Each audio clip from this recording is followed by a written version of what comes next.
Hello friends, welcome.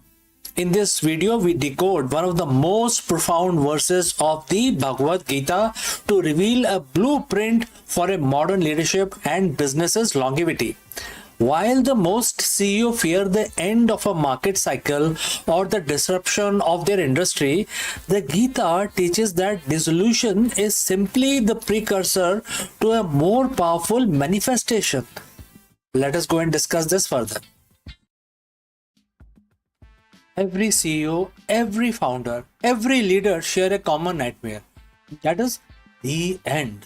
The end of a product relevance, the end of a market cycle, the end of an era. We spend billions on R&D and strategy just to stave away and stave off the inevitable moment when what we have built is no longer enough. We treat disruption like an enemy and therefore it has to be defeated. But what if the end wasn't a failure? What if it was a biological, even cosmic necessity? Today we are bridging the gap between the modern boardroom and the ancient Vedic philosophy. We are looking at chapter 9, verse 7 of the Bhagavad Gita, where Shri Krishna, Bhagwan Krishna, reveals a concept that can transform your lead, you can scale, and most importantly, how you can pivot. Welcome to the Eternal Pivot Leadership Lessons from the Cycle of Kalpa. So friends, if you have reached this far, please inform us from which city you have tuned in and in which language you are watching this video. This will help us determine the reach of our channel. Alright, let's look at the verse. The text says, and in this context, Bhagwan Krishna says to Arjun, quote starts, every material being enter into me at the end of the every cycle of Kalpa or a millennium. O Kaunteya, I send them back again at the beginning of the next cycle, quote close. To understand this, for business, we need to understand two terms, kalpa and dissolution. A kalpa is a massive cycle of time, a cosmic fiscal year or a grand scale. At the end of this cycle, everything, the stars, the planet, the souls, merges back into the source. Nothing is destroyed in the scene, in a sense of vanishing into nothingness. It is simply pulled back into a state of potential. Potential energy, right? Then Bhagwan Krishna says, I send them back again. This is a first grade leadership lesson. Existence is cyclic, not linear. In business, we often try to force linear growth forever. But the Gita reminds us that everything that manifests must eventually be pulled back into the source, which is the core idea, the raw talent, the capital, etc., before it can be projected outward again in a better, more evolved form. Why do legacy companies fail? Because they try to fight the end of their kalpa. Think of Kodak, Nokia, or Blockbuster. They viewed their current form, their specific product as permanent. When the cycle ended, they resisted the pullback to the source. They refused to dissolve their old identity, and as a result, they couldn't be sent back as something new. As a leader, your job is to identify when a cycle is closing. Is your current business model is being that has reached the end of the kalpa, or holding on to strategic simply because it worked in the last millennium? Very profound question, isn't it? I think all of you can try and answer in your business. Bhagwan Krishna's wisdom here is about strategic detachment. He doesn't mourn the end of kalpa. He facilitates it because he knows the next cycle is already planned. A Gita-aligned CEO doesn't see a market crash as a catastrophe. They see it as the universe clearing the whiteboard for a new, more efficient design. So how do you apply this? We call it the eternal pivot. The eternal pivot is the ability to withdraw your energy, resources, and talent from a dying cycle and bring them back to the source, which in your case is your core purpose. When you pivot, you aren't changing who you are changing how you manifest. There are several things that you need to take care. First, identify the end of the cycle signal. High customer acquisition cost, stagnation in innovation, or a shift in the cultural values. These aren't just problems, they are the kalpa signals. Number two, embrace the dissolution. Don't just fix a broken department. Sometimes you have to dissolve it completely. Let the talent and the capital return to the center. Number three, remanifestation.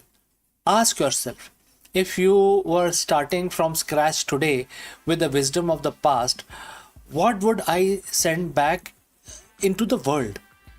This is exactly what Krishna does. He doesn't just repeat the previous cycle. He sent beings back again, fresh, renewed, and ready for the new era. Leading from the verse 7 means leading with a cosmic perspective. It removes the ego from the pivot. If you believe you are your current product, a pivot feels like a personal death.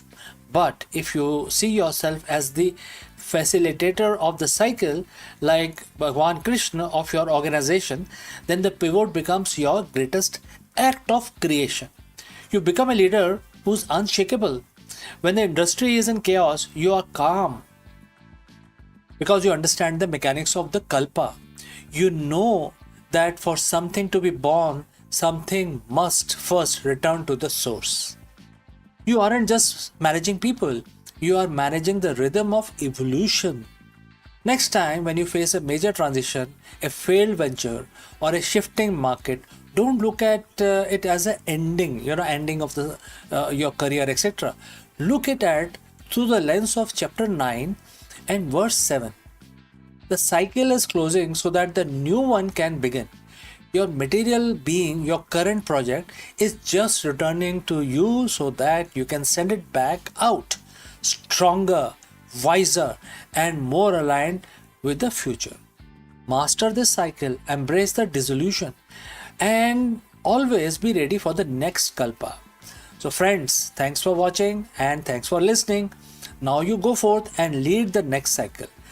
If you have any questions, please feel free to send it across. Before I leave you today, a word about our affiliate partner. Stop settling for a good enough video. If your built-in laptop camera looks like a grainy mess, it is time for an upgrade. Want to instantly level up your video presence? I like to present the Lenovo Performance FHD webcam. This is a game changer for your desktop setup. Technically, this is packed. It has a very sensitive RGB sensor, very crisp photographs it takes. Also comes with 2 microphones on board, which helps you to record very clear voice in stereophonic format. And these microphones are very sensitive. You can actually move away from the camera up to 2 meters and these microphones will pick up your voice without any problem. This is a very strong piece. This is very sturdy. Comes with tripod ready. Comes with a very long leash, so it gives you a lot of flexibility to place the webcam wherever you want to keep in your studio. And also it has a swivel base, which is also very handy. So if you want to basically level up your game and you want to pick up this camera at a discount, please click on the link here or scan the QR code. Now let's get back to our video.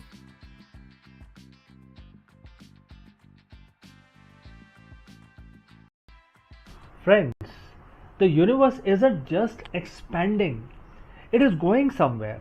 From the mysterious great attractor to the inevitable big freeze, where everything actually heading? That's a very big question that we want to address today. In this video, we trace the ultimate trajectory of every star, galaxy, and atom in existence.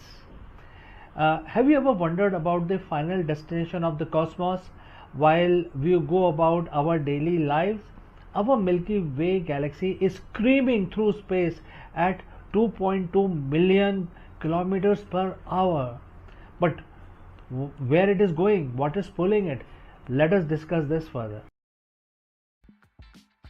On a clear night, the universe looks like a photograph, frozen, eternal. But the truth is, we are living inside a cosmic stampede. Right now, you are sitting on a planet that is spinning at 1600 kilometers per hour.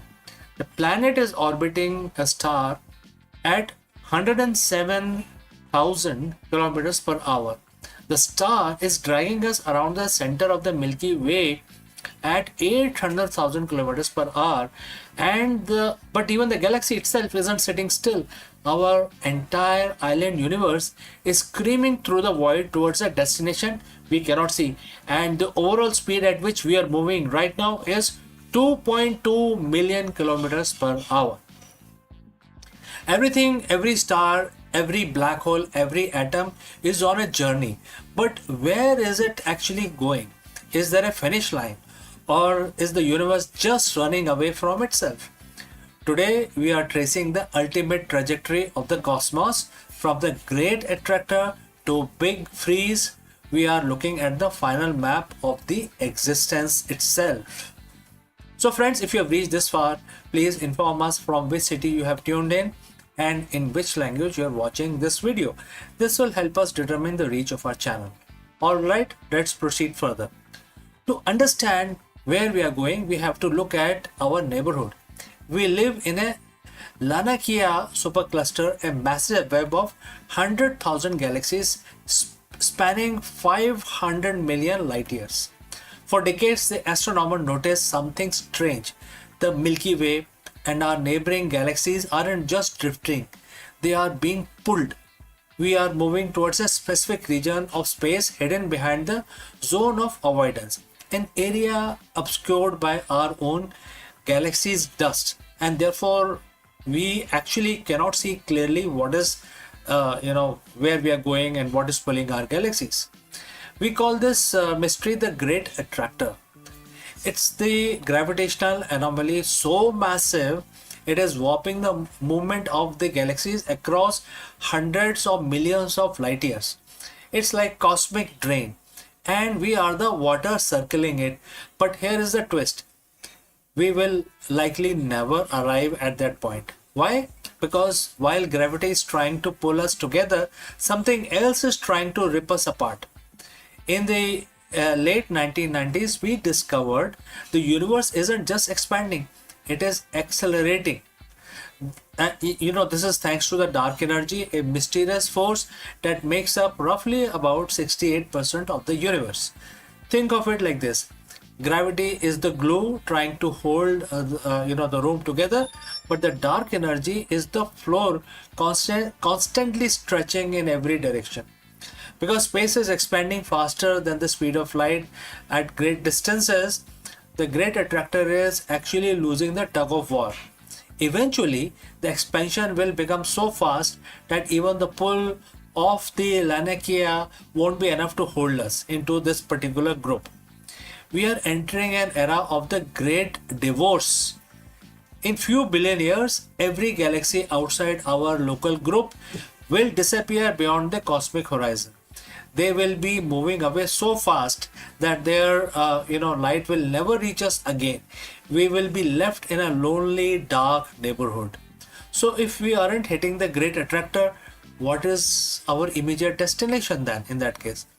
So in about 4.5 billion years, our own galaxy has a date with destiny. The Andromeda galaxy is currently heading straight for us at 110 kilometers per second, very high speed. This isn't a crash, it's a dance. The two galaxies will pass through each other, their stars rarely colliding because the space is so empty. Gravity will eventually pull them back together, merging them into a single massive elliptical galaxy dubbed as Milkomeda. By the time this happens, our sun will have become a red giant, likely swallowing the Earth. The solar system as we know it will be done, but the atoms that made up our body will be part of the brand new giant star system. But where does the journey finally end? If the expansion continues forever, we reach the ultimate destination, the big freeze, also known as the heat death of the universe. As the space stretches, the gas needed to create stars become too thin. One by one, the light of the universe goes out. The stelliferous era ends, which is known for star formation, and therefore the stars will stop forming. And the degenerate era will begin. Only white dwarf, neutron stars, and black hole will remain. The black hole era will be the third one, when black holes eventually evaporate through Hawking radiation. So, what is left? A universe at a uniform temperature of nearly absolute zero, no energy, no movement, no time. Everything that was once a planet, a person, or a galaxy will be reduced to thin mist of photons and electrons drifting in an infinite cold dark. It sounds bleak, but look at in another way. We are living in the golden age of the universe, a brief, brilliant window where the stars are close enough to see and the galaxies are close enough to touch. Everything is moving away, yes, but that makes the fact that we are here right now witnessing it, and all the more miraculous things are going to happen in the near future. We might not like where the universe is going, but we can only imagine what a view we have on the way there, right? So friends, thanks for watching, and if you want to keep exploring the edge of the cosmos, subscribe and join for the next journey. Until next time, before we wind up today's session, a word about our affiliate partner. Stop settling for a good enough video. If your built-in laptop camera looks like a grainy mess, it is time for an upgrade. Want to instantly level up your video presence? I like to present the Lenovo Performance FHD webcam. This is a game changer for your desktop setup. Technically, this is packed. It has a very sensitive RGB sensor, very crisp photographs it takes. Also comes with two microphones on board, which helps you to record very clear voice in stereophonic format. And these microphones are very sensitive. You can actually move away from the camera up to 2 meters, and these microphones will pick up your voice without any problem. This is a very strong piece. This is very sturdy. Comes with tripod ready. Comes with a very long leash, so it gives you a lot of flexibility to place the webcam wherever you want to keep in your studio. And also it has a swivel base, which is also very handy. So if you want to basically level up your game and you want to pick up this camera at a discount, please click on the link here or scan the QR code. Now let's get back to our video. Hello friends and namaskaram. What would happen to the global economy if the humans suddenly lost the ability to lie? Very important question, and therefore in this video we dive into the fascinating thought experiment. If honesty became the only option for every human on earth, which major industries would collapse first? From high-stake advertising to political campaigning to the complex world of corporate PR and everyday sales, we analyze the business model that depends entirely on the white lie. Let's go. Imagine waking up tomorrow in a world where white lies are physically impossible. You go to work, your boss asks, "How was your weekend?" And instead of the polite, "It was great, thanks," you are compelled to say, "It was miserable. I spent the whole time stressed about this presentation." Now imagine that the same filter or lack of thereof applied to every transactions, every advertisement and every political speech on the planet. Today we are embarking on a thought experiment. If the humanity suddenly lost the ability to deceive, which industries would crumble under the weight of the absolute truth? We are looking at the sectors built on foundation of the lie. First, let's look at the titan of the industry that might face the swiftest collapse, which is Advertising. Market is often described as the art of persuasion, but let's be honest, it frequently relies on misleading implications. Think about the weight loss supplement that claims this pill will help you shed pounds. Is it a lie? Technically, it might work for one person, but implies a result that isn't a universal result or a guaranteed result. If human couldn't lie, ads would have to become terrifyingly literal. No more the best coffee in the world. Just this coffee is produced by a factory that pays its employee minimum wage and use medium quality beans. The industry spent billions on creating a vibe rather than conveying the data. If we strip away the aspirational imagery and exaggerated promises, the entire multi-trillion-dollar advertising machine would grind to an halt. Then there is the classical industry, which is used in the as a car salesman. We have all heard the stories about the cars that is in perfect condition, right up until the moment it leaves the garage. This industry relies on information asymmetry, the idea that the seller knows the flaws and the buyer doesn't.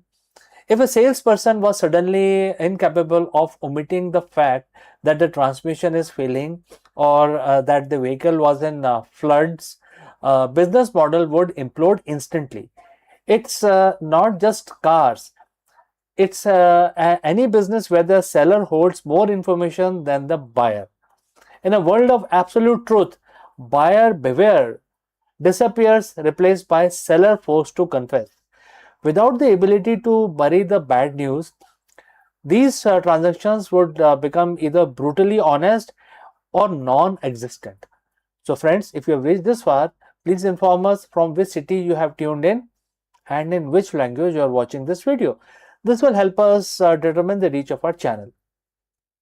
Now, let's talk about the industry that thrive on the spin, which is politics. The public relation is in many ways the art of controlling a narrative by selecting which truth to be highlighted and which to bury. If the politicians are incapable of lying, the standard campaign trail would disappear overnight. Imagine a debate where a candidate is asked, "How will you fund the tax cut?" And they are forced to say, "I have no idea. I'm just saying this to get your vote." The political apparatus, which is built on campaign promise that was rarely kept, would require a total restructuring. It wouldn't just be very embarrassing, it would be immediate crisis of legitimacy for governments worldwide. We have to touch on the corporate office too. The white lie is a grease that keeps the professional engine running. Your presentation was great. I will get right on that. Or it's not you, it is the company restructuring. Research shows that maintaining these lies take immense mental and physical energy. While honesty is generally better for our health and stress levels, our professional culture is built on a layer of social cushioning. If that layer vanishes, the HR department would be overwhelmed and the professional relationships would either shatter or become purely fictional, right? The office wouldn't be necessarily go bankrupt, but the culture of modern workplace would be unrecognizable. So if the marketing, used car sales, political campaigning are in the danger zone, what would survive then? The industry is based on hard facts and tangible value, engineering, scientific research, and logistics. When you are building a bridge, you cannot spin the structural integrity. The truth is forced upon by the gravity itself. The company would survive and thrive are the ones that have been selling truth all along. In a world without lies, transparency becomes the ultimate competitive advantage. Ultimately, a world without lie would be a world of radical efficiency, but it would also be incredibly painful. We rely on these little lies to maintain our social fabric. So, what do you think, friends? If we had to choose one industry to wipe off from the map of the earth, would it be advertisers, the politicians, or the car salesmen? Let me know in the comments below, and don't forget to subscribe for more deep dives into what if of our world. Thanks for watching. I will catch you again very soon. Friends, the universe isn't just expanding, it is going somewhere. From the mysterious great attractor to the inevitable big freeze, where everything actually heading? That's a very big question that we want to address today. In this video, we trace the ultimate trajectory of every star, galaxy, and atom in existence. Have you ever wondered about the final destination of the cosmos while we go about our daily lives? Our Milky Way galaxy is screaming through space at 2.2 million kilometers per hour. But where it is going, what is pulling it? Let us discuss this further. Hello, friends. By now, we know that the 21-hour marathon peace talk between US and Iran have officially collapsed. What does this mean for the global stability and your wallet as well as mine? Therefore, in this video, we break down the dramatic failure of the Islamabad Peace Summit, where Vice President JD Vance and the Iranian negotiators failed to reach a ceasefire after nearly 21 hours of high-stake diplomacy. Following the expiration of the temporary 2-week ceasefire, the Middle East is now bracing for the return to active hostility and a massive economic ripple effect. Let us discuss this further. It's being called the most consequential 21 hours in the modern diplomacy. In a high-stake hotel room in Islamabad, Pakistan, the world held its breath as the Vice President JD Vance and the Iranian negotiators sat face to face for the first time in decades. What was the goal? The goal was very set: to stop a war that has already crippled global trade and brought the Middle East to its knees. But as of this morning, which is April 13, 2026, the silence from the Serena Hotel was broken by a single devastating sentence from the US delegation: no deal has been reached. The temporary 2 weeks ceasefire has now also expired. The peace deal has collapsed, and as the diplomats head back to the airport, the markets are already reacting. Oil is spiking, gold is hitting record high, and the drums of war are beating louder than ever. Today we dive deep into understanding what exactly is going on, and why the Islamabad Peace Summit failed, and what this means for the global economy as we brace for the fallout. So friends, if you have reached this far, please inform us from which city you have tuned in and in which language you are watching this video. This will help us determine the reach of our channel, and I will also know who's watching which segment, etc. Now let's proceed further. To understand why this failed, we have to look at the clock. The talks began with a glimmer of hope. President Trump had sent high-powered team headed by Vice President JD Vance, Special Envoy Steve Witkoff, and Jared Kushner. They were meeting an Iranian delegation led by Mohammad Bagher Kalibaf. For 15 hours, the talk were described as expert-level discussions. They were exchanging text, debating the finer points of a 15-point proposal.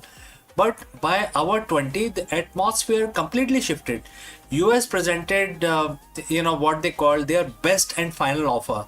The core of the American demand was simple: Iran must provide an affirmative commitment to stop all nuclear enrichment and immediately, unconditionally reopen the Strait of Hormuz.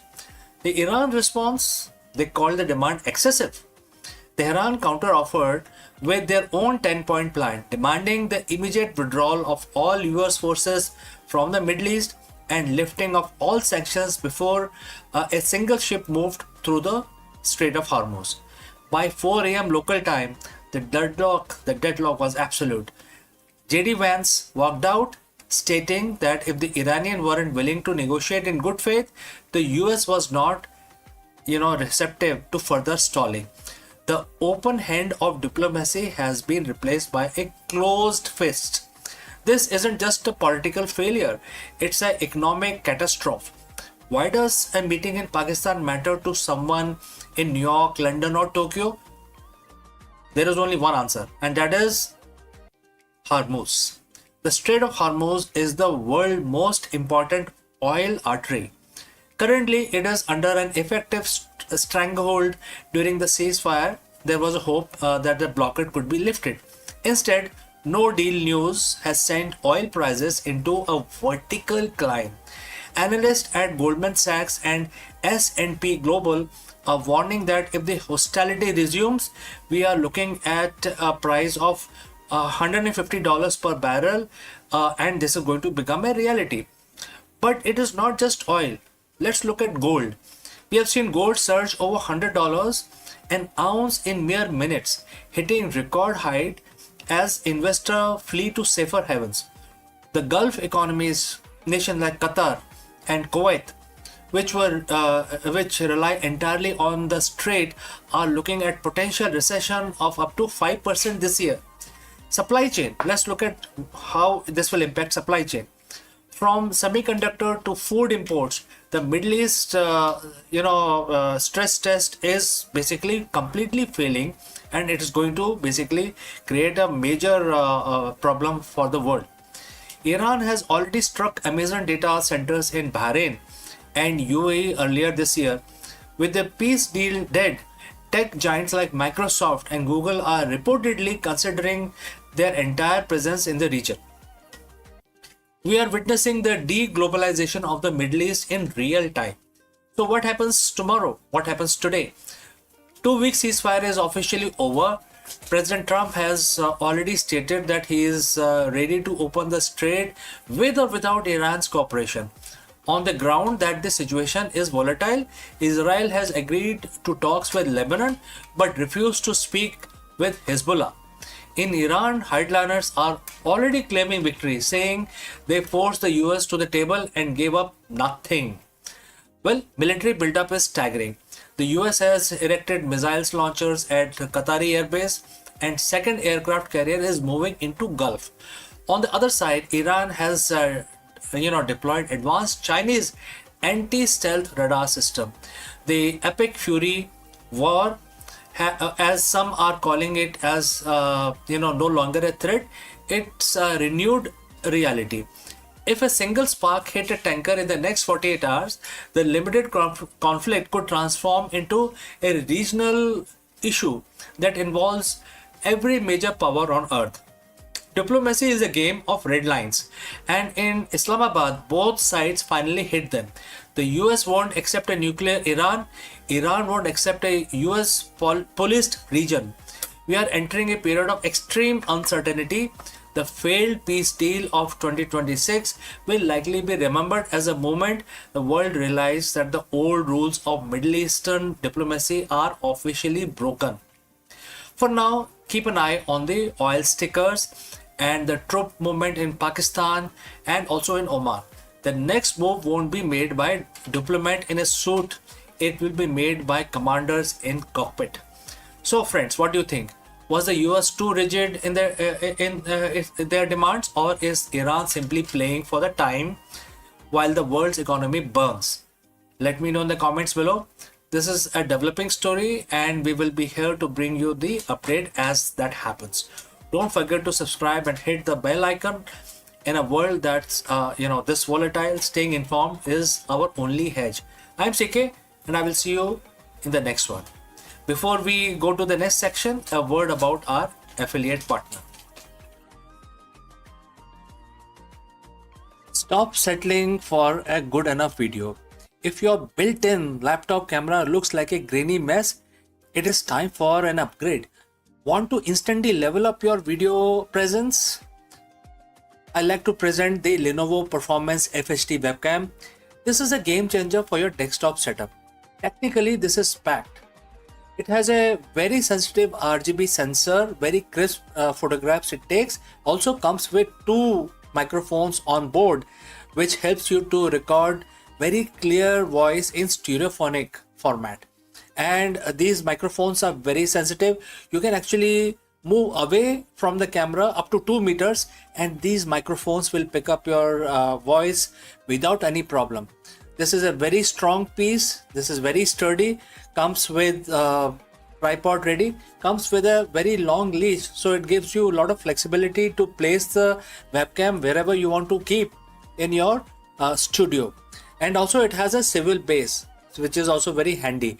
So if you want to basically level up your game and you want to pick up this camera at a discount, please click on the link here or scan the QR code. Now let's get back to our video.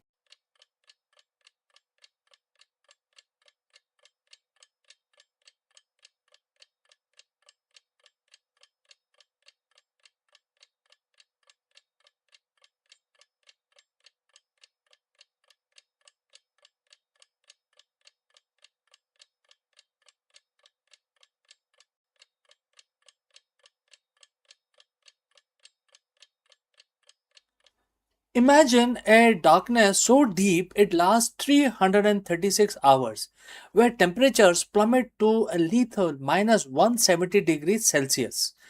If our technology fails for even a second, the Artemis base camp batteries will freeze solid, ending the mission forever. Here is how we use the fission power to survive the shadow. So in this video, we will learn more about it. NASA is about to build the ultimate fortress on the surface of the lunar South Pole. But there is one giant problem: the brutal 2 week night. By deploying a towering vertical solar array and burying the habitats under the protective lunar regolith, we are finally hacking the moon's environment. Therefore, in this video, friends, we will be studying the engineering behind our lunar survival. Let's go. Welcome once again, everyone. When we talk about returning to the moon, we often focus on the excitement of the landing, the dust kicking up, the iconic first steps, and the exploration of the lunar surface. But there is a silent, invisible antagonist that has claimed more missions than any other, which is the lunar night. For those living on Earth, night is brief 12-hour cycle, but on the moon, the sunset and doesn't return for 14 Earth days. During this time, temperature plummet to below minus 280 degrees Fahrenheit. If we want to establish a permanent presence with the Artemis base camp, we cannot simply pack up and leave when the sun goes down. Today, we are going to explore the cutting edge engineering that will keep our astronauts and equipment alive through the brutal conditions in the solar system. But first, let's talk about the energy gap. Without the sunlight, traditional solar panels, our primary source of power go dark. To survive the Artemis base camp, it relies on a multi-layered power strategy, as visualized by the NASA, and we will discuss this more in detail. Starting with the regenerative fuel cells, RFCs. During the 14 days lunar day, we don't just use power, we bank it. Through electrolysis, we store energy as hydrogen and oxygen. When night falls, these fuel cells recombine that energy is provided like electricity, acting as a massive chemical battery. Modular nuclear fission is the next one. While the batteries and the fuel cells are essential, there are limits to it. To provide a reliable, constant base load power supply, NASA is developing a small modular fission reactor. These reactors operate independently of sun, ensuring that the heaters, life support systems, and communication remains operational even in the depth of 2 week dark period. And the power is only half the battle. If you have all the electricity in the world but can't manage heat, you're still in trouble. The vacuum of space is a perfect insulator, which means heat generated inside the base has nowhere to go and heat outside has no way to keep the base warm. So, friends, as you would have understood by now that the thermal management is a two-way street. Starting with insulation. The base modules are protected by advanced multi-layer insulations, which is also known as MLIs, and vacuum jacketed shells, which acts like a high-tech thermo to prevent heat loss. Next is the active thermal control system, which is in short known as ATCS. Inside the habitat, we use specialized fluid loops to collect waste heat from electronics, life support system, circulating it where it is needed the most. Next is the phase change material. We also use thermal mass as buffer. Think of this as thermal sponges. During the day, they absorb excess heat. During the night, they release that energy slowly to keep the interior's climate stable. This survival isn't just hardware; it is a strategy. Operational planning is kind of divided into two phases, which is day and night. And friends, you must be knowing that the lunar day is equal to 14 days, and likewise the night as well, 14 Earth days.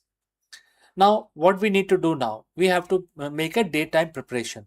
This is the harvest phase. We maximize power storage, ensure the habitats are perfectly insulated, and preheat the thermal mass of the base to give us a running start when the sun set for 14 days. Remember that. The nighttime conversion is must be seamless. Once the sun goes down, the base shift into a low power mode. Non-essential systems are powered down, lights are dimmed, and the base transition to the autonomous state governed by the predictive algorithm that manages energy consumption to prioritize life support. Lastly, we have to also talk about redundancy. If one system fails, we have to have a backup of a backup of a backup, right? Because it's about survival of our people. Whether it is the small pressurized rover or providing a mobile shelter or secondary fission unit coming online, the goal is always total system reliability. The lunar night is brutal, unforgiving, and relentless, but it is not unbeatable. By combining nuclear energy, advanced chemistry, and the intelligent thermal management, we are turning the moon from a place where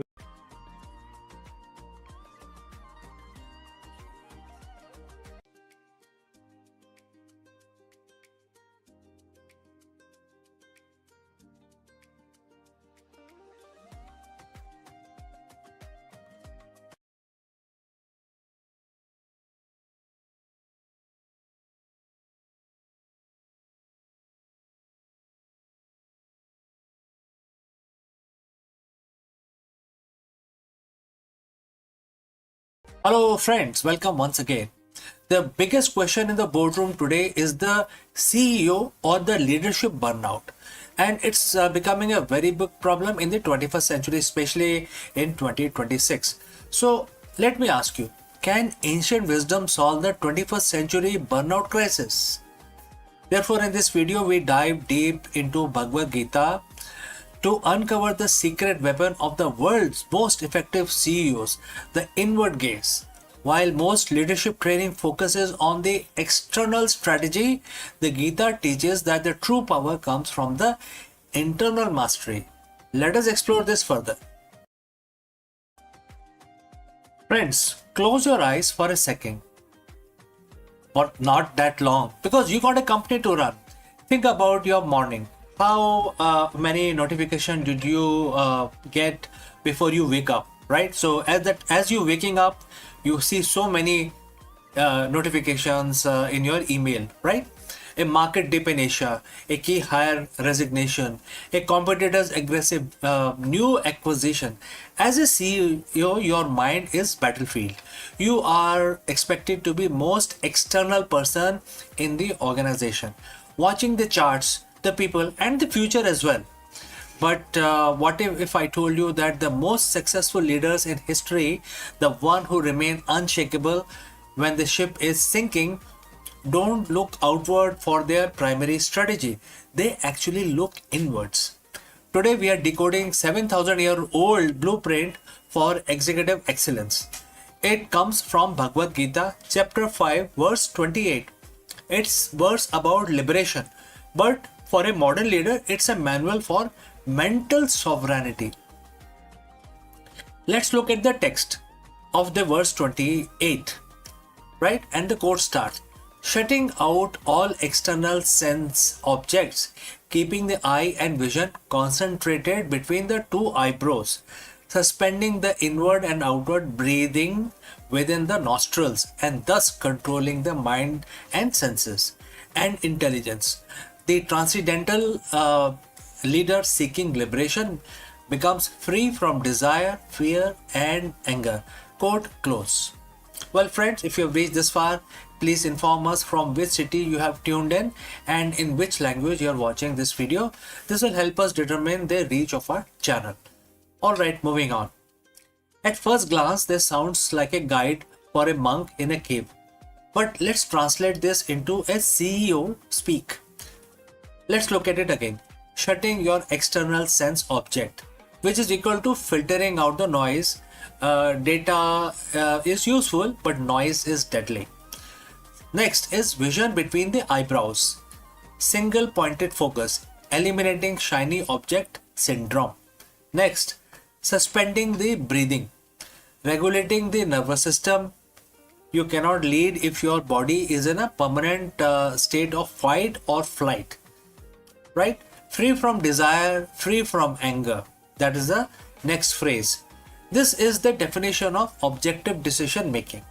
Why does CEO need an inward gaze? Because the biggest threat in your company isn't the competition, it is your own unprocessed reactivity. When the CEO reacts out of fear, they cut cost into too early and stifle innovation. When they react out of desire, they over leverage and chase vanity metrics. When they react out of anger, they destroy corporate culture. The inward gaze mentioned in Gita is about becoming witness. In business psychology, we call this metacognition. It is the ability to watch your thoughts without being hijacked by them. Imagine a board meeting where room is heated, everyone is shouting, and if your gaze is inward, you aren't caught in the emotional crossfire. You are observing the pattern. You are the eye of the storm. That is a secret weapon. It allows you to see the signal while everyone else is drowning in the noise. The verse specifically mentioned equalizing the inhalation and exhalation. What does a spiritual text care about breathing? Well, because your breath is the remote control of your brain. Many of us know this fact. Breathing is the only a process in the body which can be controlled by you, as well as it is involuntary as well. Even if you don't think about breathing, your body continues to breathe, right? So there is a fine line using which you can start controlling your mind. So it's a common knowledge. Now let's proceed further. Science tells us that when you are stressed, your breathing becomes shallow and rapid. This triggered the situation that most of us are anxiety situation that most of us are suffering. The primitive part of the brain, which it controls this whole thing, is basically creating an environment of fear in your brain. You lose access to your prefrontal cortex, the part of your brain responsible for complex strategy and empathy. The Gita was teaching biohacking long before the term even existed. By equalizing the breathing, you manually reset your nervous system. The boardroom application, how does it apply in the boardroom?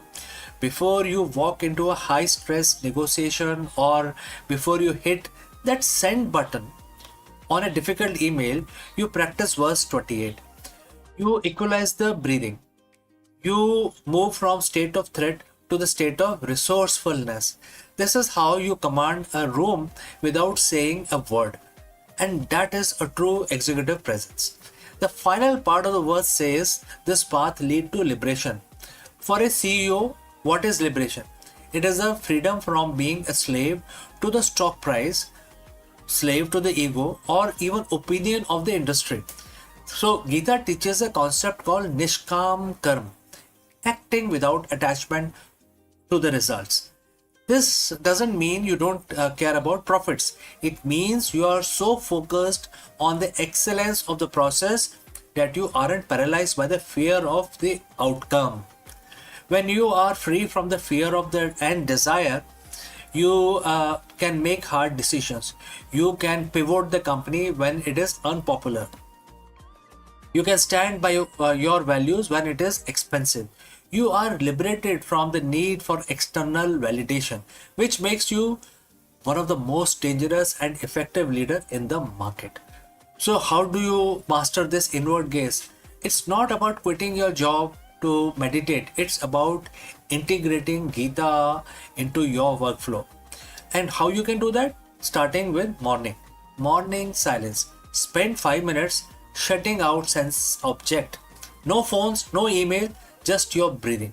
Start thinking about your breathing process only for 5 minutes. All right. Next, three breathe rule. Before every meeting, equalize your inhalation and exhalation. Equal, right? Slow it down. Next, the mirror check. Ask yourself, am I moving towards the goal out of fear or out of purpose? Right? Mastering the inward gaze doesn't make you a passive leader at all. It makes you an unstoppable one. It transforms you from a CEO who is pushed by the world into a leadership role, or another person is who's actually shaping the world itself, right? So it transforms that. Gita says that this is a way for the liberation for the leadership role.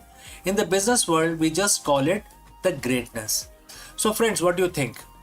If you have any questions or any comments, please leave them in the comment section below. Thanks for joining live. Thanks for watching. And if you found this leadership lesson valuable, subscribe for more ancient wisdom for the modern businesses. Now you can go lead from within. All right. So before we end this section, I'd like to speak few words about our affiliate partner. Stop settling for a good enough video. If your built-in laptop camera looks like a grainy mess, it is time for an upgrade.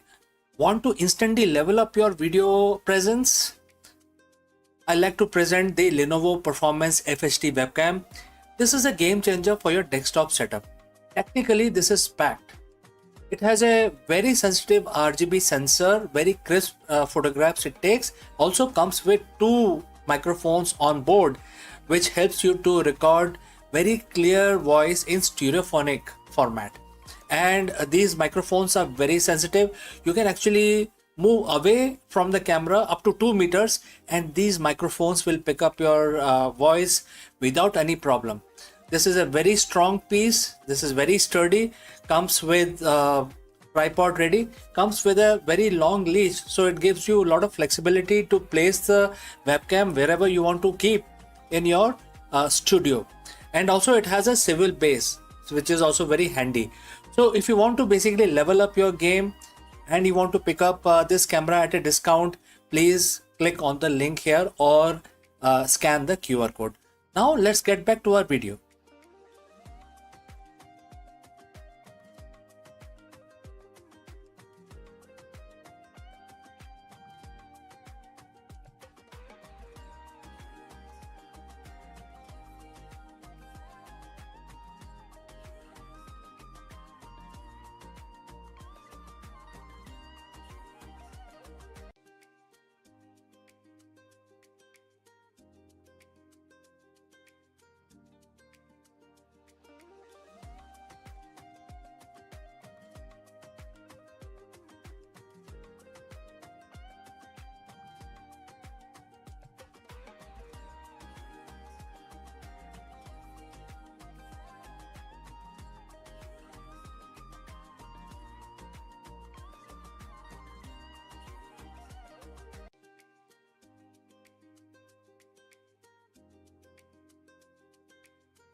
Hello friends, did you know that NASA is officially moving beyond the chemical rockets?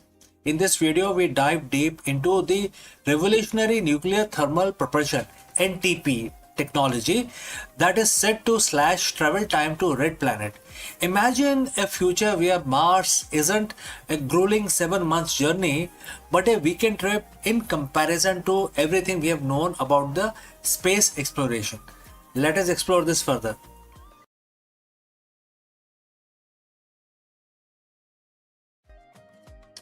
So for 60 years, we have been stuck. Every time we look at Mars, we are staring at a 7 to 9 months commute between Earth and Mars. That isn't just a long time; it is dangerous time.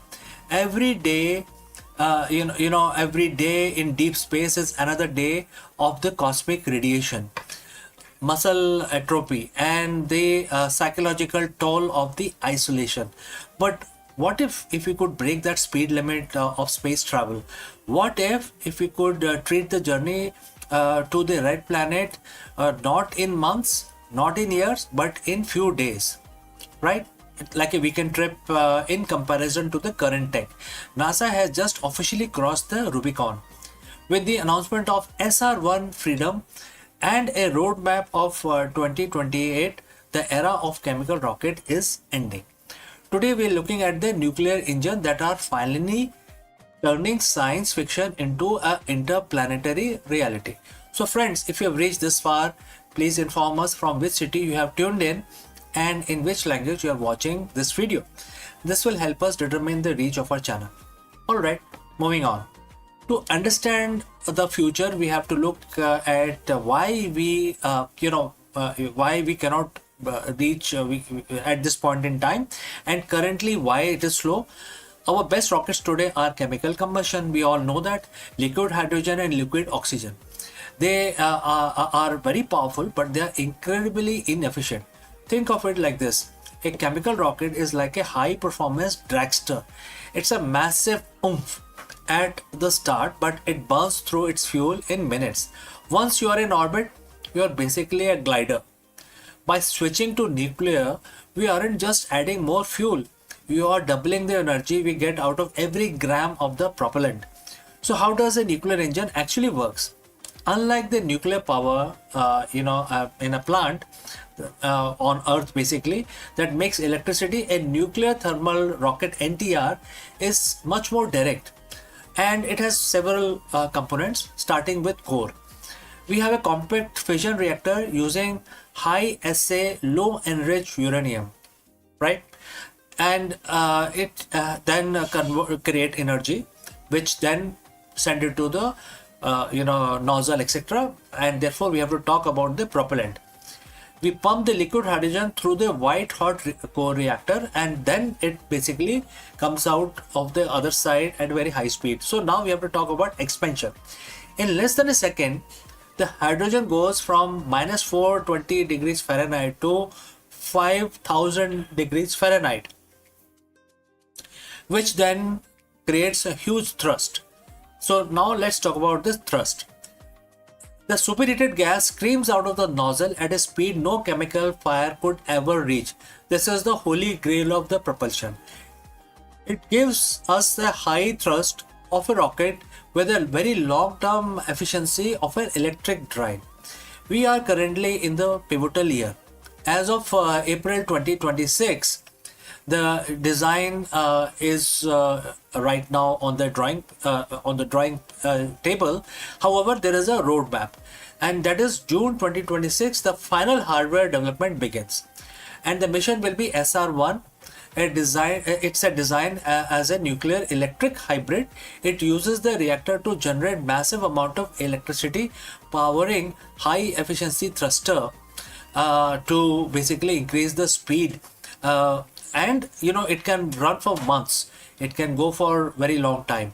And what is the goal? The goal is a direct Mars mission capability by 2028. This isn't just a lab experiment anymore.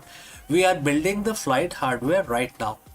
So when we say weekend trip, we are talking about relative transit time. by cutting the journey to Mars from 250 days down to 100 or even 60 days, we solve the two biggest threats to human life. Number one is radiation.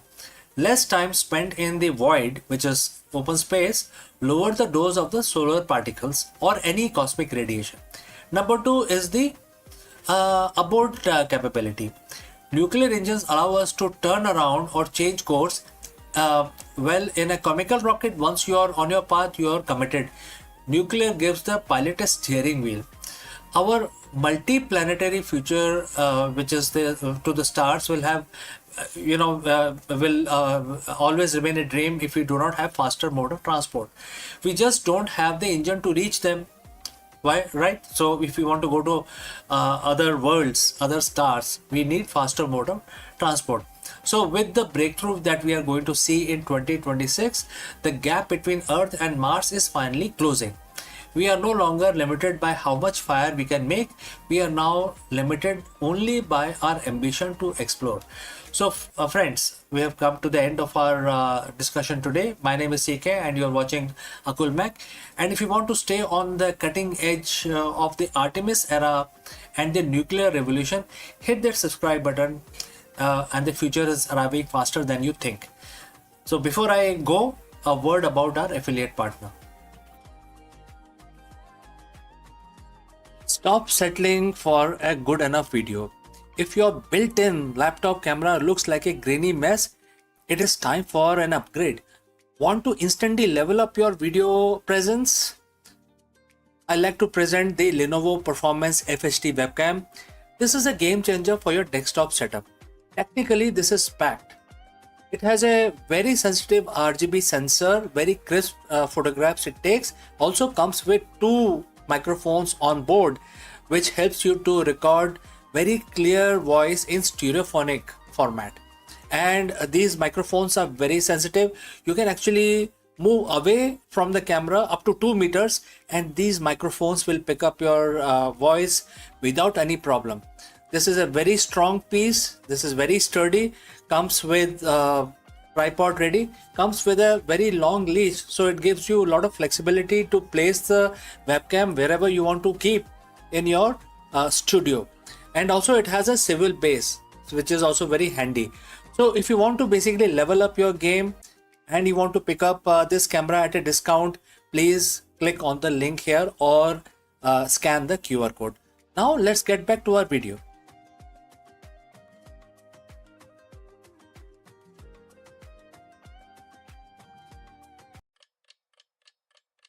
Hello friends, welcome and namaskaram. By now, you know that the UK is facing its 7th Prime Minister in just 10 years.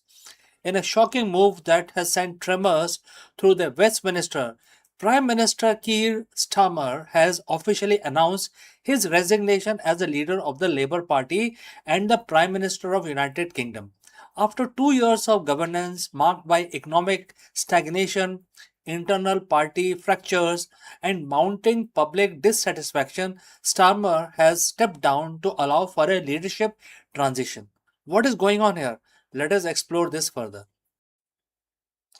The heavy oak door of the 10 Downing Street has opened once again, but this time it isn't for celebration. It is for a departure of the current Prime Minister Keir Starmer because he has resigned. In the span of just 10 years, the UK has burned through 7 prime ministers. 7. Think about that for a second.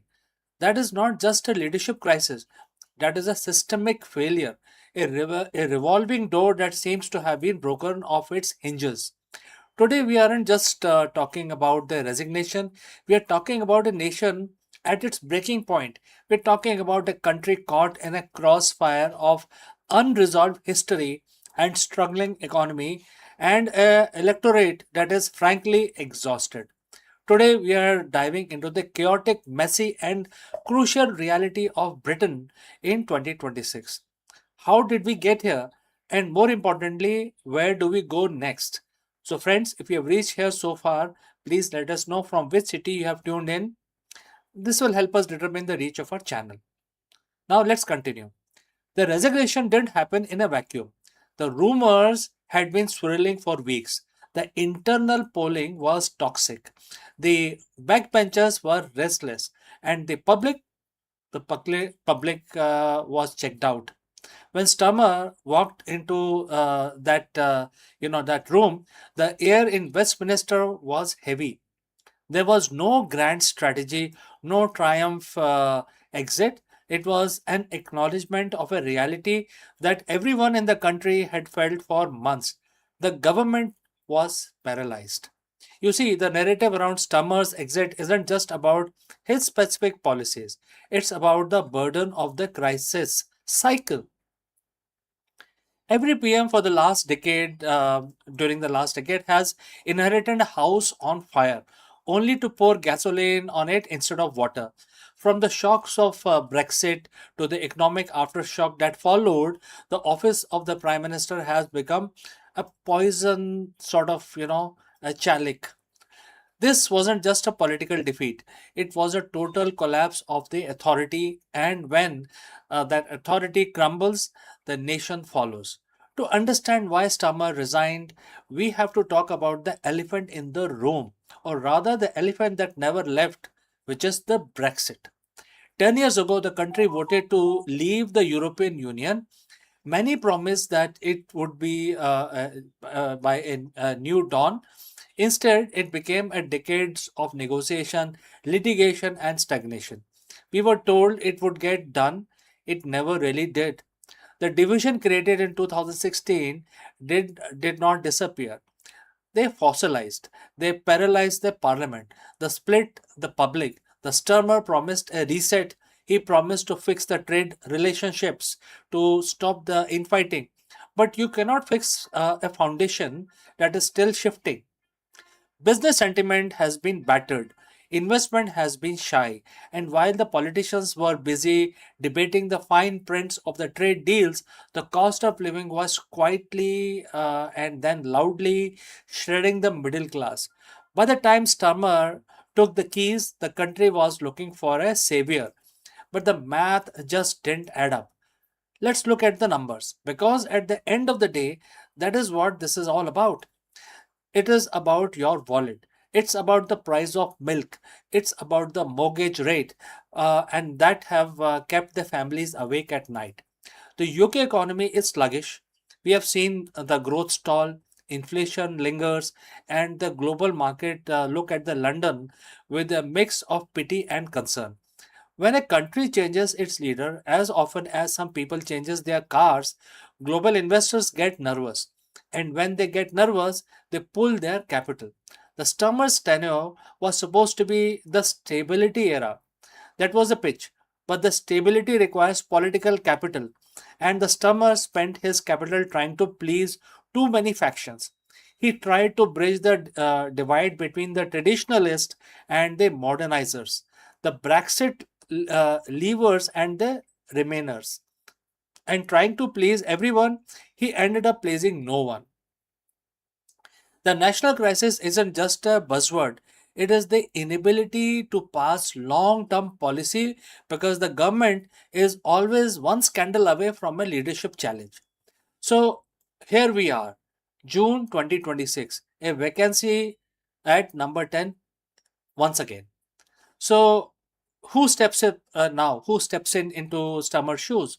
Who wants the job? And more importantly, who can do this job? We are facing a leadership race that will likely be more about survival than vision. The next person to step into that office will inherit the same problems: the fractured economy, the divided public, and the parliament that has forgotten how to work together. The question isn't who will be the eighth prime minister. The question is, can the eighth prime minister survive? When I say eighth prime minister, which is the eighth prime minister in last one decade. The British public is tired.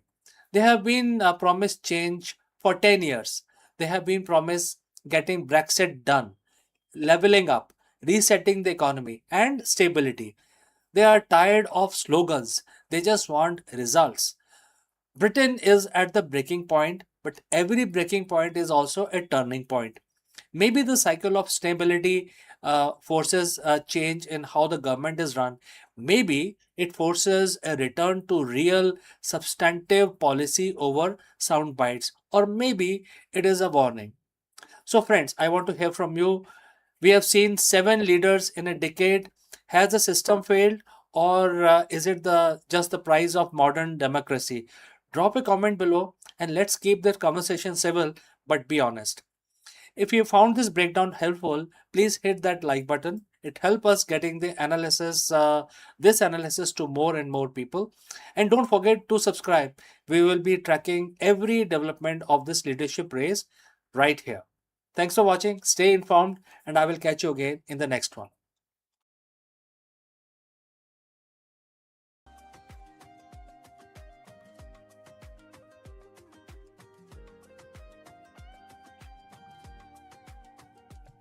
The biggest question today that we have to tackle is, why does everything exist at all?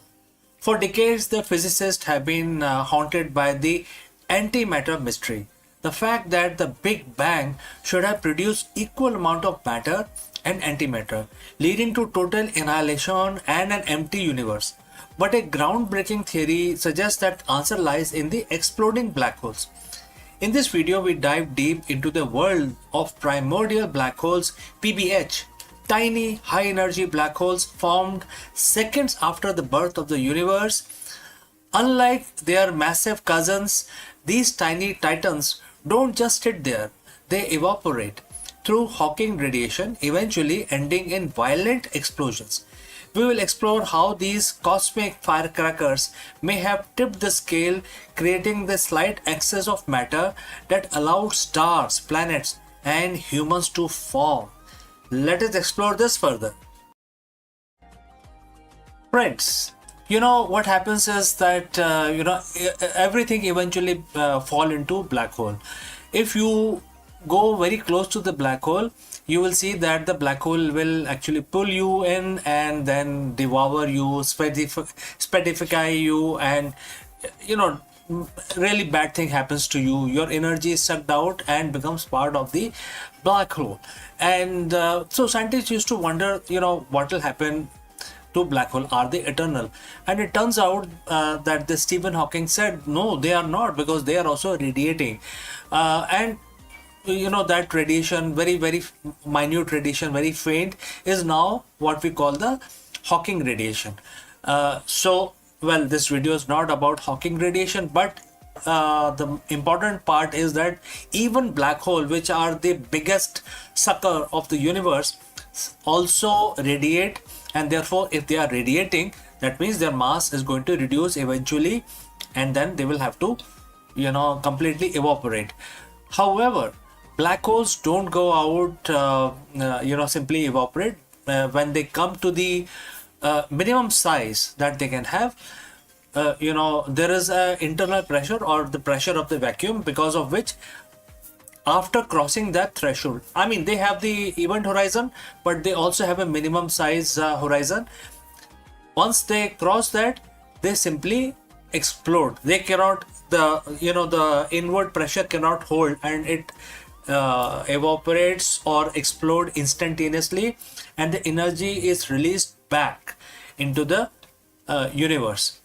And that is what may have caused the extra matter that we see, the energy released after exploding of the initial black holes. So now scientists have debated, and they have agreed upon that when the universe formed, there were trillions, gazillions of the primordial black holes formed.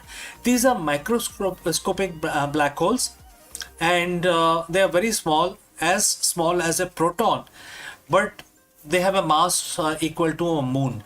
So they have still very strong power. They can pull things towards them. They can devour everything, but they are quite small, very difficult to detect. And since they are small, that means their time came before our solar system took birth. When we started coming to the world, the primordial, that's the assumption again, the primordial black holes would have been long gone.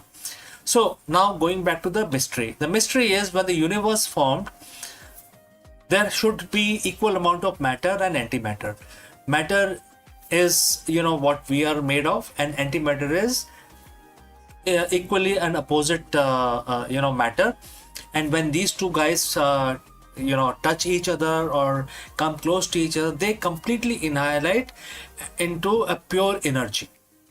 So now we know that there was equal amount of matter and antimatter was formed in the initial first day of the universe, and then after some time the matter antimatter came close again and annihilated, and therefore there was a second bang. And we now know that the second bang really happened, and then it was still in the very early stages of the universe formation. However, if we take the if we consider the PBH, which is the primordial black hole, very very tiny small black holes, if they were also formed before the annihilation happened, that means that portion of the matter was not part of the second bang, right? That means the second bang happened, the matter and antimatter collided and exploded with releasing a lot of energy into the space. However, the PBH were out of this explosion, and they evaporated, releasing a lot of matter. And that is where the mystery of why we do not see antimatter in the space. Whatever we see today using our very advanced telescope, we don't see anything made of antimatter. We see everything made of electrons, protons, neutrons, atoms. All of this is matter, and we don't see. Although we can make antimatter in the laboratory, but it does not last because it's very difficult to hold the antimatter. It will mix with matter and annihilate in pure energy. Nothing is left. It's a matter antimatter explosion is the best explosion, best release of energy, because there are no byproducts out of that. Pure energy is released. So when we don't see antimatter in the universe naturally occurring, that gave rise to the mystery, and that is what we are discussing today. What happened to the antimatter and why we exist at all? I mean, when matter and antimatter were produced, and then the second bang happened, then from where this matter remained in the universe, of which we are all made of, all the stars in the heavens, all the planets, all the living beings are made of matter. So scientists are now saying that the PBH may be responsible, because PBH would have survived the second bang, and then later they evaporated, releasing the energy, which then condensed into matter. And there was no question of antimatter, that energy condensing into antimatter. And that is why, if this is true, well, it is very difficult to prove or disprove this, but if this is true, this explains why we exist, why the universe exists, why stars, why the physics exist, right? So this is something which I wanted to discuss in the universe section today. If you have any thoughts, any comments, please share those in the comment section below. Thanks for joining live, and I will catch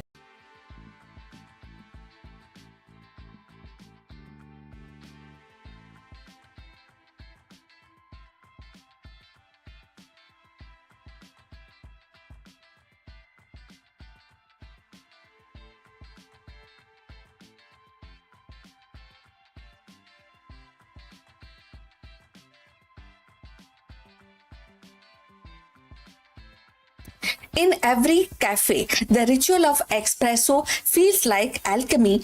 Steam hisses, aroma bloom, and the tiny cup promises intensity beyond its size. Yet, behind this daily magic lies a hidden order, a choreography dictated not by chance but by physics. Water under pressure doesn't simply sip through the coffee. It navigates labyrinth of particles, carving channels and balancing resistance, and of course unlocking flavors in a precise sequence. The perfect shot, that exclusive harmony of sweetness, acidity and bitterness, is less an accident of artistry than a triumph of fluid dynamics.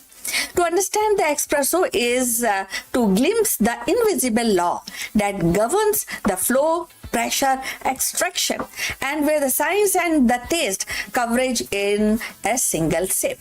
So let's find out more. In the quiet hum of cafe, where the hiss of steam and the clink of porcelain cups form a familiar symphony, lies a mystery that has puzzled baristas and scientists alike. Why is espresso is so difficult to make in consistently? So one day the shot is rich, velvety, and crowned with a golden crema. The next it is thin, bitter, or sour. So behind this fickleness is not just art but physics. An intricate dance of water, pressure, and porous coffee grounds. At its heart, espresso is a story of flow.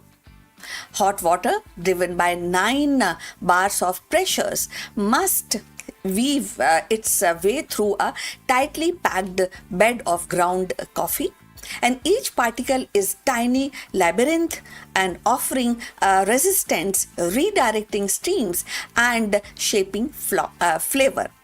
But here lies the paradox. Coffee grounds are not uniform. They are a chaotic mix of fine dust and larger granules, creating uneven pathways. So water, ever obedient to physics, seeks the path of least resistance. It carves the channel, rushing through the looser pockets while the neglecting dense one. So the result is uneven. Extraction, some grounds surrender their rich oils and sugar, while the other remains stubbornly untouched. So, before we go further, if you have reached this far, please inform us from which city you have tuned in and in which language you are watching this video. This will help us to determine the reach of our channel. So, let's understand the coffee more. So, physicists studying espresso have turned to fluid dynamics and porous media theory to decode this puzzle. They discovered that the grind size and the distributions are critical. Too fine and the bed becomes near solid wall, choking the flow, producing bitterness. Too coarse and the water gushes through and leaving the flavor behind. The sweet spot lies in balance, a grind that allows water to permeate evenly, neither flooding nor suffocating. But the grind alone is not enough. Packing the ground, known as tamping, introduces another layer of physics. A uniform tamp creates a level surface, ensuring pressure is distributed evenly. An unseen tamp tilts the battlefield, encouraging water to rush through one side, creating a dreaded channeling and experiment with this high-speed cameras and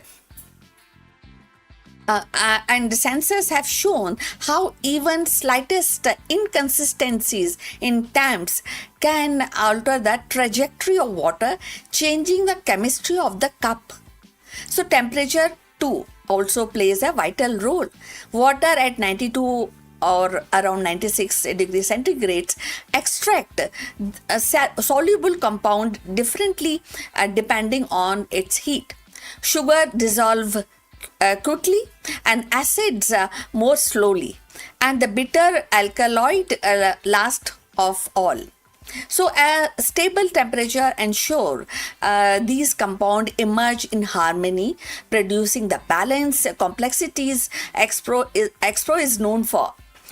So fluctuation, however, is like a timeline. It creates a timeline, and too cool and acidity dominates, too hot and the bitterness overwhelm. So recent breakthrough came when the physicist modeled espresso extraction using computational simulations. They created the coffee bed as a porous medium, alike to soil or sandstone, and applied equation of fluid flow. The model revealed that the consistency improves not by maximizing the extraction but by accepting the slight reduction. In other words, aiming for 20% of extraction rather than pushing towards 25% yield more reliable results.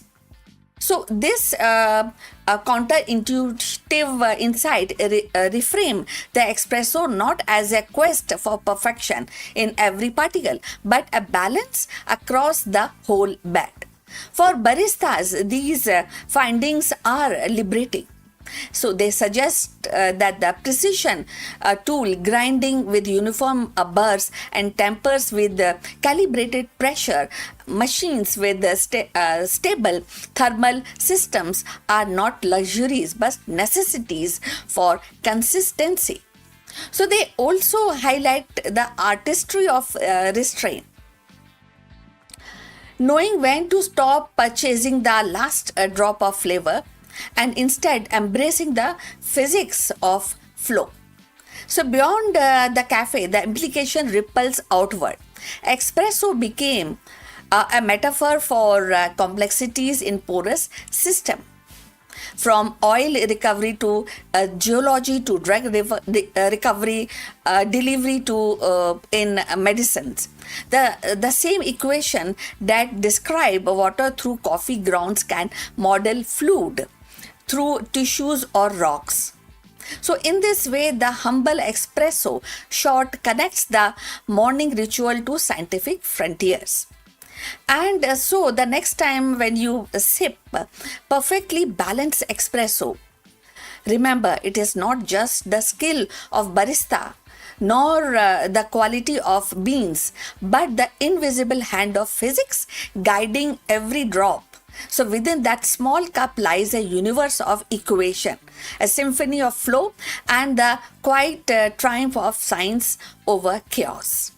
So in the end, the pursuit of perfect espresso is not simply about taste. It is about harmony between science and ritual.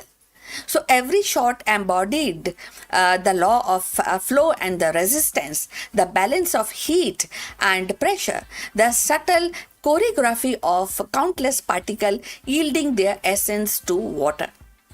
So what once seemed like a chance is revealed by physics in motion and a quiet order beneath the chaos. So each cup becomes more than a beverage. It is a distillated lesson in precision, patience, and the beauty of natural laws. So to savor the espresso is the savior of triumph of science made tangible, where the flavor flows as predictably as equation, yet still feels like a magic in the hand. So we have come to the end. Thanks for watching. We look forward for your comments. Please like and subscribe our channel and see you in the next one. But before we end, a few words from our affiliate partner. Stop settling for a good enough video. If your built-in laptop camera looks like a grainy mess, it is time for an upgrade. Want to instantly level up your video presence? I like to present the Lenovo Performance FHD webcam. This is a game changer for your desktop setup. Technically, this is packed. It has a very sensitive RGB sensor, very crisp photographs it takes. Also comes with two microphones on board, which helps you to record very clear voice in stereophonic format. And these microphones are very sensitive. You can actually move away from the camera up to 2 meters and these microphones will pick up your voice without any problem. This is a very strong piece. This is very sturdy. Comes with tripod ready, comes with a very long leash, so it gives you a lot of flexibility to place the webcam wherever you want to keep in your studio. And also it has a swivel base, which is also very handy. So if you want to basically level up your game and you want to pick up this camera at a discount, please click on the link here or scan the QR code. Now let's get back to our video.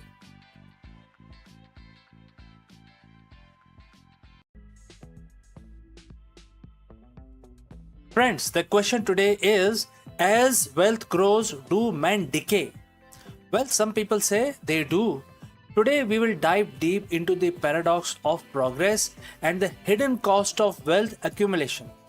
In this compelling video, we will explore the psychological, moral, and the social changes that can occur as the men gain wealth and power.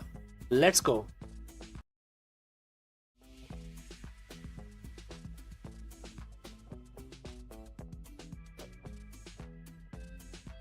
We live in a world that glorifies the wealth.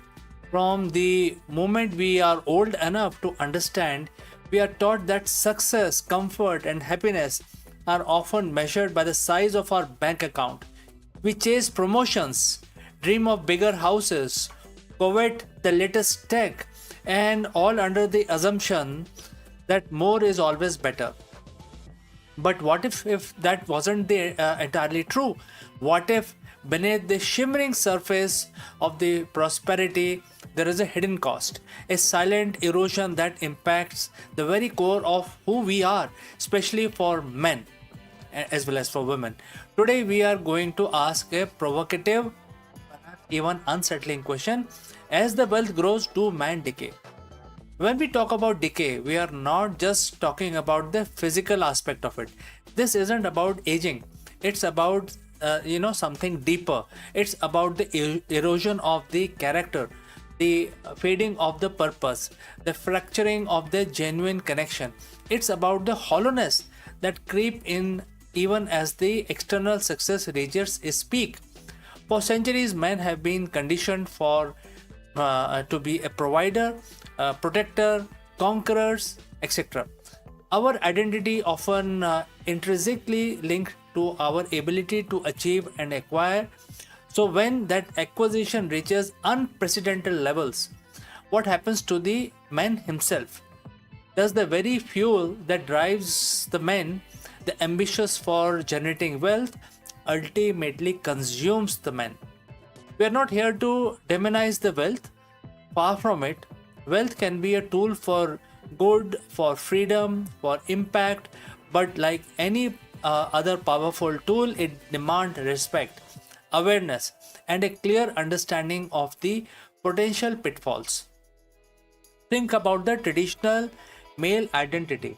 Historically, it was often forged in the purpose, building, creating, providing, etc. A man's worth was in his contribution, his skill, his character. But in the modern pursuit of wealth, particularly extreme wealth, identity can subtly shift. Instead of driving self-worth from who they are or what they do, it can become dangerously tied to what they own. The endless pursuit of more can create a hamster wheel. You buy the dream car, a bigger house, a private jet.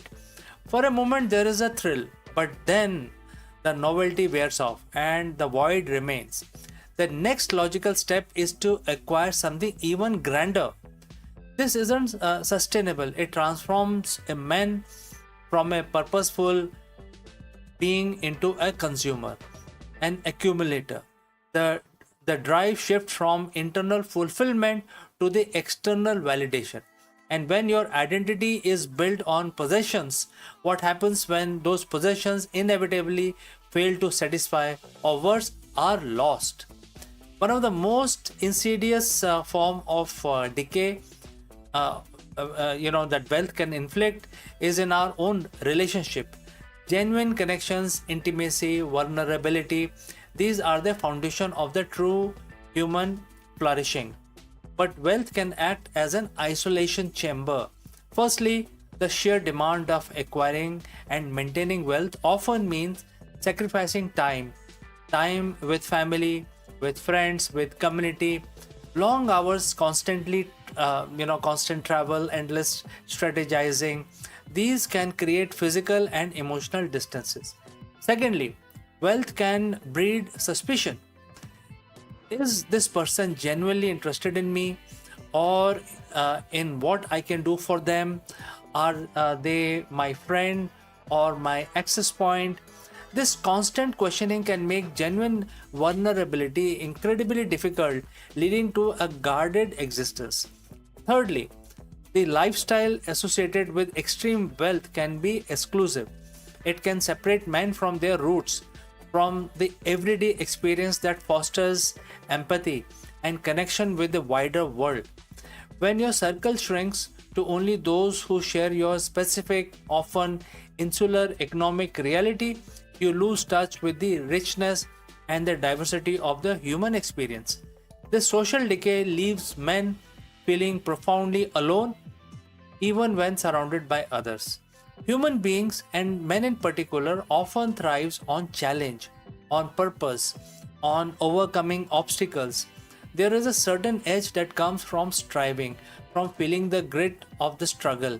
It forges resilience, gratitude, and a deeper appreciation for achievement. But when wealth removes all obstacles, when every need is immediately met and every comfort is readily available, that edge can dull the shine of your life. The drive to create, to innovate, to even feel deeply can be replaced by a passive acceptance of ease. Why build when you can buy? Why strive when you can simply command? This isn't to say comfort is inherently bad, but unchecked, it can become a crutch that prevents growth. It can lead to state of a sort of emptiness, a profound boredom that even greatest luxuries cannot remove. The man becomes soft, not physically but spiritually. He loses the internal, strength built by facing adversities. The path to immense wealth is rarely a straight line.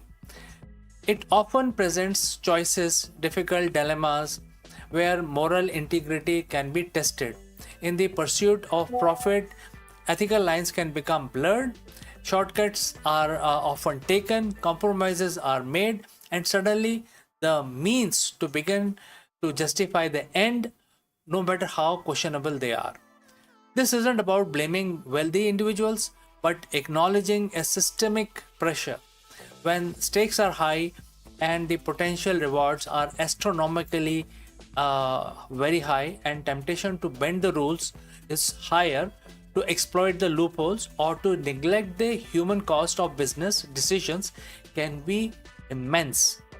Over time, these small compromises can accumulate, eroding a men's moral compass. What was once unthinkable becomes unacceptable, or rather acceptable, and then it becomes absolutely normal. The decay here is in the spirit, in the values that once defined the man. When a man loses his ethical grounding, he loses a fundamental part of his humanity. Wealth can create powerful illusions of control, the belief that money can solve every problem, protect against every threat, and guarantee a certain future. This can lead to hubris, a sense of invincibility that blind men to their own vulnerability and unpredictable nature of life. But beneath this illusion often lies a profound fear, the fear of loss. The more you have it, the more you have to lose. The constant pressure to maintain, to grow, to protect assets can be a source of immense anxiety. This fear can consume mental space, leading to an inability to truly relax, to be present, or to simply enjoy what has been accumulated. This isn't just about financial loss, it's about the loss of identity tied to that particular wealth, the loss of status, the loss of perceived power. This fear can lead to desperate measures, further ethical compromises, and overall sense of unease, even in the midst of the luxury.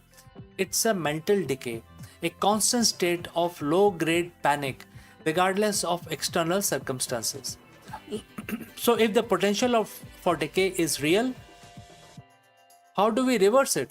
How do we cultivate growth even amidst immense wealth? It starts with awareness and intention. Recognize that wealth is a tool, not an identity. It's about consciously choosing where to focus your energy and attention. Re-establish purpose beyond profit. Find meaning in contribution, in creation, in legacy that isn't just about monetary value. What problems can you solve? What goods can you foster? Prioritize genuine connections. Actively invest time and vulnerability in your relationships. Seek out authentic friendships. Nurture family bonds and engage with diverse communities. Embrace discomfort and growth. Don't let comfort breed stagnation. Seek out new challenges, learn new skills, push your boundaries in a way that aren't tied to financial gains. Cultivate gratitude and mindfulness. Appreciate what you have rather than constantly striving for what you lack. Practice mindfulness to stay present and connect to the richness of everyday life. Define your value and live them. Regularly assess your actions against your core values. By willing to make it harder, more ethical choices, even if it means sacrificing short-term gains. Wealth in itself is neutral. It is the human response to it, the choice we make, the value we hold, that determine its ultimate impact. The question is, as wealth grows, do men decay?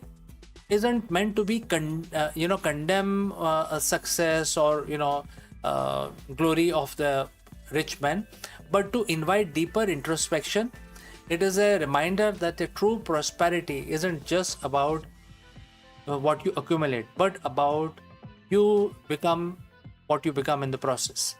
The greatest riches a man can possess are not found in the vaults, but in the character, his relationships, his purpose, and his peace of mind. Let us strive not just for financial growth, but for human flourishing. Let us use wealth as a means to build a richer life, not a hollow one. Because in the end, the only thing that truly decays is which is neglected. And let us not neglect the men who we are in the pursuit of wealth as we desire. So, friends, I'd like to know if you have any comments, any suggestions, or any questions. Please leave them in the comment section below, and I will catch you again in the next one.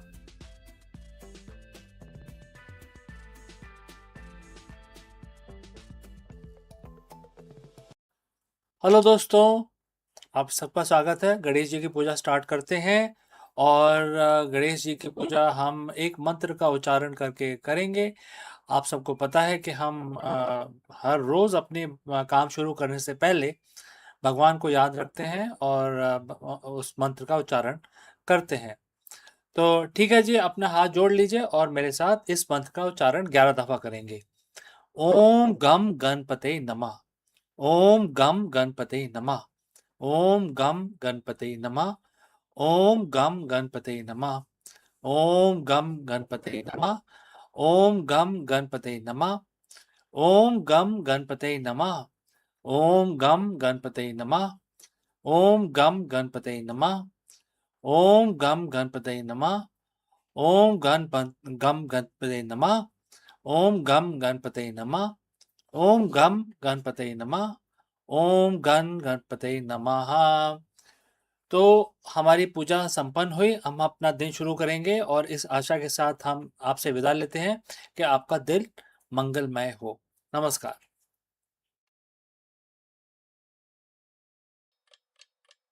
Hello friends, welcome. Namaskaram.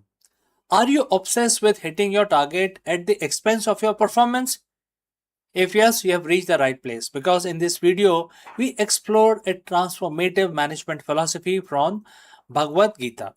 The ancient concept of Nishkam Karma, performing your duty without attachment to the result, might sound counterintuitive in today's performance driven culture. However, it is actually the secret to sustainable growth, sharper decisions making, and long term business success. Let us go and explore this concept further. As a CEO or an executive, you are defined by your results. You live and die by the quarterly reports. the growth percentage, and the share price and the KPIs. If you miss, you answer for it. If you hit, you get a pat on the back, and then you are expected to do even better next quarter. It's a relentless cycle, but I want to ask you a question that might sound counterintuitive. What if your obsession with the result is actually the reason you have not got the result that you want? In the corporate world, we are conditioned to believe that we aren't fixated on the outcome. We aren't serious about the business. But today, I'm going to share a perspective from 5000 years ago, which is Bhagavad Gita, specifically chapter 2, verse 47, that suggests that exact opposite of whatever we think, whatever the modern playbook tells us.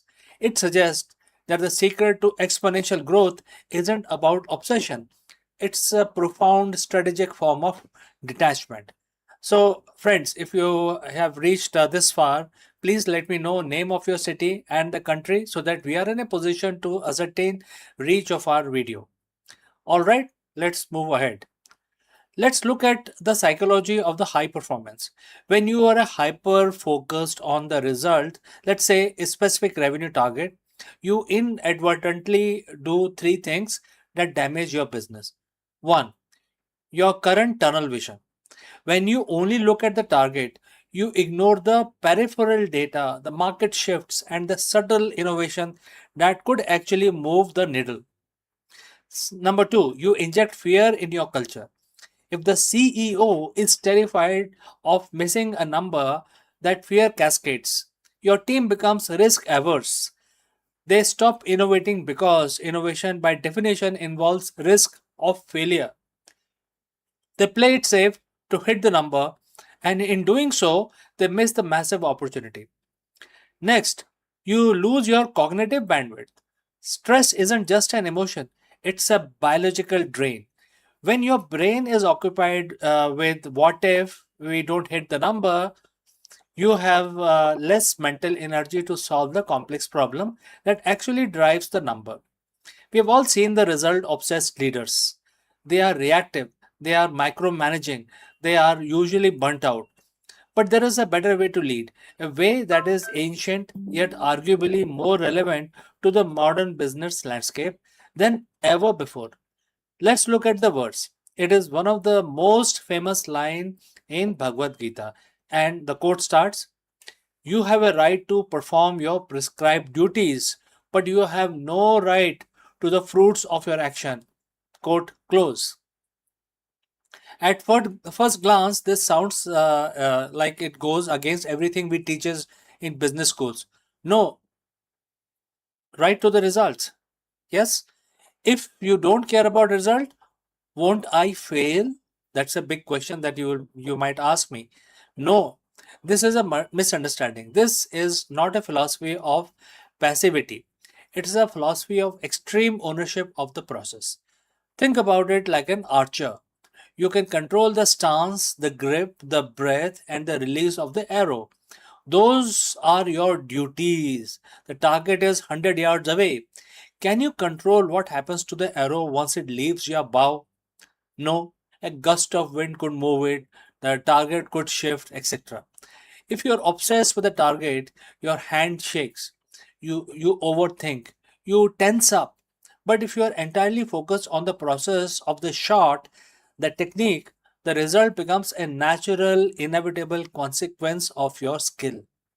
In business terms, your duty is the strategy, the team, the culture, the product development, and the customer experience.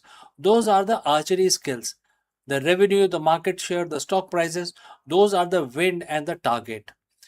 They are the outcome. The verse is telling you put your heart into the work because that is the only thing you actually control. So, how do we apply this in our boardroom? How do we use this to drive our growth? First, shift the KPI focus. Don't just track lagging indicators, things like revenue, profit, the result, etc.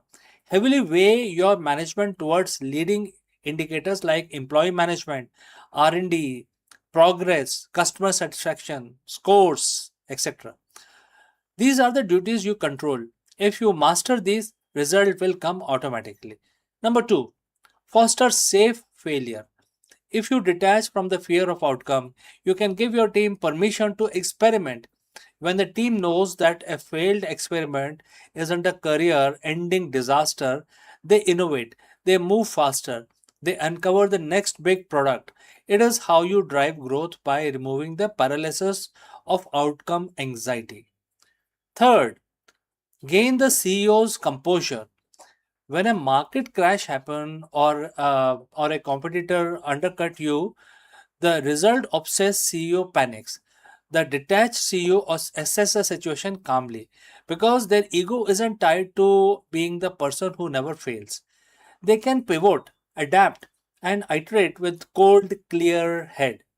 The paradox of Gita is that by letting go of the desperate need for the result, you actually become more capable of achieving it. You work smarter, not harder. You lead with clarity instead of chaos, etc. The most effective leader I've studied are not those who spend every waking hour trembling about the bottom line. They are the ones who build incredible systems, nurtured incredible teams, and focus obsessively on craft of building the business, not the result. The result weren't their masters. The result was a byproduct of their excellence. So here is a challenge for the next 3 months, for the next quarter. Identify the things you're doing solely because you are afraid of the result, and then shift your energy. Pour it into the process, pour it into the people, pour it into the strategy. Let go of the outcome and watch how much more effective you can drive the growth that you're looking for. Because when you stop shaking from the pressure of the result, your aim becomes incredibly steady. So, friends, thanks for watching. If this perspective resonated with you, I invite you to share your thoughts in the comments below. What is one process you have been neglecting because you were too busy chasing a result? Let us discuss this further in the next video. Friends, have a nice day ahead, and I will catch you again in the next one. Friends, a very big question that we want to address today is, are we alone or are we just being watched? For decades, we have scanned the stars for signals, but new speculation from SETI and leading astrophysicists suggest a chilling possibility. It is already too late to hide. While we search for them, humanity has spent the last century broadcasting our presence to the cosmos. In this video, we dive deep into the great silence and why the latest breakthrough in technosignatures and planetary direction suggests that any advanced civilizations within 100 light years likely to already know Earth is a home to an industrial civilization. Let us explore this further.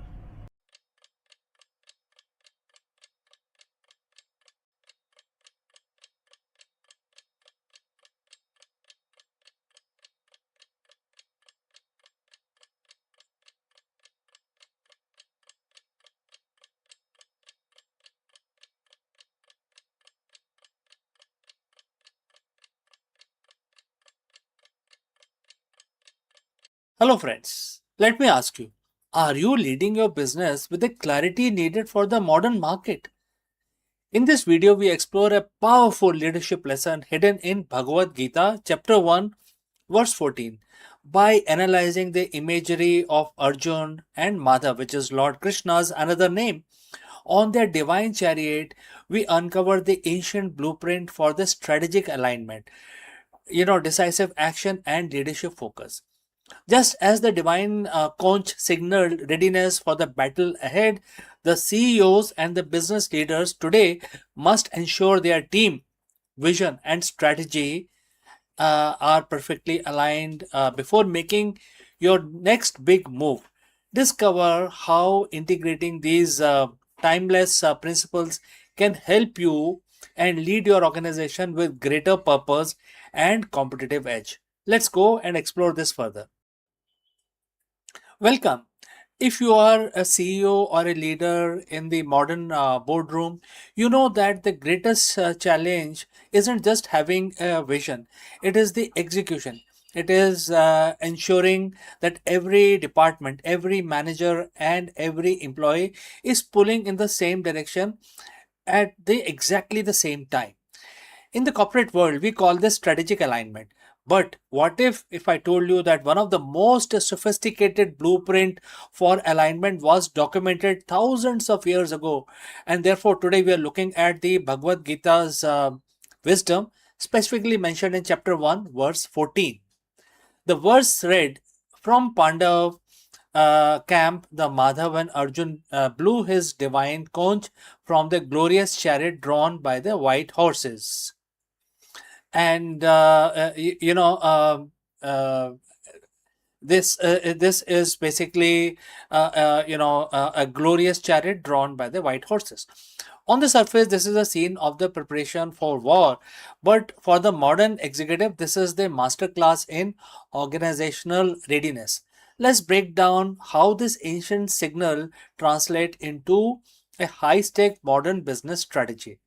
Let us deconstruct the verse. You have the chariot, the white horses, and the divine conch. The chariot, which is your business model, the chariot represents the structural foundation of your organization. It must be glorious, meaning robust, well maintained, and built to handle the terrain of the competitive market. Next is the white horses, which is your strategic asset. Horses in Gita symbolizes the senses and energy driving the movement. For a CEO, these are your teams, your capital, and your technology. If your horses are not perfectly aligned, the chariot moves into circles that and therefore it will not go anywhere. Next is divine conch, the leadership, which is the leadership signal. This is the most crucial part. Before we blow this conch, which is the signal, it is what a movement of unified communication. So what Krishna is trying to tell you is that it is basically about the unified communication. So why do so many companies fail? It is rarely a lack of resource, it's a lack of alignment. As a CEO, your job is to blow the conch. You are the source of signal. If your signal, your vision is muffled or inconsistent, your horses will lose focus.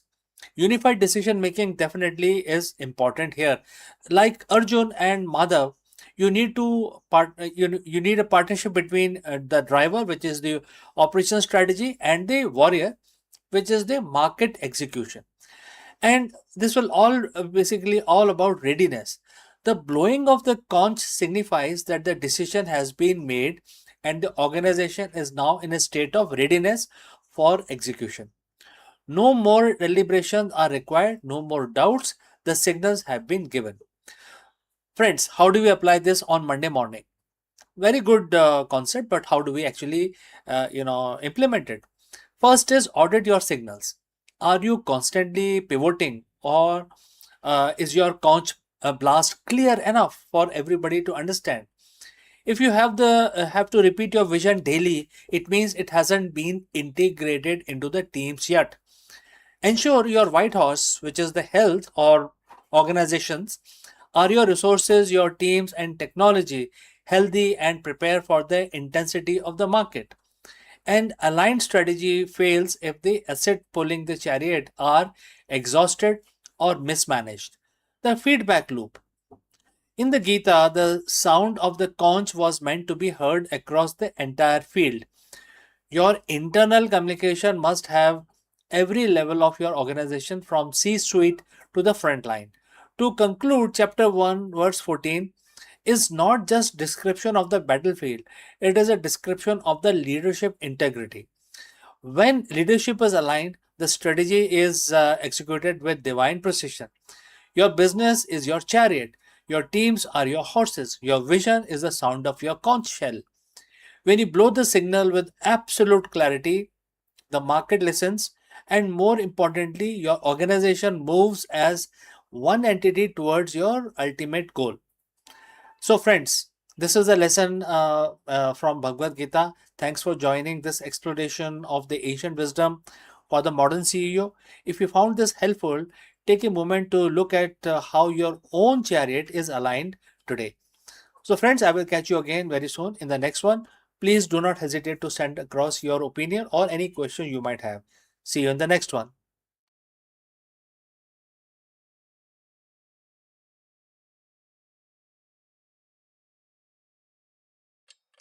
Hello, friends, welcome and namaskaram. Let me ask you, are black holes actually a myth? In this video, we challenge the fundamental understanding of the universe. Modern physics hits a wall when it comes to the singularity inside a black hole. But what if the math is wrong because the object isn't there at all? We are diving into the dark star hypothesis, a revolutionary theory proposing that instead of crushing matter into a point of infinite density, the dark matter fermions accumulate to form a massive invisible star. This could finally solve the greatest space mystery of the decade. How did the massive black holes grow so large so quickly? Let us explore this fact further. Black holes, they are the ultimate cosmic boogeyman. They are the most dense, most powerful, and most mysterious objects in our universe. We see their silhouette, we track the trace of their star devouring, dancing around them, and we see massive jets of energy shooting from their centers. We are taught that these are singularities, point of infinite density where gravity is so strong that not even light can escape. But what if I told you that everything we think we know about them might be wrong? What if the black holes as we define them don't actually exist? What if the math we use to describe them, the math that forces us to deal with infinities, is actually a sign that our current model is fundamentally broken? Today, we are going to explore a radical hypothesis which is known as the dark star hypothesis. Could it be that what we call a black hole is actually a dense cluster of unknown dark matter fermions, mimicking the behavior of a black hole without this singularity, without the infinities, and without breaking the laws of physics? Let's dive in. But first, why would we want to get rid of black holes? They seems pretty solid, right? Well, the problem isn't about the observation, it's about the theory. In physics, whenever our equations produce an infinity, it's a giant red flag. It usually means our theory has reached its breaking point. Inside a standard black hole, the math of general relativity predicts a singularity, a point where density is infinite and volume is zero. So, when you get an infinity in physics, it's not an answer, it's an error message. It means our current tool for describing reality has failed. And then there is a big growth problem. We have observed supermassive black hole in very early universe, objects billions of times the mass of our sun. According to our current models of how matter collapses and how these holes fade, they shouldn't have had enough time to get that big. There are too big, too fast. It's like finding a fully grown a teenager in a nursery. Uh, it shouldn't be possible at all. So we have a choice. Either our understanding of how things grow is wrong, or the object itself isn't what we think it is. This is where the dark star hypothesis comes into play. So, friends, before we move forward, if you have reached this far, please inform us from which city you have tuned in and in which language you are watching this video. This will help us determine the reach of our channel. Now, let's continue with our discussion. So, what is a dark star? Instead of a singularity, which is just a point, imagine a massive super dense cluster of dark matter. Now, we don't know exactly what dark matter is, but we know it interacts via gravity. Some theory suggests it is made of fermions, which are particles that follow the Pauli's exclusion principle. So, friends, if you know what is Pauli's exclusion principle, briefly I will tell you.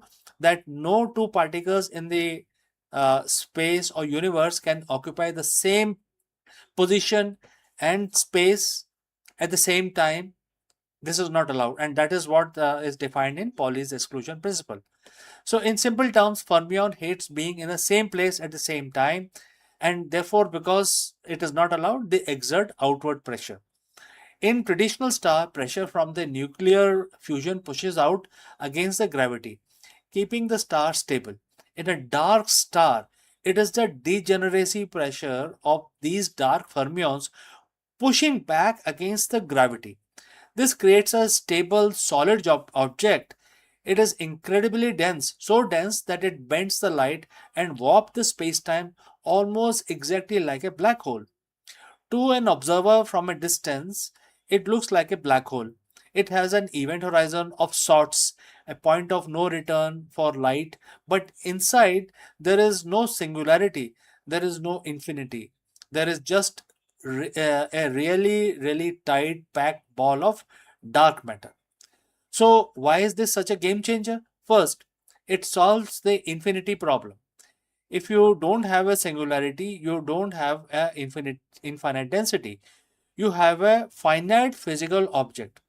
Physics laws don't break down anymore because you are dealing with a material object, not a mathematical point of nothingness. Second, it solves the formation problem.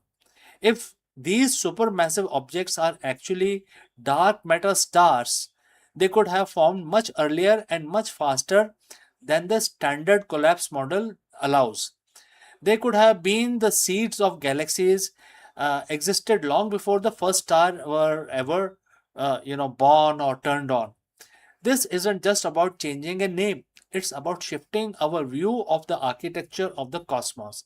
It suggests that the dark matter isn't just a ghostly filler, it's the actual backbone of the universe. Now, is this proven?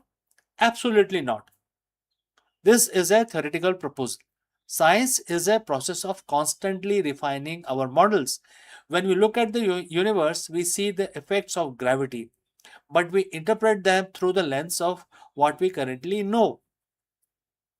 If we keep finding that black holes model can't explain the early growth of the galaxies or the quantum mechanics and gravity refuses to shake hands, we have to look for the alternative. Could the dark star be the answer? Maybe, maybe not. But the thrill of science isn't in having all the answers, it's in having the courage to ask, what if we were wrong? So, friends, what do you think? A black hole is the final word, or is there a dark secret hiding in the center of our galaxy? Let me know your thoughts in the comments below, and don't forget to subscribe for more deep dives into the mysteries of the universe. Thanks for watching, and I will see you very soon again in the next one. परिवार केवल रिश्तों का नाम नहीं है, ये हमारे दिमाग और भावनाओं की असली प्रयोगशाला है। जब हम अपने प्रियजनों के साथ समय बिताते हैं, हंसी बांटते हैं, सुख दुख साझा करते हैं, तो हमारे भीतर ऐसी मानसिक ऊर्जा पैदा होती है जो हमें जीवन के हर चुनौती से लड़ने की ताकत देती है। हाल के अध्ययनों ने यह साबित किया है कि परिवार का साथ दिमाग की कार्य क्षमता को बढ़ाता है और भावनात्मक दृढ़ता को पीढ़ी दर पीढ़ी मजबूत करता है। आज की तेज रफ्तार दुनिया में जहां तनाव और अकेलापन बढ़ रहा है, परिवार ही वह सुरक्षा आश्रय है जो हमें स्थिरता, आत्मविश्वास और मानसिक शांति प्रदान करता है।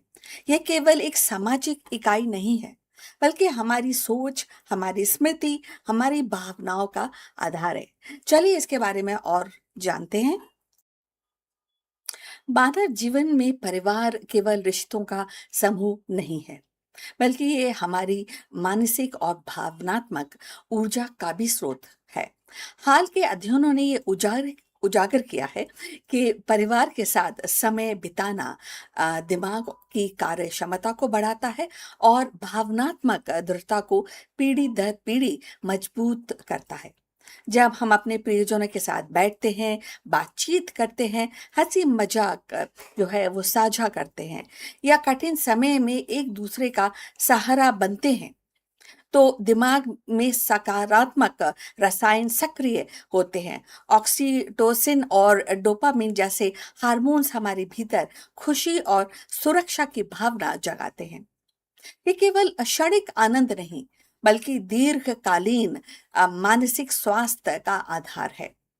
परिवार के साथ बिताया गया समय बच्चों के लिए विशेष रूप से महत्वपूर्ण है। माता पिता और दादा दादी के साथ संवाद बच्चों के दिमाग में भाषा, स्मृति और भावनात्मक संतुलन को मजबूत करता है। यही कारण है कि जिन बच्चों का पारिवारिक वातावरण सहयोगी और स्नेहपूर्ण होता है, वे जीवन की चुनौतियों का सामना अधिक आत्मविश्वास से कर सकते हैं। वयस्कों के लिए भी परिवार मानसिक ऊर्जा का स्रोत है। कामकाज और सामाजिक दबावों के बीच परिवार का साथ तनाव को कम करता है। जब हम अपने प्रियजनों के साथ भोजन करते हैं, कहानियां सुनते हैं या बस साथ में बैठते हैं, तो दिमाग की थकान दूर होती है और सोचने समझने की क्षमता बढ़ती है। अध्ययनों ने ये भी इस दिखाया कि परिवार का साथ बिताने से भावात्मक दृढ़ता, जिसको कि इमोशनल रेजिलियंस कहते हैं, वो भी बढ़ती है। इसका अर्थ ये है कि व्यक्ति कठिन परिस्थितियों में भी टूटता नहीं है एक्चुअली, बल्कि संभल कर आगे बढ़ता है। ये दृढ़ता केवल एक पीढ़ी तक सीमित नहीं रहती, बल्कि बच्चों और आने वाली पीढ़ियों में भी ट्रांसफर होती है। इस प्रकार परिवार का एक जीवंत अगर रूप देखा जाए तो वो विद्यालय से कम नहीं है, जहां हम धैर्य, सहयोग और प्रेम सीखते हैं। 2026 के संदर्भ में ये और भी महत्वपूर्ण है।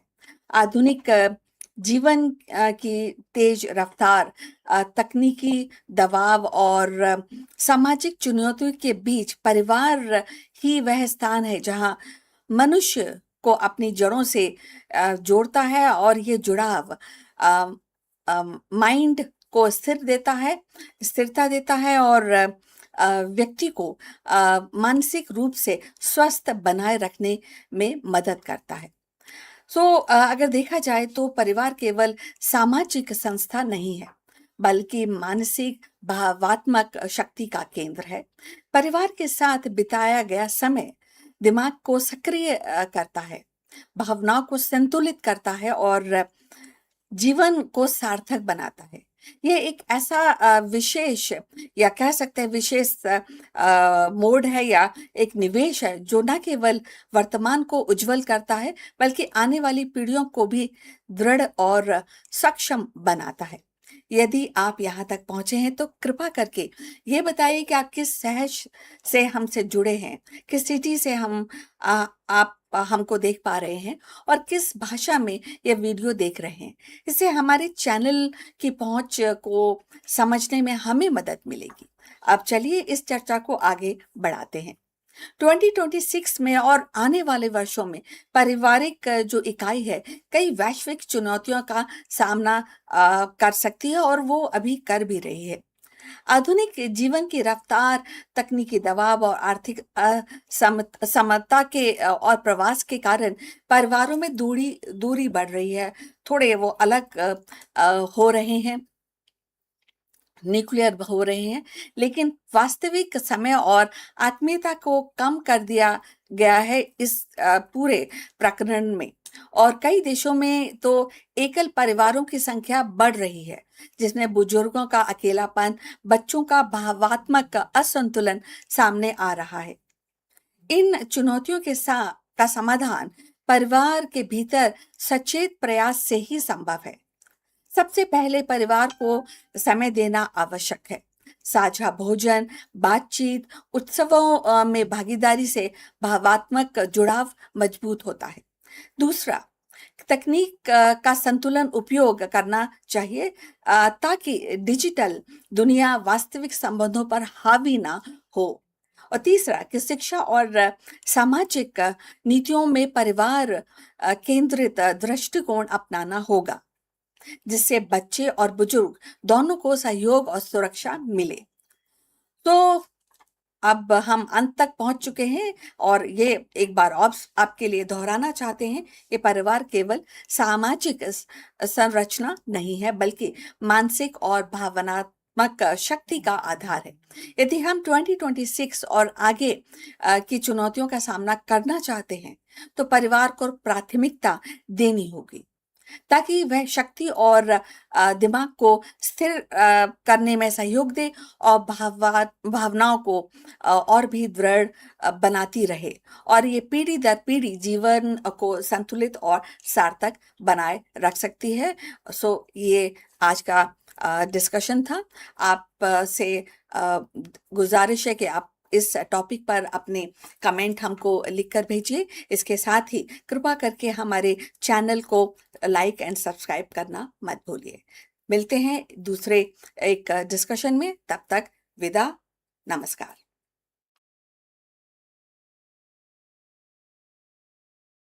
For decades, the Indian nuclear sector was a forbidden fortress. It was state-run, shielded from private players, and largely close to the global capital. But in 2025, everything changed. The Atomic Energy Commission (AEC) just cleared a policy that effectively ends the nuclear isolation era by allowing up to 49% foreign direct investment, also known as FDI, in small modular reactor (SMRs). India has fired, starting a pistol for a multi-billion-dollar race. Why now? Well, the world is hungry for carbon-free base load power, and India has world most ambitious energy roadmap. We aren't just talking about a few power plants. We're talking about a $200 billion shift. Today, we are breaking down the global investor from the US, France, and Russia are suddenly lining up at the India's door. So, friends, if you have reached this far, please inform us from which city you have tuned in and in which language you are watching this video. This will help us determine the reach of our channel. Alright, let's proceed further. Let's talk technology. Traditional nuclear plants are like massive cruise ships.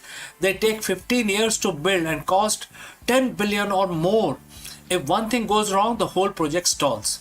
Small modular reactors, or the SMRs, are the speedboats and speedboats of the nuclear world. These are the reactors that produce between 77 megawatts and 300 megawatts of power. They are built in factories on the assembly lines and shipped to the site. India has introduced its own version, the Bharat Small Reactor, which is acronym for BSR. Why investors love them? They offer lower entry price. Instead of risking $10 billion, a private company can partner with the Nuclear Power Corporation of India to build a modular unit for a fraction of the cost. So it has speed of delivery. Definitely, you can actually go from groundbreaking to grid connected in about 5 years. For an investor, faster construction means a faster return on investment. The real magic happened in the boardroom. The Indian government passed the Shanti Act of 2025. This wasn't just another law, it was a legal bridge. Before this, foreign companies were terrified of Indian civil liability laws. If there was an accident, the supplier could be sued into bankruptcy. The new policy provider, in fact, clears a framework for risk sharing between Indian state and the foreign investor. By allowing 49% FDI, India is saying, we want your tech and we want your cash, but we will keep the keys to the security of the facility. Therefore, the balance of 51% will be state control and 49% will be private investment. And that is why this is a sweet spot. And that has a global giant like Holtec International, GE, Hitachi dusting off their blueprints for Indian soil. The investment isn't just about technology, it's about demand. Indian economy is booming, and definitely it's also growing by leaps and bounds. And the rest of the world can only dream of, at that kind of speed India is moving forward. We are building gigafactories for EVs, massive data centers for AI, and huge green hydrogen hubs. All these things have one thing in common: India needs 24 by 7 power. Solar and wind are great, but they don't work when the sun goes down and the wind stops, right? So SMRs are being pitched as the captive power sources. Imagine massive steel plants in Odisha or a tech park in Bengaluru having its own dedicated SMR right next door. Investors see this industrial demand as the guaranteed revenue stream. It is not just selling power to the grid, it is powering the future of the global manufacturing. Now let's talk about the long game. India has the world's largest reserve of thorium, believe it or not. The traditional reactors runs on uranium, which India has to import. But thorium, we have enough of it in our beaches to power the country for centuries. And what is the catch here? There's always a catch, right? You cannot just put thorium in a standard reactor. You need a breeder process. So SMRs are perfect test bed for this. By inviting FDIs into SMRs, India is accelerating its three-stage nuclear program. The global investors provide capital today for uranium-based SMRs are essentially helping build the infrastructure that will eventually run on thorium. It's a transition that could make India the OPEC of the 22nd century. So why are the global investors eyeing India at this point in time? It is a perfect storm of the clear policy, which is based on FDI, proven demand, which is the industrial growth, and the futuristic tech, which is based on thorium. India's goal is to hit 100 gigawatt of nuclear power by 2047. It's a massive mountain to climb, but for the first time, India isn't climbing it alone. With global capital and private innovation now in the mix, the atomic age of India hasn't just arrived. It is actually going to get onto overdrive. So friends, what do you think? Is opening nuclear power to foreign investment is a master stroke for energy independence or a risky move? Let me know in the comments below. Don't forget to like this video and subscribe for more deep dives into the tech and policy that is shaping India's future. Thanks for watching, and I will catch you again in the next one. Before I leave, a word about our affiliate partner. Stop settling for a good enough video. If your built-in laptop camera looks like a grainy mess, it is time for an upgrade. Want to instantly level up your video presence? I like to present the Lenovo Performance FHD webcam. This is a game changer for your desktop setup. Technically, this is packed.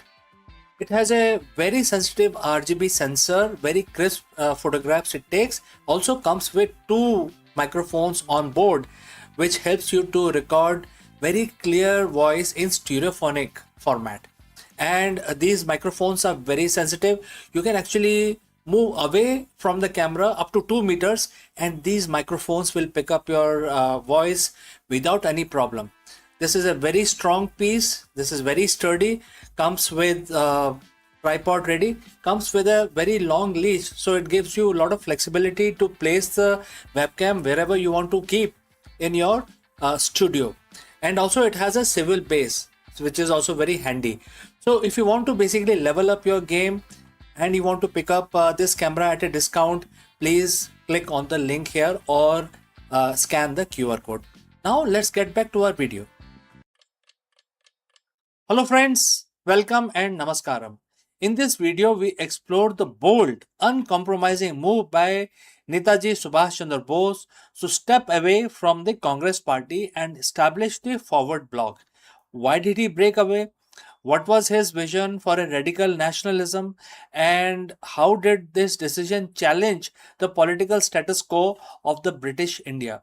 Join us as we analyze the historical context of the Congress split, the ideological rift between Bose and party leadership, and the lasting impact of the Forward Bloc on the fight for the Indian independence.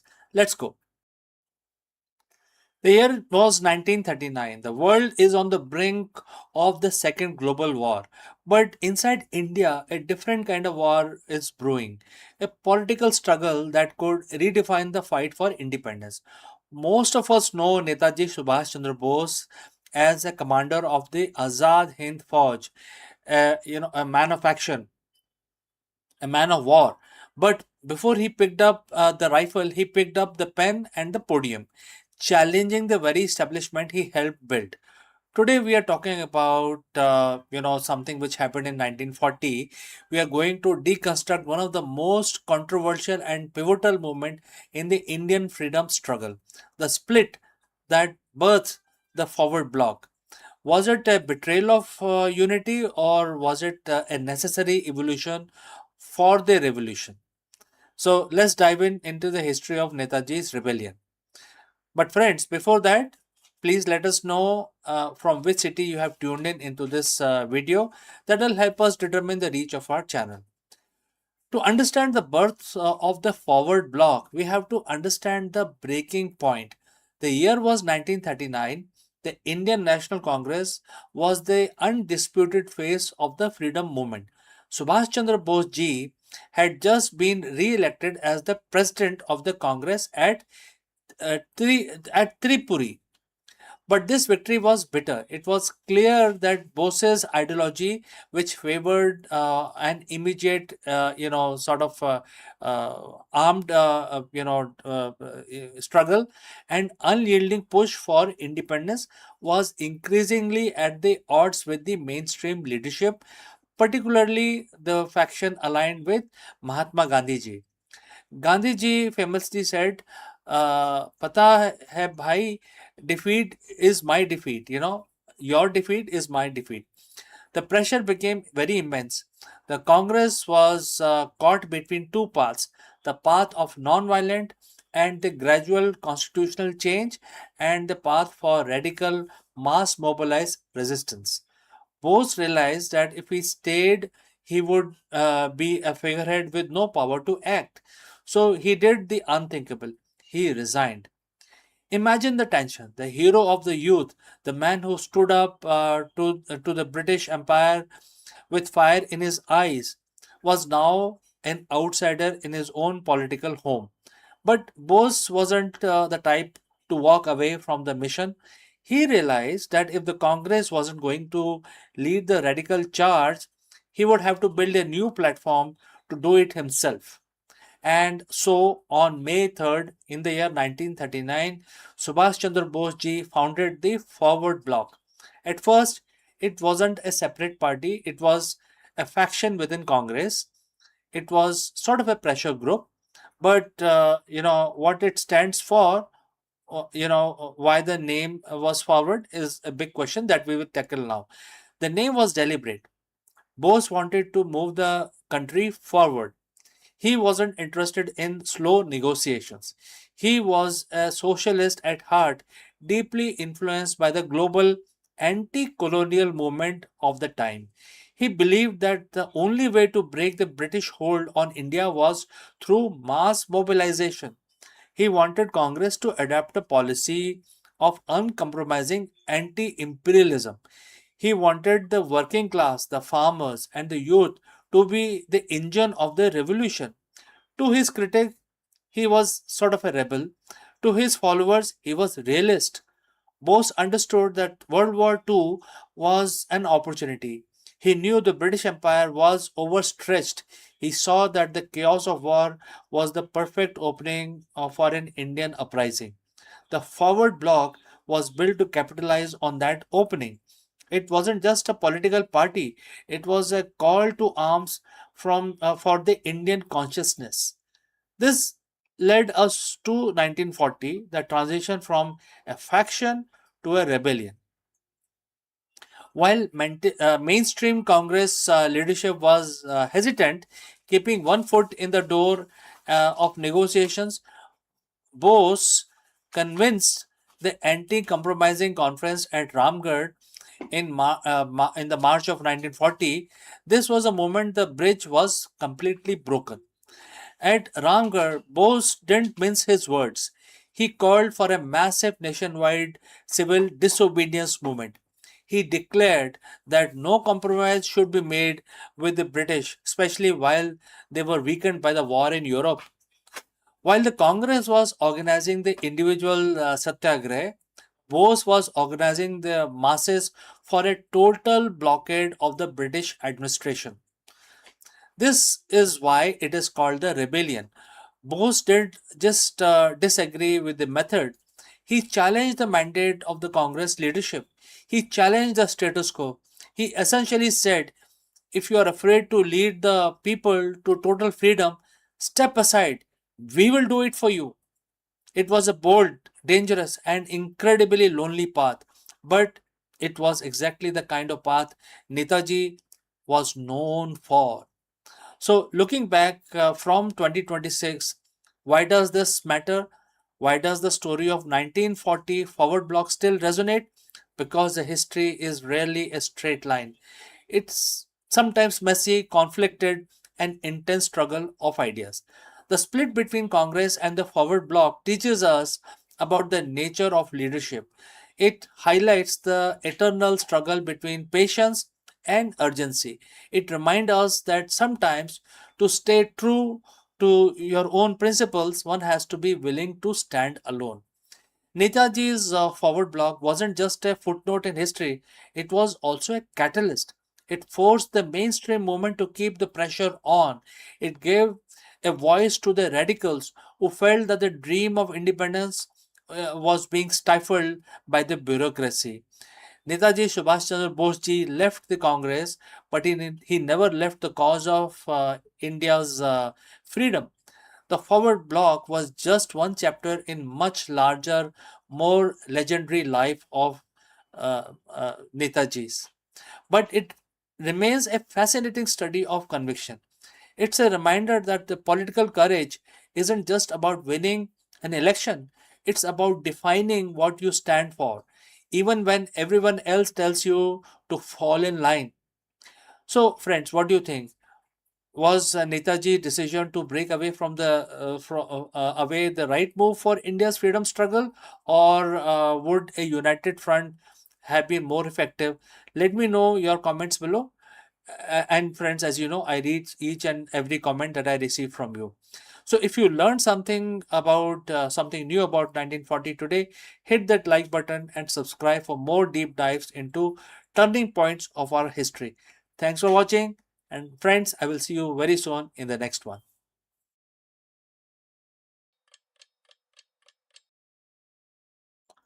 Hello दोस्तों, नमस्कारम। आप सभी का स्वागत है। और आज सोमवार है, 29 जून है। तो आज को सबको पता है कि जो सोमवार का जो दिन होता है वो भगवान शंकर के लिए समर्पित होता है। तो आज के दिन हम उनकी पूजा, उनकी स्तुति कर सकते हैं। तो आज हम अपना दिन शुरू करेंगे भगवान शिव की आराधना करके। और हर रोज की तरह हम इस एक मंत्र का उच्चारण करेंगे। आप भी मेरे साथ जुड़ें और इस मंत्र का उच्चारण करें। 11 दफा करेंगे। ये मैं काउंटर यूज करता हूँ, आप देखिए। आप जैसे मर्जी करना चाहें कर सकते हैं, आप माला का इस्तेमाल करें, लेकिन याद रहे 11 दफा करना है। और तो चलिए हम भगवान का नमन करते हैं, हाथ जोड़ के उनका ध्यान करते हैं। और अब हम अपना मंत्र चालू करते हैं। ये महामृत्युंजय का मंत्र होगा। दोस्तों चलिए आंखें बंद कर लीजिए और अपना जाप शुरू कर दीजिए। ओम त्र्यंबकं यजामहे सुगंधिं पुष्टिवर्धनम् उर्वारुकमिव बन्धनान् मृत्युर्मोक्षीयमामृतात् सद्यो जातं प्रपागमि भगवन्तं मृत्युं जय शिवम् अभयामि। ओम त्र्यंबकं यजामहे सुगंधिं पुष्टिवर्धनम् उर्वारुकमिव बन्धनान् मृत्युर्मोक्षीयमामृतात् सद्यो जातं प्रपागमि भगवन्तं मृत्युं जय शिवम् अभयामि। ओम त्र्यंबकं यजामहे सुगंधिं पुष्टिवर्धनम् उर्वारुकमिव बन्धनान् मृत्युर्मोक्षीयमामृतात् सद्यो जातं प्रपागमि भगवन्तं मृत्युं जय शिवम् अभयामि। ओम त्र्यंबकं यजामहे सुगंधिं पुष्टिवर्धनम् उर्वारुकमिव बन्धनान् मृत्युर्मोक्षीयमामृतात् सज्ञो जातं प्रपागमि भगवन् मृत्युं जय शिवम् अवयामि। ओम त्र्यंबकं भजामहे सुगंधिं पुष्टिवर्धनम् उर्वारुकमिव बन्धनान् मृत्योर्मुक्षीयमामृतात् सज्ञो जातं प्रपागमि भगवन् मृत्युं जय शिवम् अवयामि।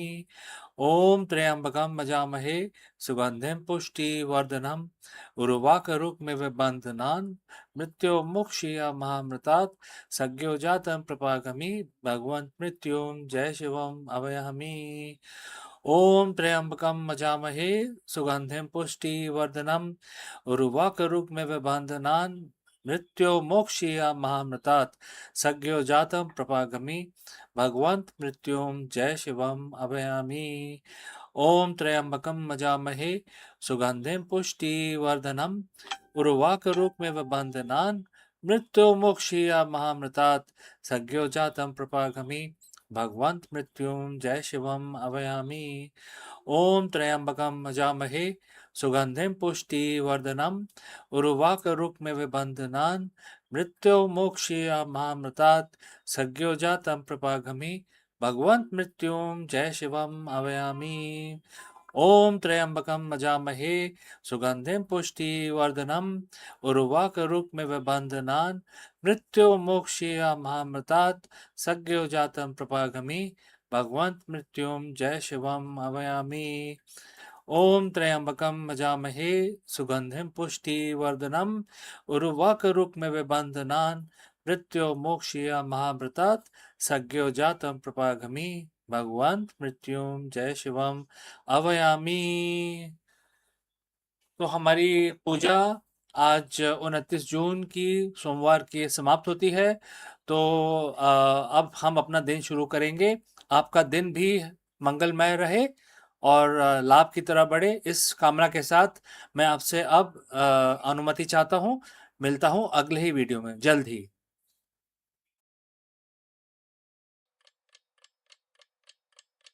Hello friends and namaskaram.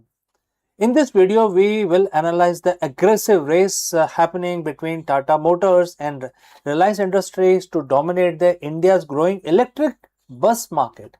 As the country shifts towards sustainable mobility and large-scale EV adoption, these two corporate giants are making massive moves to secure their leadership in the e-bus segment. Let us go and explore this further. The streets of India are changing. If you listen closely, the roar of the diesel engine is being replaced by hum of an electric motor. But this isn't just about the cleaner air. It's about a multi-billion dollar industry race to define the future of Indian mobility. Today we are looking at two titans, which is Tata Motors and Reliance Industries, and their aggressive expansion into India's EVs bus market.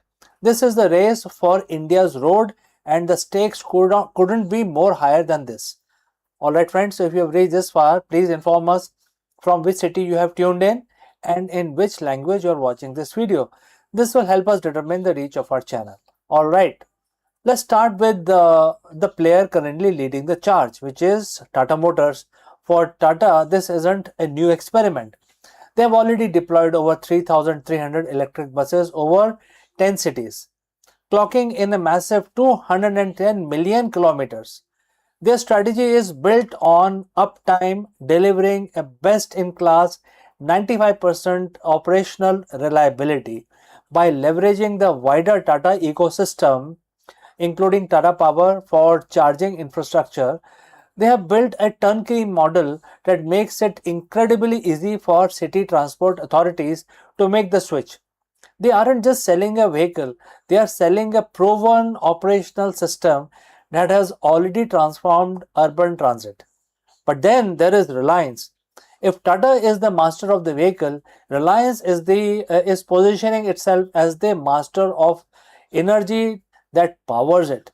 Reliance isn't just betting on electricity alone. Their strategy is a multi-pathway approach, integrating EV with hydrogen-powered vehicles and compressed biogas, which is also known as CBG. They have joined government-backed hydrogen pilot projects signaling that they see the future of heavy transport as a mix of technologies. They are playing a longer capital intensive game, focusing on building infrastructure ahead of demand and reimagining fuel stations as experience led destinations. So, why the aggression now? Because the numbers are finally moving. In financial year 26, electric buses counted for about 4.5% of the total bus sale, a steady climb from previous years. With government schemes like PM E-Bus Seva and PM E-Drive target the deployment of 50,000 plus e-buses by 2029. The order books are overflowing. We are looking at the market where domestic production capacity is hitting 32,000 units annually. This is no longer a niche market. It is the new backbone of public procurement. So, friends, who will win this race? Tata is the incumbent with hardware, the service network, and the trust of municipal corporations. Reliance is the energy giant aiming to control the infrastructure and alternative fuel that will power the next 50 years. One is perfecting the machine, the other is redesigning the ecosystem. As India moved to replace thousands of aging, polluting buses in cities like Delhi, Mumbai, etc., both companies are positioning to benefit from the massive replacement cycle. One thing is certain, the race for India's road is accelerating, and the real winner will be the Indian commuter, Indian consumer. So, friends, if you found this perspective shift valuable, I want to hear from you what do you think about this. And friends, do not hesitate to send across your questions or any suggestions. I will see you again very soon in the next one. Hello friends, did you know that NASA is officially moving beyond the chemical rockets? In this video, we dive deep into the revolutionary nuclear thermal propulsion (NTP) technology that is set to slash travel time to red planet. Imagine a future where Mars isn't a grueling 7 months journey but a weekend trip in comparison to everything we have known about the space exploration. Let us explore this further.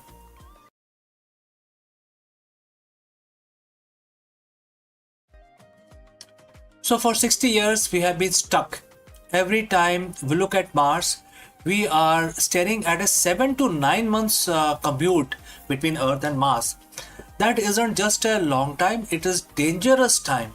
Every day, every day in deep space is another day of the cosmic radiation, muscle atrophy, and the psychological toll of the isolation. But what if we could break that speed limit of space travel? What if we could treat the journey to the red planet not in months, not in years, but in few days, right? Like a weekend trip in comparison to the current tech.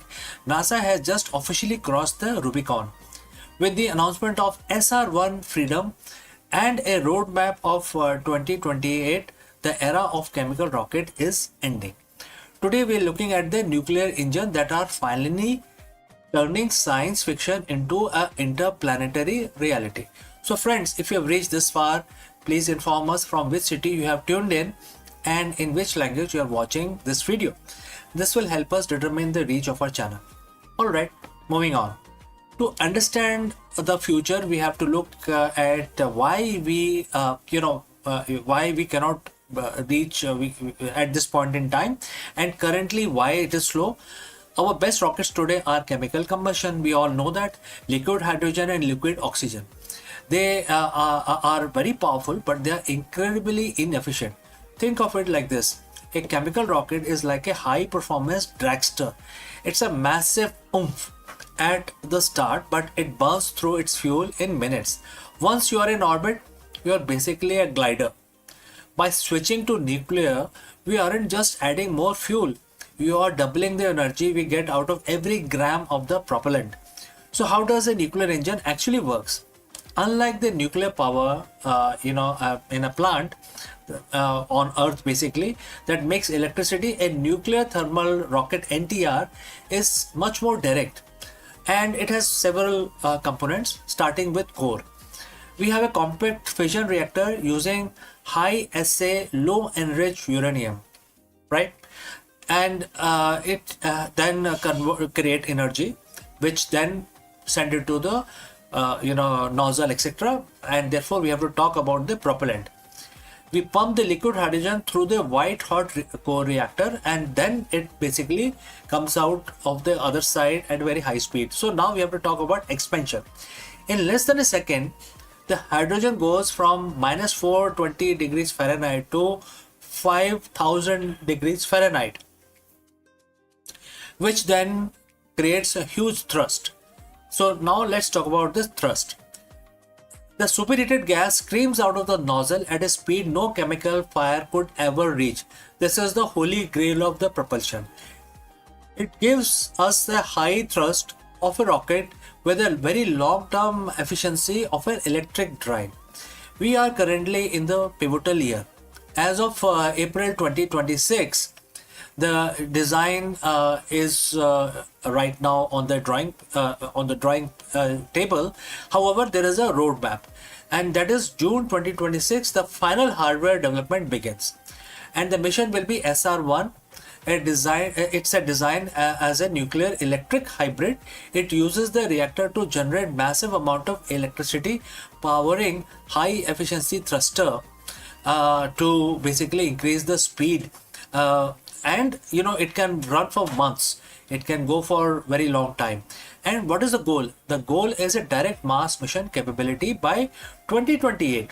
This isn't just a lab experiment anymore. We are building the flight hardware right now. So when we say weekend trip, we are talking about relative transit time. By cutting the journey to Mars from 250 days down to 100 or even 60 days, we solve the two biggest threats to human life. Number one is radiation. Less time spent in the void, which is open space, lower the dose of the solar particles or any cosmic radiation. Number two is the abort capability. Nuclear engines allow us to turn around or change course. Well, in a chemical rocket, once you are on your path, you are committed. Nuclear gives the pilot a steering wheel. Our multi-planetary future, which is to the stars, will have, will always remain a dream if we do not have faster mode of transport. We just don't have the engine to reach them. Why, right? So if we want to go to other worlds, other stars, we need faster mode of transport. So with the breakthrough that we are going to see in 2026, the gap between Earth and Mars is finally closing. We are no longer limited by how much fire we can make. We are now limited only by our ambition to explore. So friends, we have come to the end of our discussion today. My name is CK and you are watching Akulmach. And if you want to stay on the cutting edge of the Artemis era and the nuclear revolution, hit that subscribe button, and the future is arriving faster than you think. So before I go, a word about our affiliate partner. Stop settling for a good enough video. If your built-in laptop camera looks like a grainy mess, it is time for an upgrade. Want to instantly level up your video presence? I like to present the Lenovo Performance FHD webcam. This is a game changer for your desktop setup. Technically, this is packed. It has a very sensitive RGB sensor, very crisp photographs it takes. Also comes with two microphones on board, which helps you to record very clear voice in stereophonic format. And these microphones are very sensitive. You can actually move away from the camera up to 2 meters and these microphones will pick up your voice without any problem. This is a very strong piece. This is very sturdy. Comes with tripod ready. Comes with a very long leash, so it gives you a lot of flexibility to place the webcam wherever you want to keep in your studio. And also it has a swivel base, which is also very handy. So if you want to basically level up your game and you want to pick up this camera at a discount, please click on the link here or scan the QR code. Now let's get back to our video.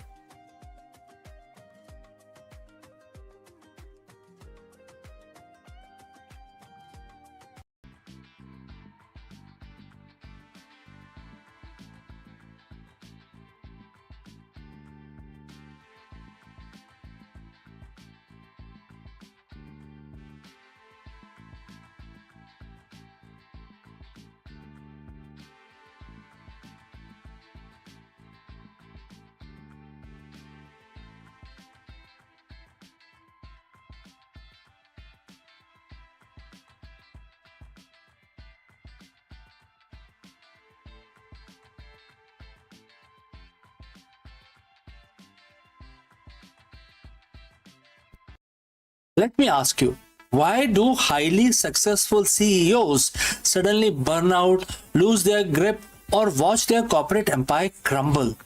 The answer isn't found in a modern business textbook. It was written thousands of years ago in Bhagavad Gita. Therefore, in this video, we break down Bhagavad Gita and translate its profound wisdom into survival guide for the modern executive. Let's go. What is the ultimate destination for a highly successful CEO? Very profound question, but very difficult to answer. If you look at the tech world, Wall Street, or startup ecosystem, the playbook says exponential growth, massive exits, and legacy carved in stone, and ultimate control. But look at all this a little closer at the corporate history. Why do some of the most brilliant minds, leaders who build empires suddenly burn out? Why do they make catastrophic ethical lapses? Why do they watch their organizations crumble from within? Most businesses and training institutes and schools will tell you it's a failure of a strategy, a shift in the market dynamics, or a poor risk management. But thousands of years ago, a profound spiritual text diagnosed the true cause of this corporate collapse. It is not the failure of strategy, it is a failure of identity. Today, we are diving deep into Bhagavad Gita, chapter 9, verse 24. We are going to look past the religious context and uncover a brutal, timeless, psychological warning that every modern founder, executive, and leaders need to hear before it's too late. So friends, if you have reached this far, please inform us which city you have tuned in and in which language you are watching this video. This will help us determine the reach of our channel. Alright, let's proceed further. Those who do not understand that I am the real enjoyer and the supreme lord of each and every sacrifice, they fall down and remain in the cycle of life and death, and the quote close. Let's unpack this because to a modern executive, words like sacrifice and lord sound detached from Q4 KPIs and the boardroom meetings. But if we translate the core metaphysics into leadership psychology, the wisdom is startling.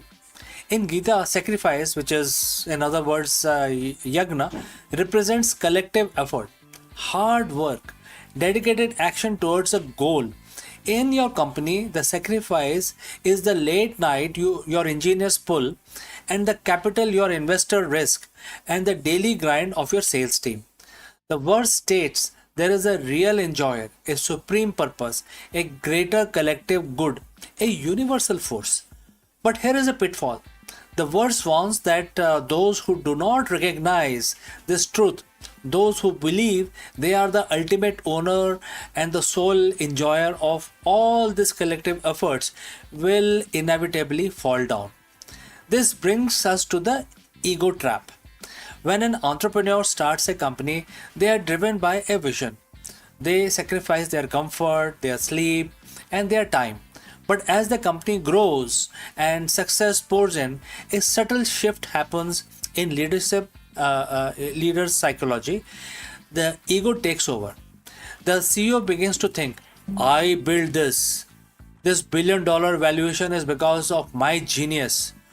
The employees are sacrificing their time so that I can enjoy the profit and the fame. They declare themselves the real enjoyer.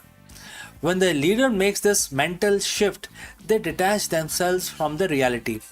They become obsessed with the fruits of the labor rather than the quality of the work, and this is what the Gita calls attachment to the result.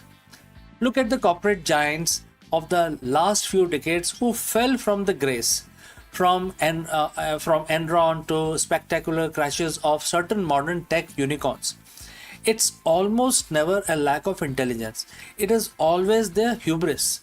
The leader begin to believe they are above the rules, above the ecosystem, and completely responsible for the sun rising and setting on their industry. And just as the verse warns, they plummet. The second part of the verse says that because they don't understand this truth, they remain in the cycle of life and death. In a corporate context, this is the exhausting, endless cycle of cyclic failure and burnout. When you believe you are the sole enjoyer and bearer of the company's burden, you carry an unsustainable weight. Every market dip feels like a personal attack. Every failed product feels like an existential crisis. You find yourself trapped in a loop. You chase temporary success. You achieve milestones and your ego inflates. Because your ego is inflated, you make a blind, arrogant decision. The business takes a hit, leading to loss of purpose and intense anxiety. You scramble frantically to fix it, restarting the cycle, etc. This is the corporate, sansar, or the world, the cycle of the professional life and death. You are constantly fighting to protect your self image rather than steering the ship. You aren't building a legacy, you are running an emotional treadmill fueled by fear and pride. So, what is the antidote here? How does the modern CEO applies chapter 9 and verse 24 to find sustainable success? The secret lies in moving from ownership mind to a stewardship mindset. In the visual rendering of this lesson, I mean, if you start imagining, the act as a steward, your relationship with the company changes. First, the burden lifts. If you are not the ultimate owner of the result, you no longer carry the paralyzing fear of the failure. You focus purely on the execution, the karma, and leave the outcome to the market, the universe, or the collective ecosystem. Second, your team thrives. True sustainable leadership happens when a CEO realizes they are there to serve the vision and not the other way around. Employees can sense when a leader wants all the credit. Conversely, they will run through brick walls for a leader who shares the triumph and views the company's success as a collective sacrifice. You shift from saying, "Look what I made," to "Look what I have been trusted to guide."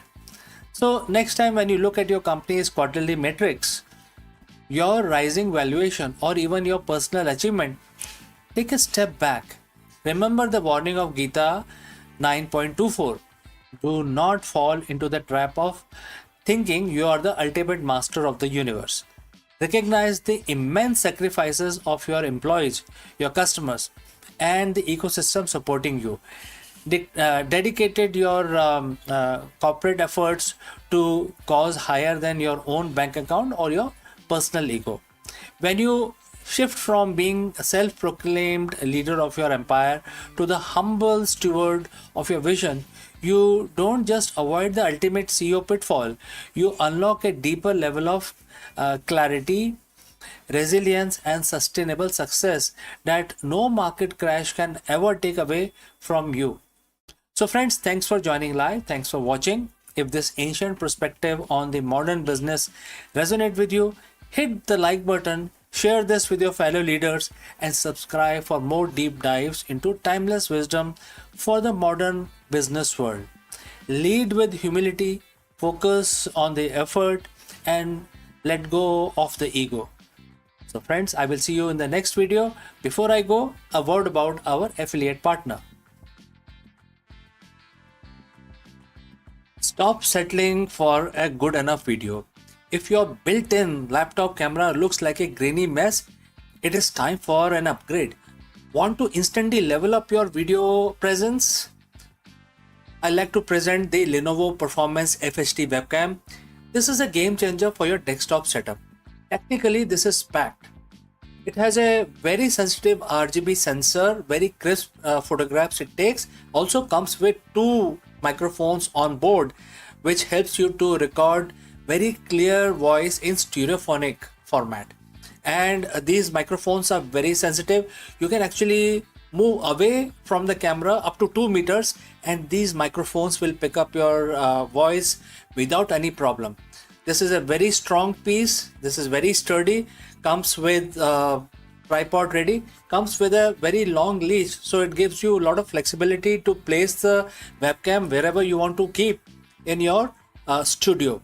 And also it has a swivel base, which is also very handy.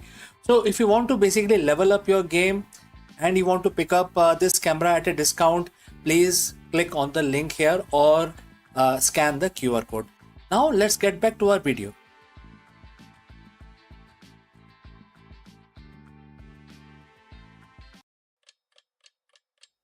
Hello दोस्तों, नमस्कारम। आप सभी का स्वागत है।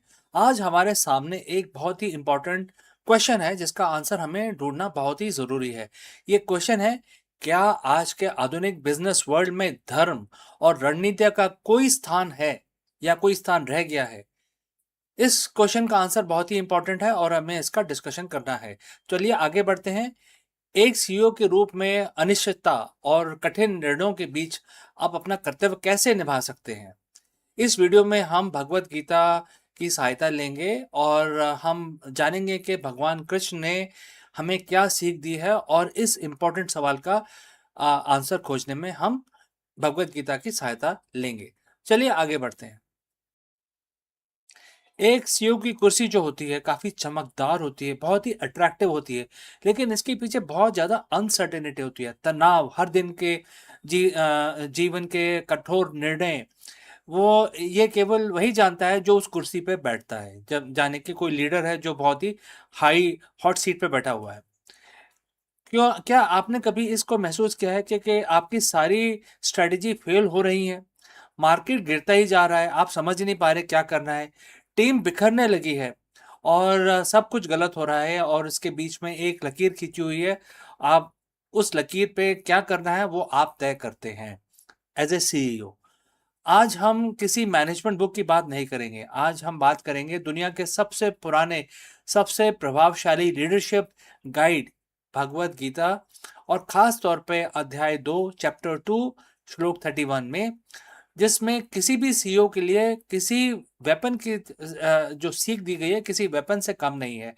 एक strategic master class की तरह ये हमारे सामने है।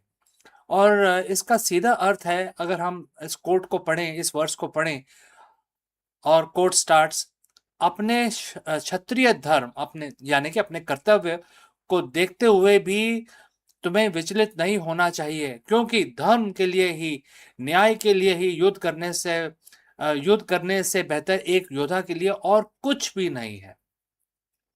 And the quote close. तो दोस्तों, अगर आप यहाँ तक पहुंचे हैं तो हमें कमेंट करके ज़रूर बताएं कि आप कौन सी सिटी से, कौन सी कंट्री से हमारे साथ जुड़ रहे हैं और किस लैंग्वेज में हमारा वीडियो देख रहे हैं। तो चलिए आगे बढ़ते हैं। अब एक सीईओ के तौर पे आप सोचेंगे, मैं युद्ध कैसे कर सकता हूँ, मैं तो बिजनेस कर रहा हूँ।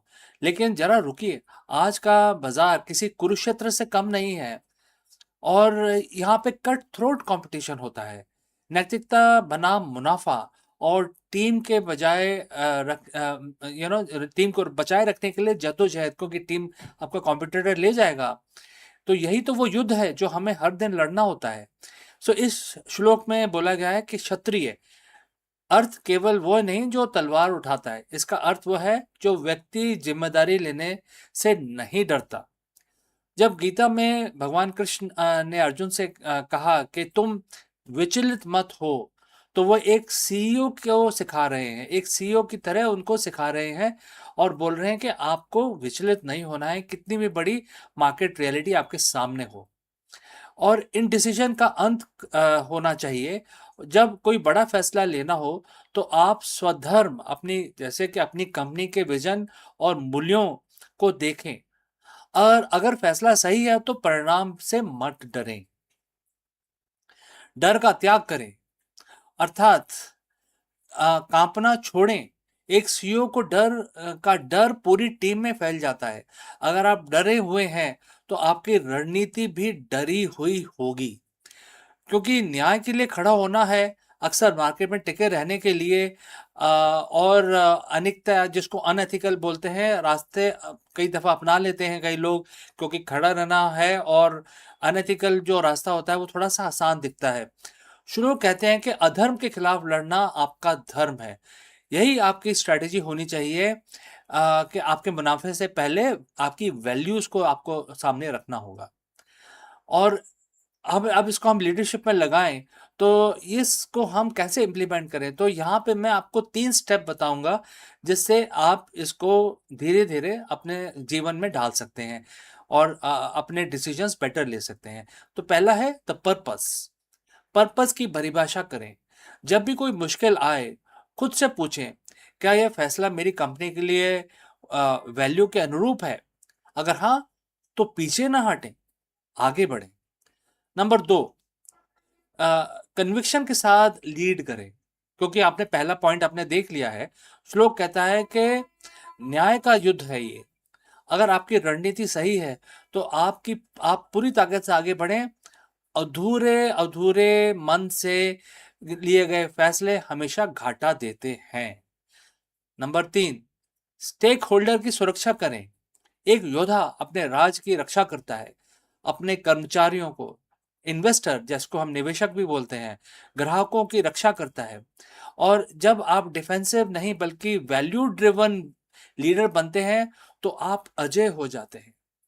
तो दोस्तों ये 3 मंत्र हैं जो आप अपनी लाइफ में उसको फॉलो कर सकते हैं, जो हमें भगवत गीता से इस पर्टिकुलर 2 लाइनों के श्लोक में मिलते हैं। दोबारा से बोलता हूँ, चैप्टर 2 श्लोक 31, और आपको यह याद दिलाता है कि आप एक सीईओ ही नहीं, आप एक लीडर हैं जिसे न्याय और प्रगति के लिए खड़ा होना है।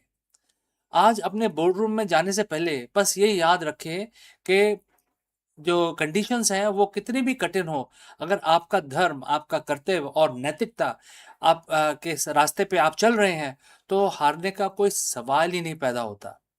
अगर आप लीडर हैं और आपको लगता है कि ये संदेश आपके किसी सहकर्मी या दोस्त के काम आ सकता है, तो उनके साथ शेयर करें और हमें कमेंट करके बताएं कि आपके लिए कॉर्पोरेट धर्म का सबसे बड़ा चैलेंज क्या है।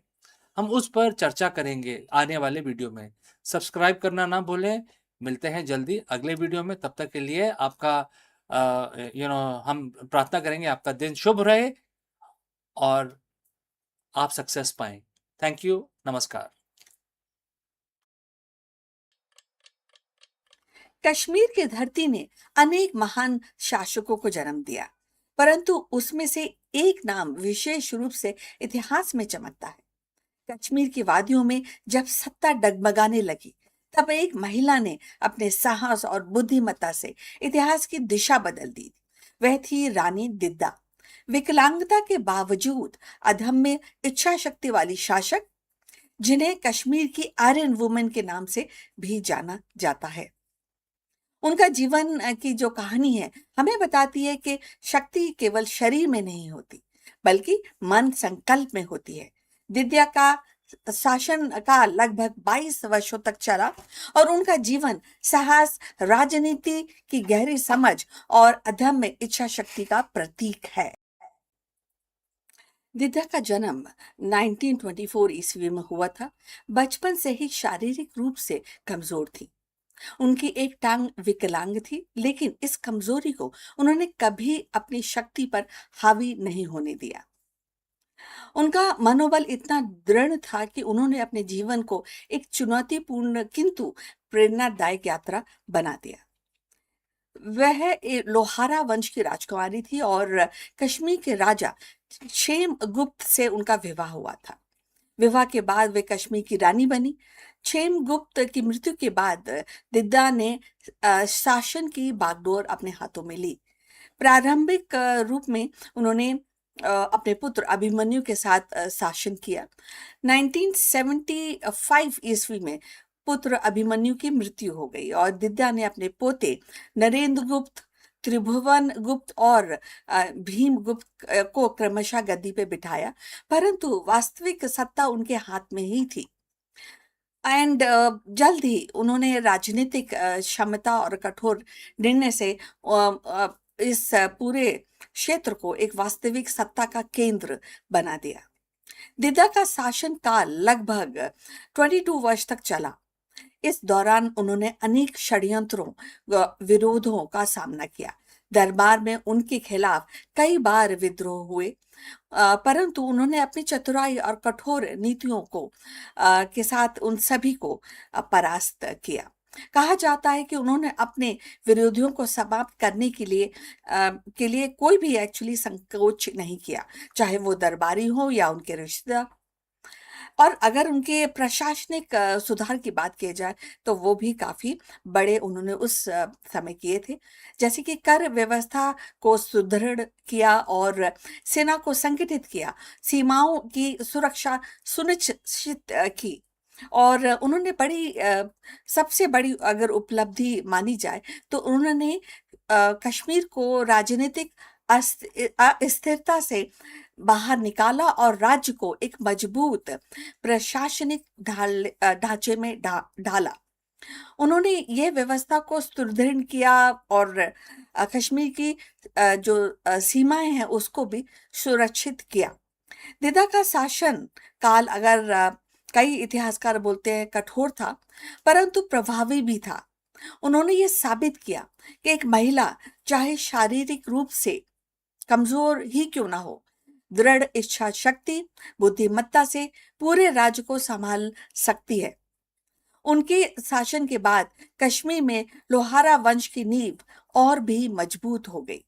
और यदि आप यहाँ तक पहुंचे हैं तो कृपा करके बताइए कि आप किस शहर से जुड़े हैं और किस भाषा में इस वीडियो को देख रहे हैं। इससे हमारे चैनल की पहुंच को समझने में हमें मदद मिलेगी।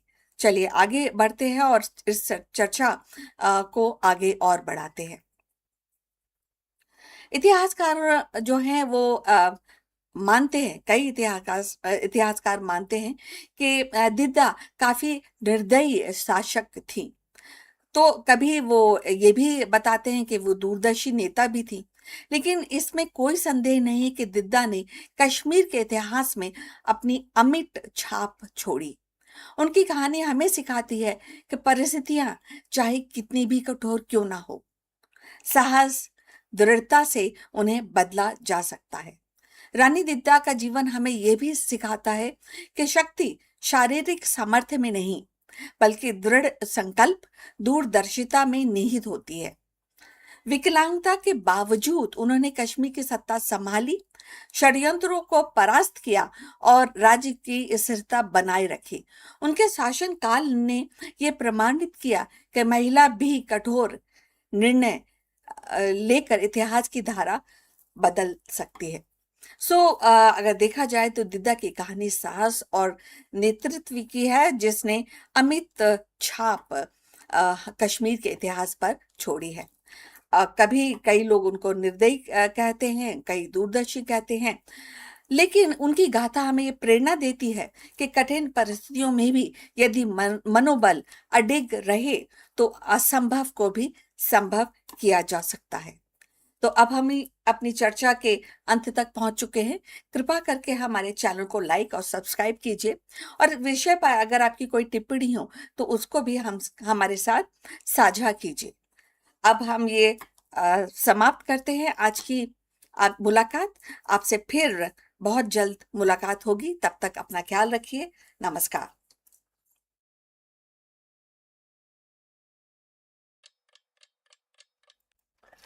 नमस्कार दोस्तों, आपका स्वागत है। और हर रोज की तरह हम भगवान की पूजा करके अपना दिन आरंभ करेंगे। आज शुक्रवार है, फ्राइडे, तो आज तो लक्ष्मी जी का पूजन बनता है। तो हम लक्ष्मी जी का एक मंत्र पढ़ेंगे, 11 दफा पढ़ेंगे और इस काउंटर का इस्तेमाल करेंगे। जैसे आप जानते हैं हमारे पास एक काउंटर है जिससे हम आसानी से नंबर निकाल सकते हैं। वैसे आप जैसा चाहे वैसा कर सकते हैं। आप माला का इस्तेमाल कर सकते हैं। आप अपने मस्तिष्क में, अपने ब्रेन के अंदर भी गिन सकते हैं। तो जैसे आपको कंफर्टेबल हो आप करें। ये इस मंत्र का हम जाप करेंगे। आप हमारे साथ जुड़ें और इस मंत्र का जाप करें। चलिए हाथ जोड़ के हम लक्ष्मी जी का ध्यान करते हैं और अब मंत्र शुरू करते हैं। श्री ह्रीं क्लीं श्री सिद्धाय लक्ष्मी नमः। ओम श्री ह्रीं क्लीं श्री सिद्धाय लक्ष्मी नमः।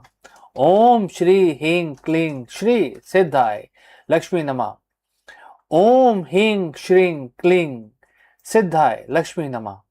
ओम ह्रीं श्रीं क्लीं श्री सिद्धाय लक्ष्मी नमः। ओम श्री ह्रीं क्लीं श्री सिद्धाय लक्ष्मी नमः। ओम श्री ह्रीं क्लीं श्री सिद्धाय लक्ष्मी नमः।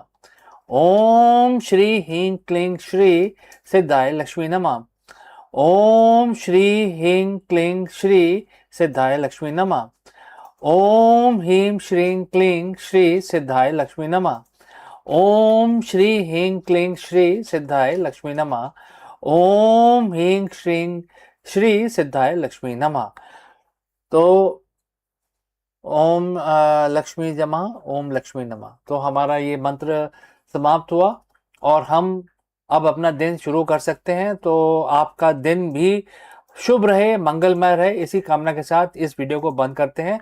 मिलते हैं जल्द ही दूसरे वीडियो में। कहीं मत जाइएगा। Hello friends, Namaskaram. You are most welcome. Let me ask you, are you obsessed with KPIs, quarterly targets, and the constant fear of failure? If yes, then you have reached the right place. Because the world's most effective leaders have discovered a secret that seems counterintuitive. The most sustainable success comes from when you stop chasing the result and start mastering the action. Therefore, in this video, we dive deep and take help from Bhagavad Gita and its profound implications for the modern executive strategy. This is not just a philosophy, it is a tactical manual for achieving the steadiness of yoga in the high pressure boardroom. We will discover how the Nishkam Karm, the practice of detached action to sharpen your decision making, reduce executive burnout, and drive long term business growth. Let us explore this novel idea further. In the world of business, we are obsessed with one thing: the results. We live by the numbers, quarterly earnings, KPIs, growth metrics, market share. If the numbers are up, you are a genius. If they are down, you are becoming a liability. But what if I told you that the highest performing CEOs are the one who navigate market crashes, technological shifts, and internal crises with uncanny calm, are the ones who have mastered the art of ignoring the results. Today, we are looking at the radical shift in executive strategy. We are bridging the gap between the 21st century management and 5,000-year-old wisdom. We are talking about chapter 2, verse 48 of the Bhagavad Gita, and why this specific verse might just be the most powerful business tool you never knew you had. So, friends, if you have reached so far, please let me know name of your city or country from where you are, tuned in and watching this video. All right, let's proceed further. We operate in a state of constant anxiety. When the CEO focuses solely on the outcome, they become a hostage to that outcome.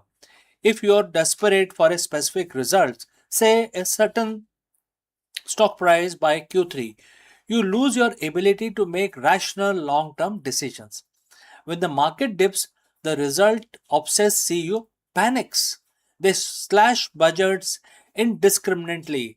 They pivot too quickly or they burn out their talent to save the numbers. They are playing the game of catch up with the future because they are terrified at the present. This is a result trap. If the force it forces you into a short-termism, a short-term goal, a short-term vision, it kills innovation because innovation requires failure, and the result-obsessed mind cannot tolerate the possibility of the failure. So, how do we break free from this situation? The Bhagavad Gita offers us a solution that seems almost counterintuitive for a capitalist society. Chapter 2, verse 48 says, and the quote starts, O Dhananjay, fix your mind on duty without any thought of the resulting success or failure and achieve the steadiness of yoga. And the quote close. Let's unpack this. First, fix your mind on duty. In Sanskrit, it is known as swadharma. It means focusing on your role, your specific function, and your inherent purpose. You are not the quarterly report creator. You are the leader. Your duty is to manage culture, strategy, vision, and execution. Second, without any thought of resulting success or failure. This is the core of the Nishkam Karma or detached action. It means you stop caring about profit. It means you stop letting your emotional state to be dictated by the outcome. And finally, achieve the steadiness of yoga. In this context, yoga isn't about physical posture. It's about equanimity, a state of mind that remains unshakable whether the deal closes or the market crashes. So, friends, how does this translate into your boardroom, my boardroom, our boardroom? Think of it this way. You cannot control the market. You cannot control the global economic shift. You cannot always control if a competitor launches a game changing AI tool next Tuesday. But you can control the inputs. You can control the quality of your code. You can control the transparency of your communication. You can control the rigor of your research. When you fix your mind on the duty, on the excellence of the process, the results become a byproduct, not the source of your anxiety. The best CEOs are the one who shows up to the negotiation table, the product launch, or the crisis meeting with absolute presence because they aren't mentally living in that what if of the outcome. They are present in how of the execution. They are unshakable. They aren't reacting to the noise. They are dictating the tempo. So if you want to integrate this, here are few points like a playbook for this week. First, detach from the metrics. Next time you look at the dashboard, ask yourself, am I looking at this to learn or am I looking at this to soothe my anxiety? If it is anxiety, step away from that. Number two, focus on the duty blocks. Dedicate your morning to your highest value activity, the duty that moves the needle without checking the inbox or the stock price. Third, practice equanimity. When you get bad news, pause for 10 seconds. Do not react. That 10-second gap is where you reclaim your steadiness of yoga. It allows you to respond with strategics instead of reflexes. Remember, you are the pilot, not the weather. You cannot control the turbulence, but you can control how you handle your aeroplane. The market will continue to fluctuate. The result will come and go, but the leader who acts with purpose, with precision, and with steadiness of yoga, that leader is the one who lasts the longest. Stop chasing the result, start mastering the action. Everything else will follow. If this resonated with you, hit the subscribe button. We are building a community of leaders at Akulmach, and these leaders who aren't afraid to take challenges and do not follow the status quo. So please subscribe our channel. I am CK, and I will see you very soon in the next one. The idea of robots living alongside us has been belonged to the realm of science fiction. Yet today it is edging into the reality.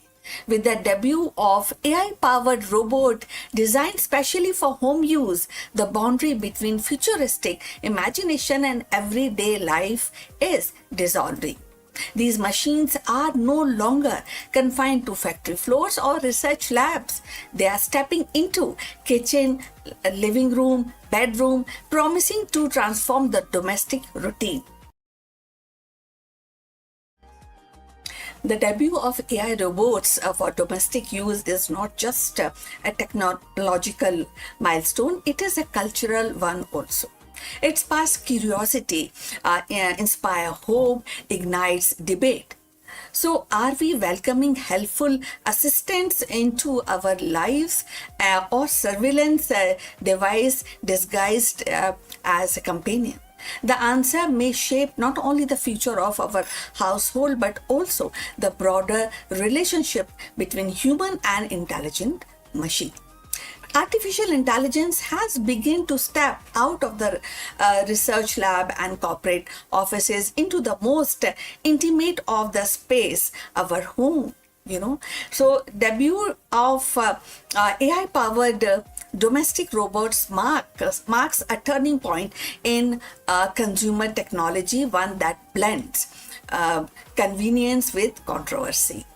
So these machines are designed to handle everyday tasks, tidying rooms, monitoring energy use, assisting with cooking, or even offering companionship. And this appeal lies in the promise of freeing up time, reducing household stress, and creating a seamless, smart living environment. For many consumers, the idea of robot that can anticipate the need and act autonomously and feel natural is the next step after smart speakers and connected appliances. Yet that excitement is tempered by uneasy, and that is privacy debate over flared almost immediately. Unlike a vacuum robot that simply mop your floor plans, and these new AI robots can equipped with advanced sensory cameras, microphones. So they don't just clean, they observe, interpret, and learn. That means that they are constantly collecting data from household routine, personal habits, even private conversations. So for some, this feels like inviting a surveillance device into the living room. The questions become: who owns that data and how securely is it stored?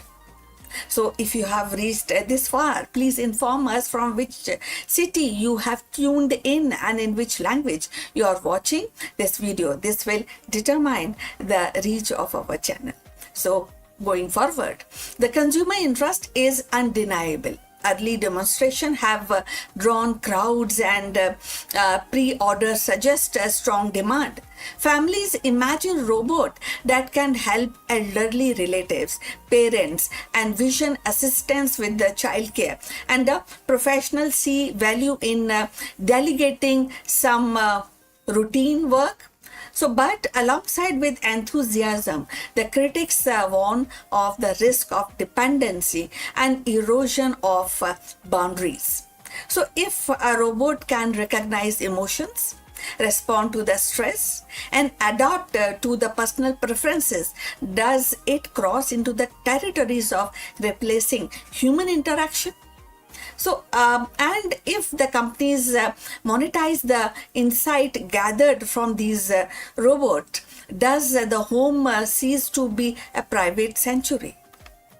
So this tension between innovation and intrusion defines the current debate. On one hand, AI robot for home use could actually revolutionize the domestic life. It can provide easiness in the domestic life, making home safer, more efficient, and more responsive. On the other hand, they raise profound ethical questions about autonomy, consent, and surveillance.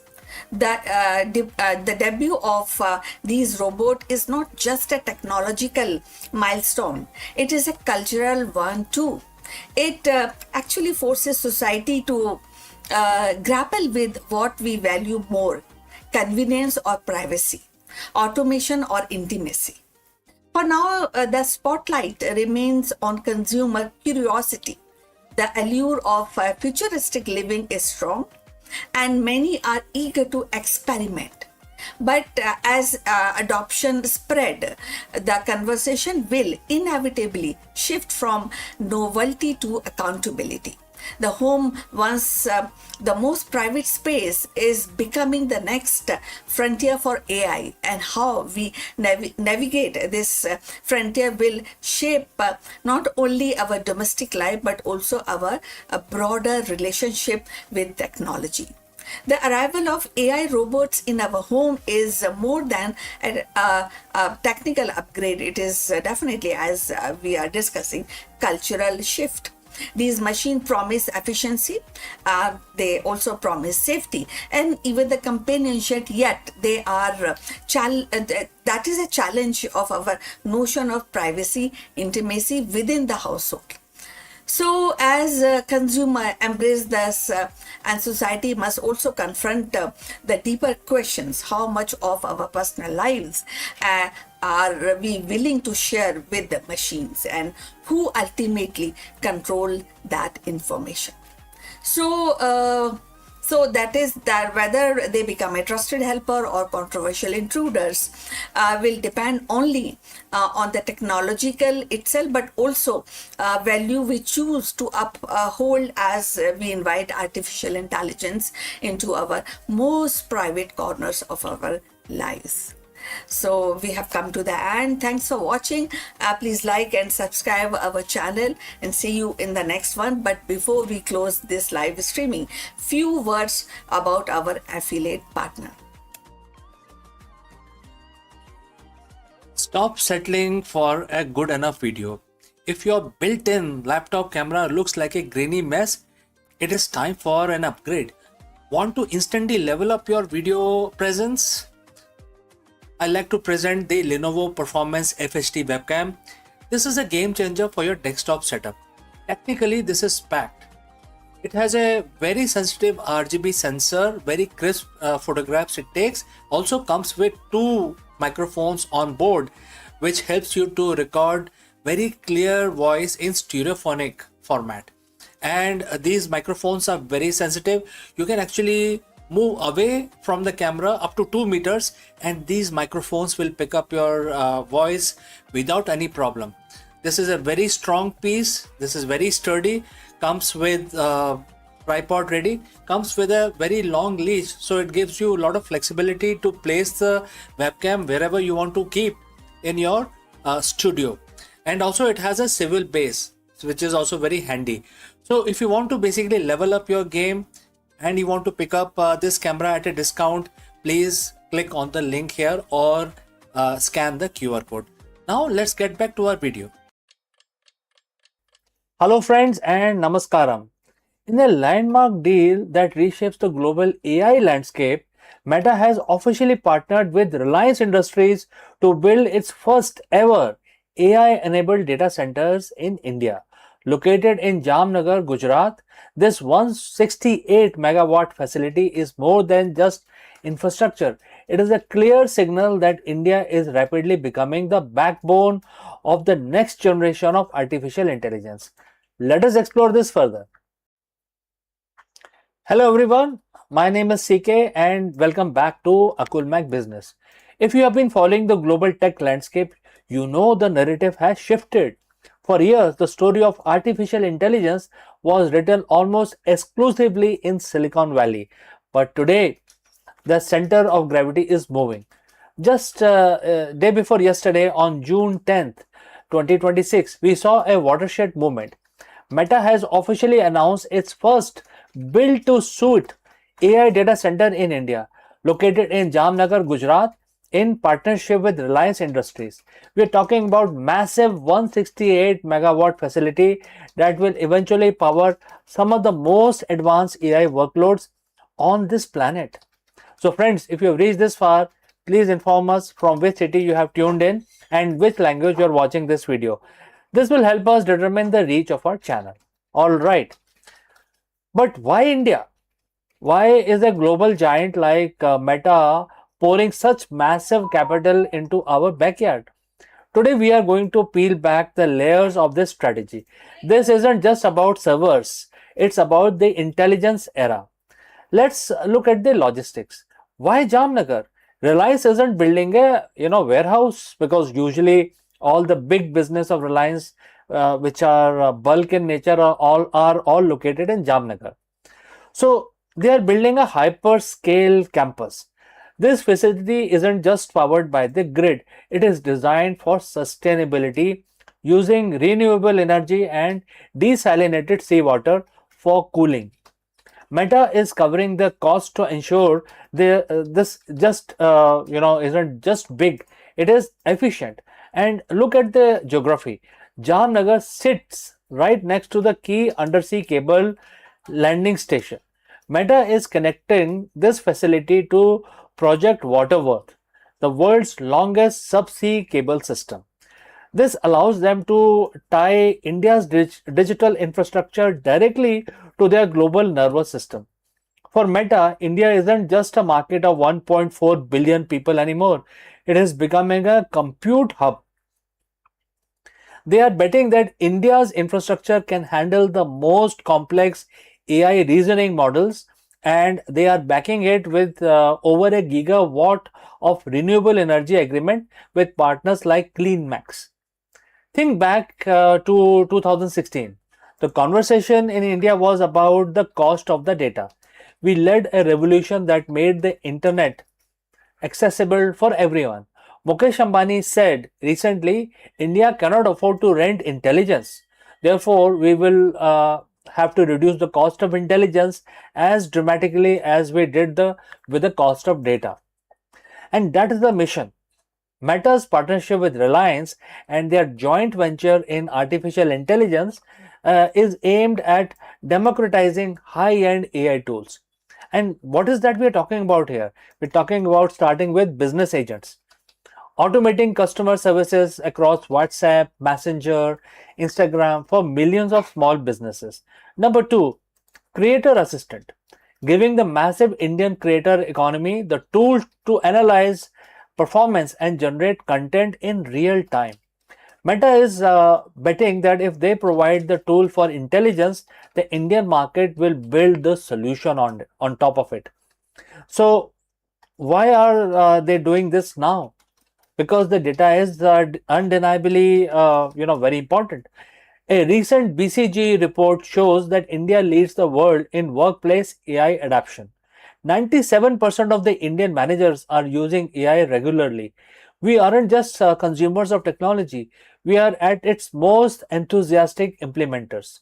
When you combine our demography dividend, our massive technical talent pool, and now this world class infrastructure that Meta and Reliance are laying down, you got an ecosystem that is perfectly primed for a particular scaling.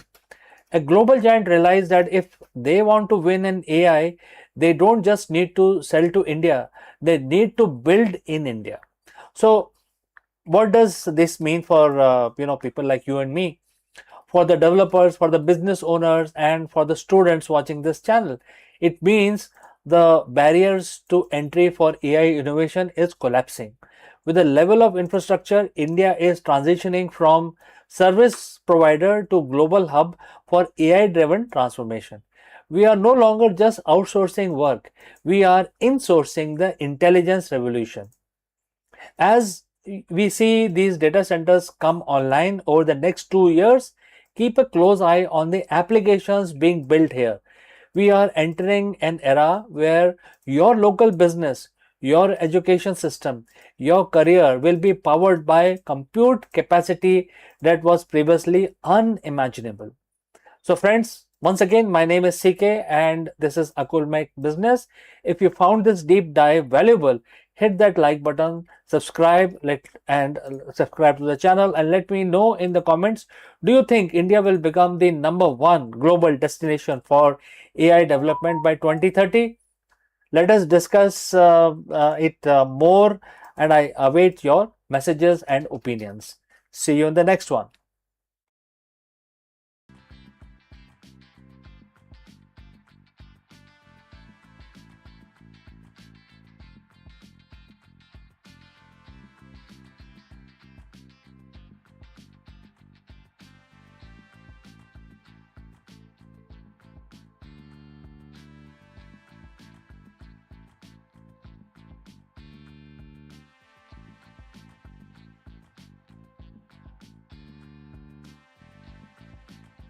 On a planet where silence resigned and the dust storm sculpted the horizon, a robotic explorer has uncovered whispers of possibilities.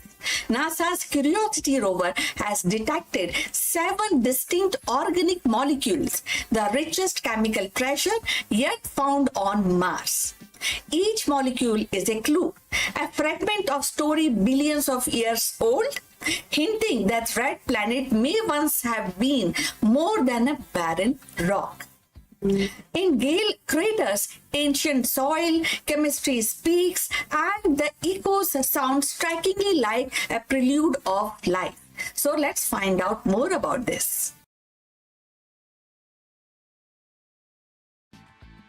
The Red Planet has always carried with its aura of mystery. A silent world that seems both familiar and alien. For decades, scientists have asked whether Mars once harbored life and whether its barren rocks conceal traces of more vibrant past. Now, the Curiosity rover has delivered a discovery that pushes its questions into sharper focus. The detection of 7 new organic molecules, the most diverse collection yet found on Mars.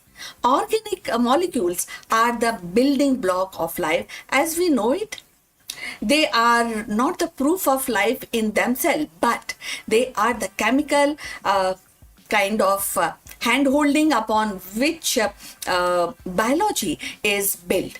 The fact that Curiosity has uncovered such a varied suite of organic suggests that Mars was once far more a chemical rich environment than previously imagined. Each molecule carries with it a whisper of possibilities, a hint that Mars may have been habitable in its distant past. So, if you have reached this far, please inform us from which city you are tuned in and in which language you are watching this video. This will help us to determine the reach.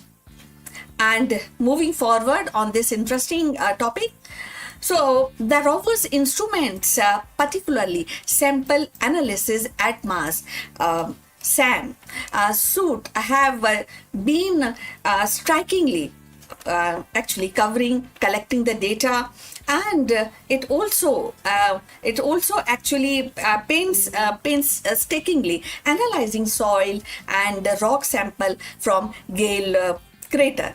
This ancient basin carved by water millions of years ago has been considered one of the most promising sites for uncovering the signs of habitability. The detection of these molecules ranging from simple carbon chain to more complex structures adds weight to the idea that Mars once had the right ingredient of life. So, isn't it interesting?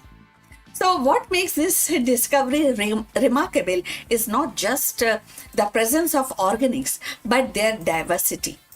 Previous mission had hinted at organic compound, but often in a limited or degraded form. Now, with the 7 distinct molecules identified, scientists can begin a piece together and a more complete picture of Mars' chemical history. It suggests that planet's surface and subsurface may have hosted a dynamic chemistry, influenced by water, volcanic activities, and perhaps even biological processes. The implication ripples outward. So, if Mars could sustain such chemistry, then the boundary between lifeless rocks and living system becomes thinner. It raises the possibility that microbial life could have emerged, thrived, and perhaps even persisted in hidden niche. It also strengthened the case for the future mission, such as the Mars Samples Return project to bring these material back to Earth for a deeper analysis. So, beyond the scientific excitement, there is a philosophical resonance. Humanity has long looked to Mars as a mirror, a world that reflects our own questions about existence. The discovery of a diverse organic does not answer the question of life, but it sharpens it actually. So if it also tells us that Mars was not sterilized, or it is not something very distinct and without any, it's a barren land. It tells us that the Mars actually a planet of potential, a world where the chemistry of life was least possible. So as curiosity continues, it slow track across Gale crater, and each drill, sample, and each analysis adds another brushstroke to the canvas of Martian history. The rover, a lone emissary of human curiosity, is revealing that Mars is not just a cold desert, but a planet with a story, one that may intersect with our own. So, in the end, the detection of 7 organic molecule is more than a scientific milestone. It is a reminder that the universe is filled with possibilities. And even in the silence of distinct world, the echoes of life's potential can be found. So Mars may yet prove to be chapter in the grand narratives of biology, a testament to resilience of chemistry and the universality of life's ingredients. So finally, we have come to the end of this video. Thanks for watching. Please like and subscribe our channel, and we will see you in the next one. But before we end, few words from our affiliate partner. Stop settling for a good enough video. If your built-in laptop camera looks like a grainy mess, it is time for an upgrade. Want to instantly level up your video presence? I like to present the Lenovo Performance FHD webcam. This is a game changer for your desktop setup. Technically, this is packed. It has a very sensitive RGB sensor, very crisp photographs it takes. Also comes with 2 microphones on board, which helps you to record very clear voice in stereophonic format. And these microphones are very sensitive. You can actually move away from the camera up to 2 meters, and these microphones will pick up your voice without any problem. This is a very strong piece. This is very sturdy. Comes with tripod ready. Comes with a very long leash, so it gives you a lot of flexibility to place the webcam wherever you want to keep in your studio. And also it has a swivel base, which is also very handy.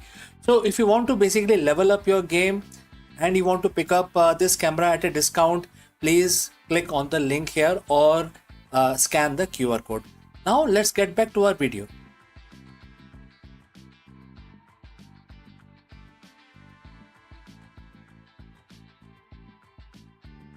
Hello friends.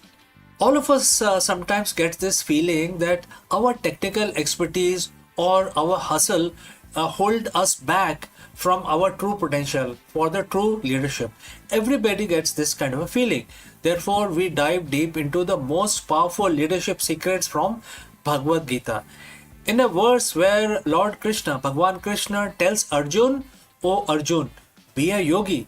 But what does this mean for a modern CEO or an entrepreneur to be a yogi? Today, we are going to break down why the yogi, the leader with disciplined equanimity, consistently outperform the 3 most common type of executive. Let's go. Friends, the mystery of our third interstellar visitor has finally been solved.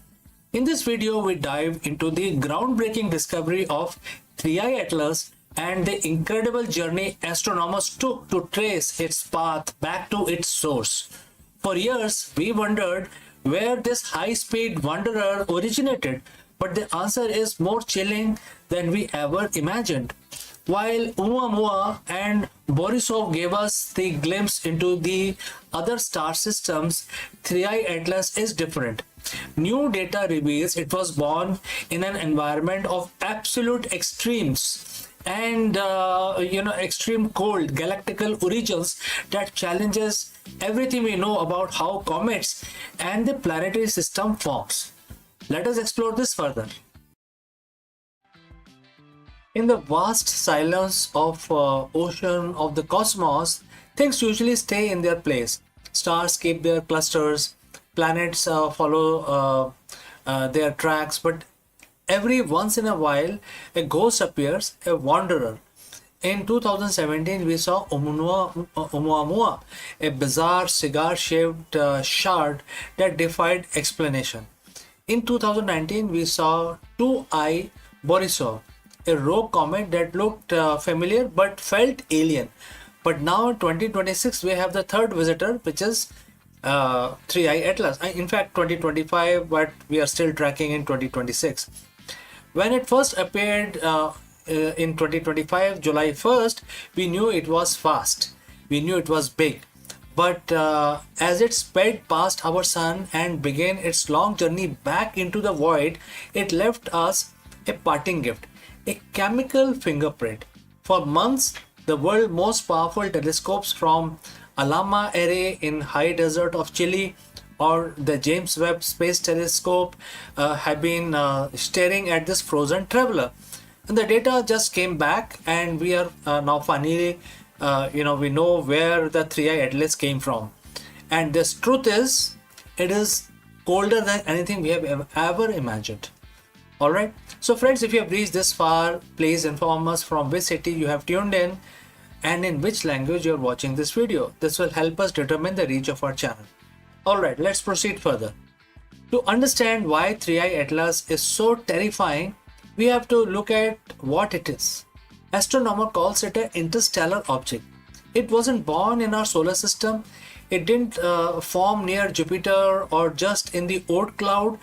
It's an immigrant from another star system, likely ejected billions of years ago. On April 24th, 2026, a team from the University of Michigan led by astronomers Teresa Coreno and Luis Salazar Manzano published a paper in Nature Astronomy that changed everything. They weren't just looking at the comet's shape, they were looking at its heavy water, specifically deuterated water or HDO. In our solar system, comets have a specific ratio of regular water to heavy water. It's like a biological signature of our sun's birth. But 3i Atlas was different. Its ratio of heavy water is 30 times higher than any comet in our solar system, and it is 40 times higher than the water in our own oceans. This isn't just a slight difference. This is a neon sign screaming that this object was born in an environment we can barely comprehend. So what does this heavy water ratio tells us? It's a thermometer for the deep past. Chemical processes that create this much deuterium only happens in extreme conditions, specifically temperatures below 30 Kelvin. That is minus 406 degrees Fahrenheit or minus 253 degrees Celsius. Imagine a place so cold that even the atoms themselves seems to move in slow motion. This is where 3i Atlas was born. But here is a kicker. Astronomers think it didn't just come from a cold planet. It likely came from a loner star. Our sun was born in a crowded nursery surrounded by sibling stars that provided heat and radiation. But the home star of 3i Atlas, it was like outcasts born in a dark, isolated corners of the Milky Way, where there was no other star keeping the neighborhood warm. Scientists are calling it a cold galactic origin. This comet is essentially a 10 billion year old ice cube that has preserved the chemistry of a dead, frozen era of our galaxy. If the temperature doesn't haunt you, the age will definitely do. Our sun is roughly 4.6 billion years old, and we think that is ancient. But 3i Atlas initially estimated that it could be 11 billion years old. Think about that. When 3i Atlas was forming in its dark frozen cradle, the Earth didn't even exist. Our sun didn't exist. The Milky was a completely different shape. This object has been drifting through the vacuum of space for twice as long as our entire world has been alive. It is a cosmic fossil. It has survived the death of its home star, the collision of galaxies, and the slow expansion of the universe, all to end up in our backyard for a brief month, right? You might be wondering, why does it matter if the rock is cold and old? It matters because 3i Atlas is the mirror. By studying its chemistry, we aren't just learning about the random comet, we are learning about the diversity of the universe. Until now, we thought our solar system's recipe was standard. We thought water was simply water. But 3i Atlas shows us that there are regions of galaxy where building block of life are fundamentally different. If the comet had crashed into a young planet in its home system, that planet would have ocean filled with heavy water. Would life even be possible there? Or would it be a world of heavy biology fundamentally incompatible with us? As we speak, 3i Atlas is moving at 137,000 miles per hour. It has already passed Jupiter. It is heading back into the interstellar dark, away from the warmth of our sun that briefly woke it up from its long slumber. We may never see it again. In a few years, it will be just another data point in our archives, but it leaves us with a terrifying, beautiful realization: the universe is much, much bigger, much older, and much colder than we dare to believe. We have just, warm up little campfire in a very, very cold forest, right? So friends, what do you think about this? If you have any question, do not hesitate to send it across. Thanks for joining live. Thanks for watching. And if you want to keep up with the latest from the deep freeze of space, hit that subscribe button and stay curious. This next visitor could be the right around the corner. So friends, see you in the next one. But before I leave, a word from our affiliate partner. Stop settling for a good enough video. If your built-in laptop camera looks like a grainy mess, it is time for an upgrade. Want to instantly level up your video presence? I like to present the Lenovo Performance FHD webcam. This is a game changer for your desktop setup. Technically, this is packed. It has a very sensitive RGB sensor, very crisp photographs it takes. Also comes with 2 microphones on board, which helps you to record very clear voice in stereophonic format. And these microphones are very sensitive. You can actually move away from the camera up to 2 meters and these microphones will pick up your voice without any problem. This is a very strong piece. This is very sturdy. Comes with tripod ready. Comes with a very long leash, so it gives you a lot of flexibility to place the webcam wherever you want to keep in your studio. And also it has a swivel base, which is also very handy. So if you want to basically level up your game and you want to pick up this camera at a discount, please click on the link here or scan the QR code. Now let's get back to our video.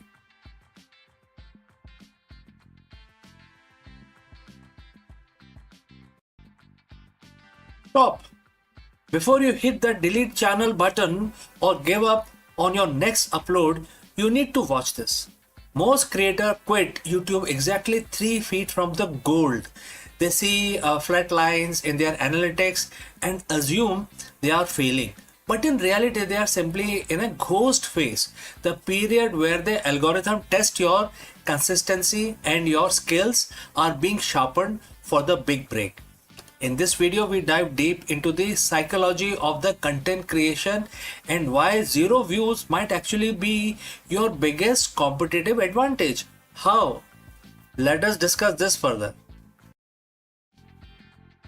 You are checking your phone again It's been 3 hours since you uploaded your latest video and the one you spent all weekend editing. You have refreshed the studio app 10 times and the number hasn't budged. 4 views, 2 of which were probably you. Uh, the thought starts creeping in. Is this even worth it? You see other creators blowing up overnight and you feel like you are shouting into a void. You are ready already to quit, but before you hit that delete channel button, I need you to understand one thing. You aren't failing, you are actually in the most important phase of your journey. Most creators quit exactly 3 feet from the goal. Today I'm going to show you why nobody is watching is actually your secret weapon, and why your biggest breakthrough is like hidden right behind the urge to give up. Let's dive in. But before, if you have reached this far, please inform us from which city you have tuned in and in which language you are watching this video. This will help us determine the reach of our channel. I would also know who's watching and who's not. Alright, let's proceed further. Let's address the elephant in the room, which is the algorithm. We talk about it like it's a sentient being that hates us. It doesn't, but it's a system built on trust. When you are a new creator or you're trying to pivot, you enter what I call the ghost phase. Think about it. Why would YouTube push your content to millions of people if you are only person you can stay consistent for only 2 weeks? The algorithm is testing two things: your competence and your consistency. During this ghost phase, you have a massive advantage that no big creator has, which is freedom to fail. When nobody is watching, you can experiment, you can find your voice, you can mess up the lighting, and you can make terrible jokes without hundreds and thousands of people judging you. This is your training ground. You are not being ignored, you are being incubated. This is the concept from the book Atomic Habits, called the plateau of latent potential. We expect progress to be in a straight line up. We think if I put in X amount of work, I should see X amount of views. But the growth on YouTube is exponential, not linear. You spend months, maybe years, working in the valley of disappointment, and this is where you are putting in the work, but the result aren't showing yet. You are building the foundation. It's like bamboo tree. It grows underground for 5 years, developing a massive root system, and then it shoots up 80 feet in 6 weeks. So if you quit during the root building phase, the tree will never grow. Every video you make into a flop is actually a root. It's a data point. It's a lesson. It's one step closer to the 80-foot breakthrough. So why do most creators quit right before they win? It's because of the psychological phenomena called cognitive friction. The effort required to make a video feels much higher than the reward of 10 views. To survive this, you have to shift your win condition. If your win condition is to get 1,000 views, you get 50, you feel like as if you have lost it. You feel defeated. But if your win condition is like getting 1% better at color grading, or write a more compelling hook, or you do that, you have won already, right? I mean, if you do all of these core competencies, regardless of the view counts, don't you think so? Winning on YouTube is a war of attrition. The pros aren't necessarily the most talented people on the platform. They are the one who refuse to go away. They stayed in the game long enough for the luck to find them. Because on YouTube, luck is just where the preparation meets the long enough timeline. Now, as a disclaimer, I'm not saying that you should keep doing exactly the same thing if it is not working. There is a difference between quitting and pivoting. If you have made 50 videos and they all have 0 views, don't quit YouTube. Change your strategy. Maybe your thumbnails are weak. Maybe your intros are too slow. Use the silence to audit yourself. When nobody is watching, you have the lowest stakes possible to reinvent yourself. Don't you think so? So ask yourself, am I making content for me or am I making content to that solves a problem or provide value for someone else? Once you align your passion with audience's need, the nobody watching problem start to disappear. The hardest part of YouTube isn't the editing or the SEO, it is the mental game. It is showing up on Tuesday morning to film a video when your last three uploads tanked. But remember this, every major creator you admire today, from Mr. Beast to MKBHD, had a period where they were talking, making videos, but generating zero interest, zero views. They felt exactly how you feel right now. The only difference between them and millions of abandoned channels is that they decided to post one more time. Your breakout video is already in your head. It's coming. It's going to come. Definitely. But you can't find it cannot find you if you weren't there to upload it, right? So don't quit. Just get 1% better today. So friends, what do you think? If you have any question or if you want to know more, please leave a comment below and I will see you again in the next one. Before I take your leave, a word about our affiliate partner.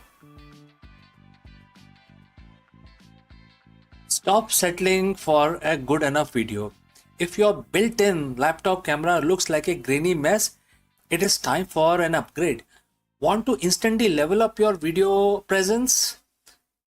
I like to present the Lenovo Performance FHD webcam. This is a game changer for your desktop setup. Technically, this is packed. It has a very sensitive RGB sensor, very crisp photographs it takes. Also comes with two microphones on board, which helps you to record very clear voice in stereophonic format. And these microphones are very sensitive. You can actually move away from the camera up to 2 meters and these microphones will pick up your voice without any problem. This is a very strong piece. This is very sturdy.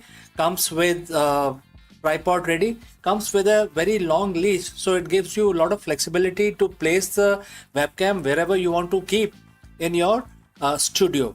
And also it has a swivel base, which is also very handy. So if you want to basically level up your game and you want to pick up this camera at a discount, please click on the link here or scan the QR code. Now let's get back to our video.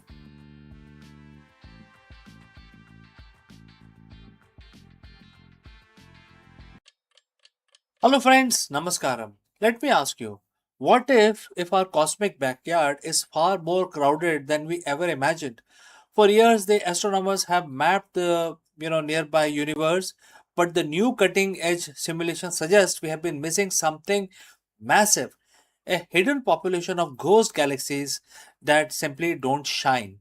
In this video, we dive into the dark side of the cosmos. Why are these galaxies invisible? And how are researchers using supercomputer simulations to predict where these dark neighbors are hiding? And what does this mean for our understanding of the dark matter and the galaxy formation? Let's go. Friends, we look at the night sky, and when you see the masterpiece of light, we see the majestic arms of Andromeda Galaxy, the burning intensity of stars in our own Milky Way, and the distant glow of the billions others. But what if I told you that our map of the universe is incomplete?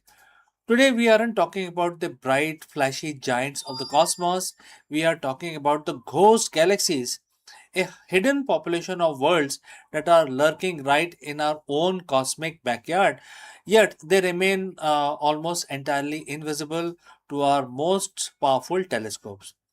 Why are they invisible? Because they don't shine, and yet new simulations are proving that they are not only there, they are essentially, we need to understand the very structure of the universe itself may change completely.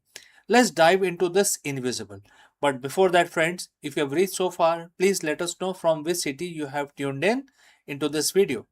Alright, let's proceed with our analysis. To understand the ghost galaxies, we have to talk about how we observe the universe. Historically, we use light. If a galaxy is bright, we see it. If it is dense, with stars, it pops out on our sensors. But there is a catch here. In astrophysics, we have a simple term called surface brightness. Think of this like a contrast on your computer monitor. If the object is so faint that its light is spread out over a vast area, it just blends into the background noise of the sky. These ghost galaxies, often called ultra diffuse galaxies or dark galaxies, are essentially ghosts. There are very few stars in these galaxies, and those stars are spread out so thin they don't produce concentrated light signature. They are the unseen workforce of the universe. They are there, they have mass, they exert gravitational influence, but optically they are invisible. So, how do we find something we cannot see? This is where the intersection of the technology and theory becomes very powerful. Rely on the cosmological simulation, and that is why we need these very huge supercomputers. Think of this like building a digital twin of the universe. Scientists take the known laws of physics, which is gravity, dark matter, and its behavior, expansion rates. They hit the play button and they simulate the history of the universe from Big Bang till today. And here is a fascinating part. The simulation tells us that there should be thousands of small, faint satellite galaxies orbiting major galaxies like the Milky Way. But when we look through our telescope, we don't see them. This has been as known as the missing satellite problem. This is where the breakthrough happens. New high resolution simulations are suggesting that these galaxies aren't missing, they are just ghosts. They were formed in dark matter halos, the invisible scaffolding of the universe, but for various reasons their star formation was stunted.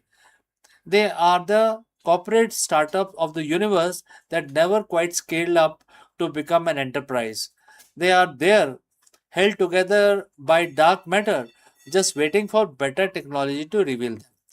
Now, why should a business consultant or an entrepreneur or a student of strategy care about invisible galaxies? Now, this is a lesson here about the invisible infrastructure. In business, also, we often focus on the metrics that are obvious, things like revenue, user growth, immediate public milestone, and we call them the bright galaxies of our organization. But the stability of a company, the long term sustainability, often relies on the dark matter, the unseen processes, the organization culture, and the underlying infrastructure, and the quite steady work that doesn't generate headline but holds the entire enterprise together. So, if we only pay attention to the bright galaxies, we fundamentally misunderstand the mass and the scale of the system. The same is true for the universe as well. By ignoring ghost galaxies, we were essentially miscalculating the mass of our own local group. We were miscalculating the distribution of the dark matter also. When we start acknowledging the invisible, we start seeing the real map. So, friends, what next?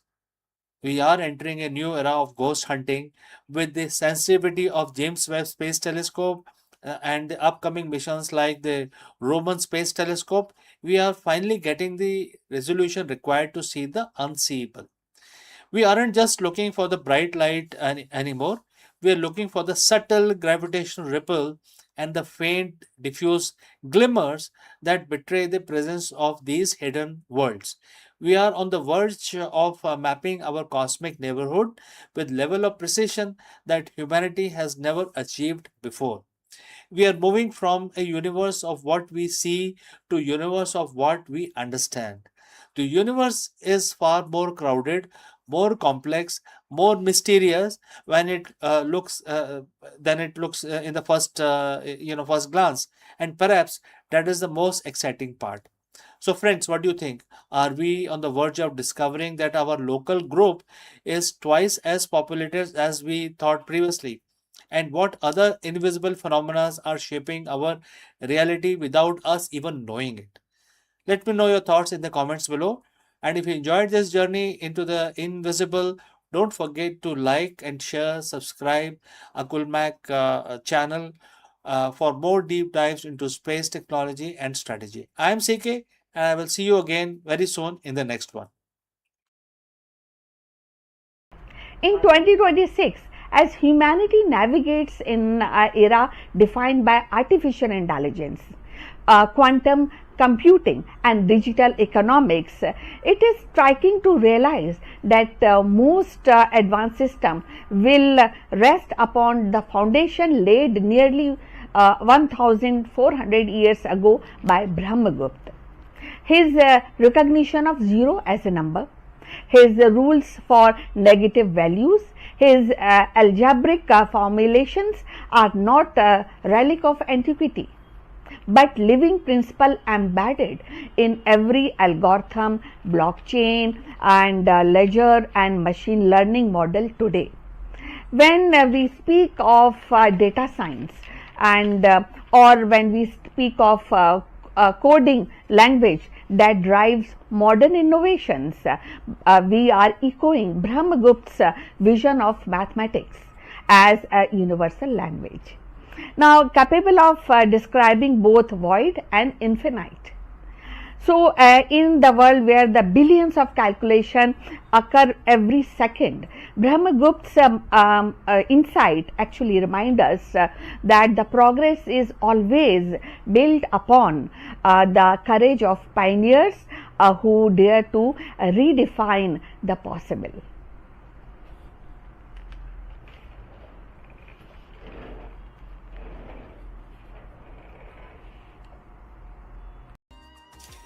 In the world of high stake business, we talk about freedom. We in fact talk a lot about freedom and market freedom, financial freedom, the freedom to innovate.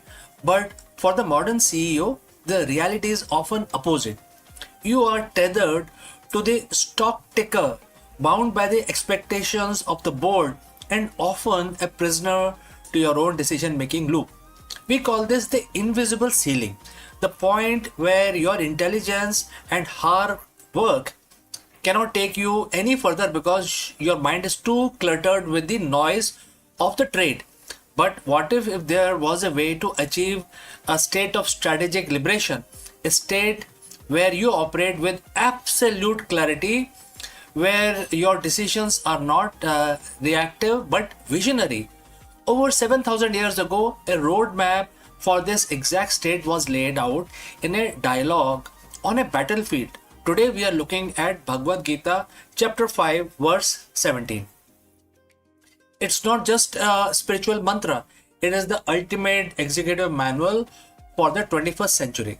Those whose intellect is merged in Him, whose mind is one with Him, who are established in Him, for whom He is the supreme goal, their sins being dispelled by knowledge, go to the state from which there is no return. Well, this is a quote and translated into English. So friends, if you have reached this far, please inform us from which city you have tuned in and in which language you are watching this video. This will help us determine the reach of our channel, and I will also know who is watching and who is not. Now let's proceed further. To a CEO, this might sound like a religious abstraction, but let's translate this into leadership language. The words identify 4 pillars of focus. First, intellect. What is the intellect? Your strategic analytical power. Next, mind. Your emotional intelligence and focus. Third, establishment. Your core values and conviction. Fourth, the goal. Your ultimate vision or the North Star. So the Gita suggests that when these 4 are aligned with supreme truth, or in the business terms, a transcendental purpose, you reach a state of no return. In business, that is a definition of the legacy. One of the most striking phrases in this verse is the sin destroyed by knowledge. In a boardroom, we don't use the word sin, but we do use word error.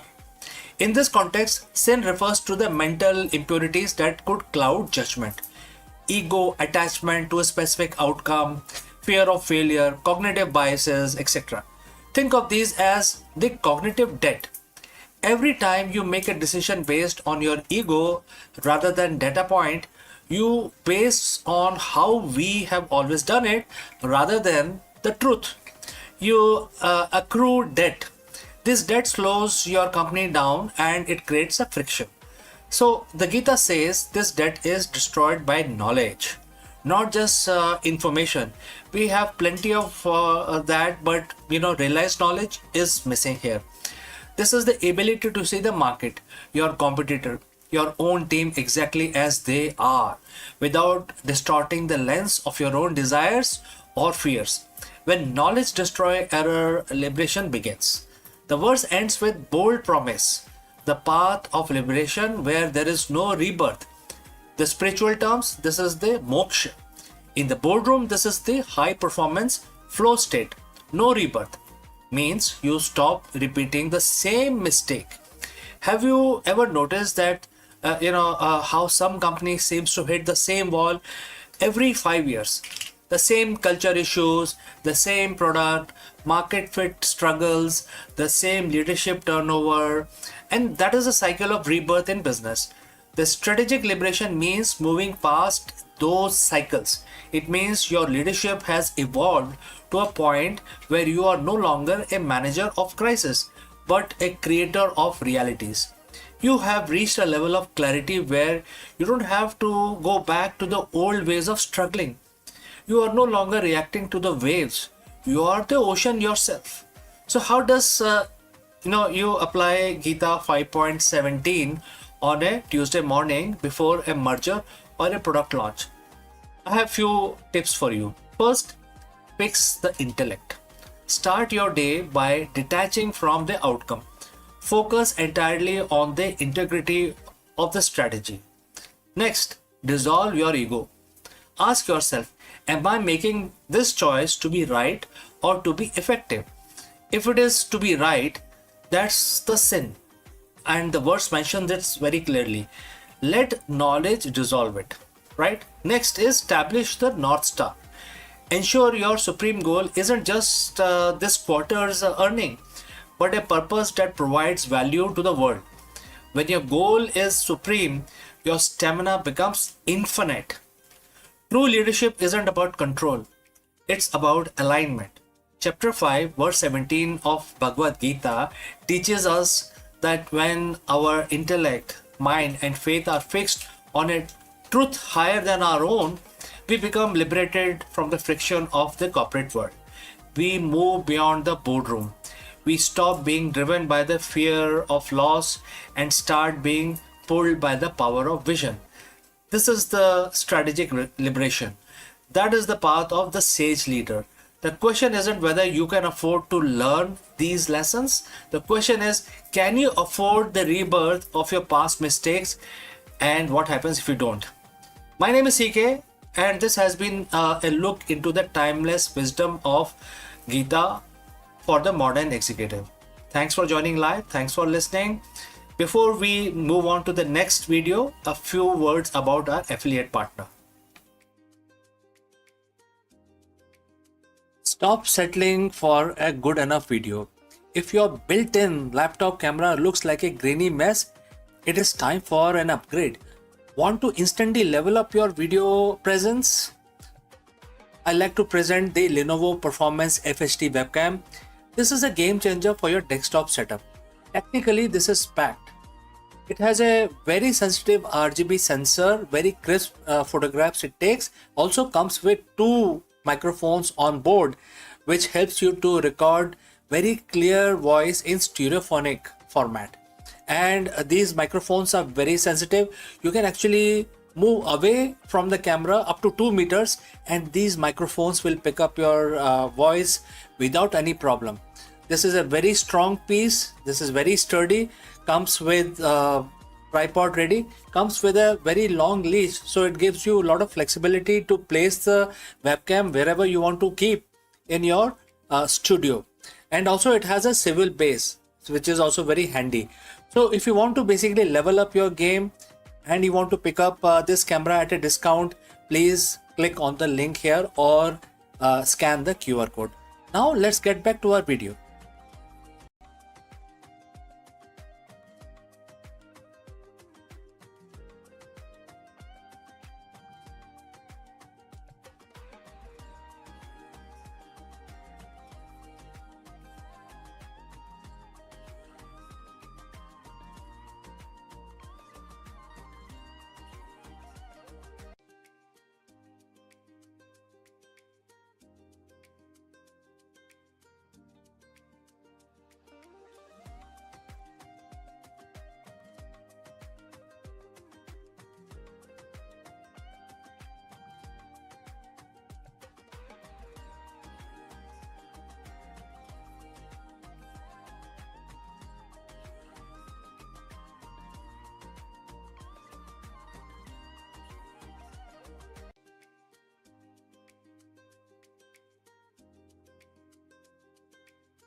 Hello friends.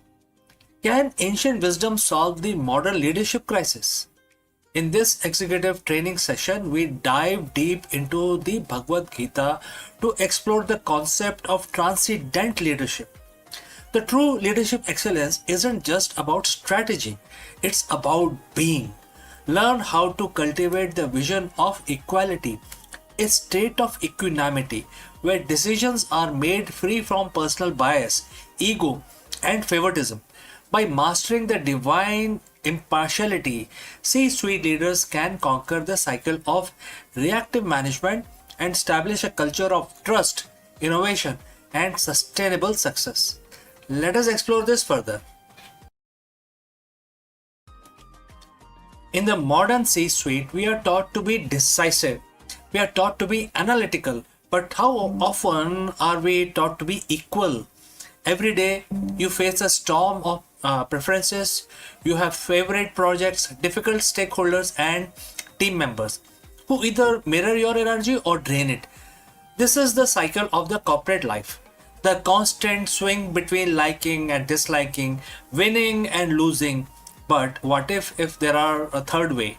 A way to lead from place so stable that the market volatility cannot shake your inner clarity.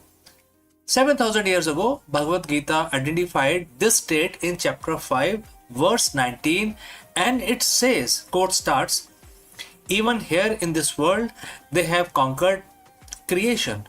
Those whose minds are established in equality, since the eternal is defect-free and equal, they are established in the eternal. Quote close. Today we call this transcendent leadership. Now friends, if you have reached this far, please inform us from which city you have tuned in and in which language you are watching this video. This will help us determine the reach of our channel, and also I will know who is watching and who is not. The words mention two critical words, equality and impartiality. In business context, impartiality is often taken for being cold or indifferent. That is a misconception. Divine impartiality is not about caring less, it's about seeing more. Most leaders see through a lens of utility. They ask, how is this person useful to me right now? This creates a fragmented organization built on transactional relationship. The transcendent leader, however, sees the eternal in everyone. They recognize that every employee, from the intern to the CFO, is a manifestation of the same underlying potential. When you lead with this vision, you stop reacting to people's personality and start responding to their potential. By being defect free like the eternal, you remove the defects of leadership and also remove biases, nepotism, and ego driven anger. You become the steady point in a turning world. The words claim these leaders have conquered creation. In the boardroom, creation is the project, the product launch, or the quarterly earnings. We usually live in a cycle of various things, starting with attachments, whether this project succeed or if not, then I will not feel successful, right? Next is fear. What if we fail? Third is reaction, micromanagement, or blame somebody else. So transcendental leadership breaks the cycle. When your mind is established in equality, you realize that your worth is not tied to the birth of a success or the death of the failure.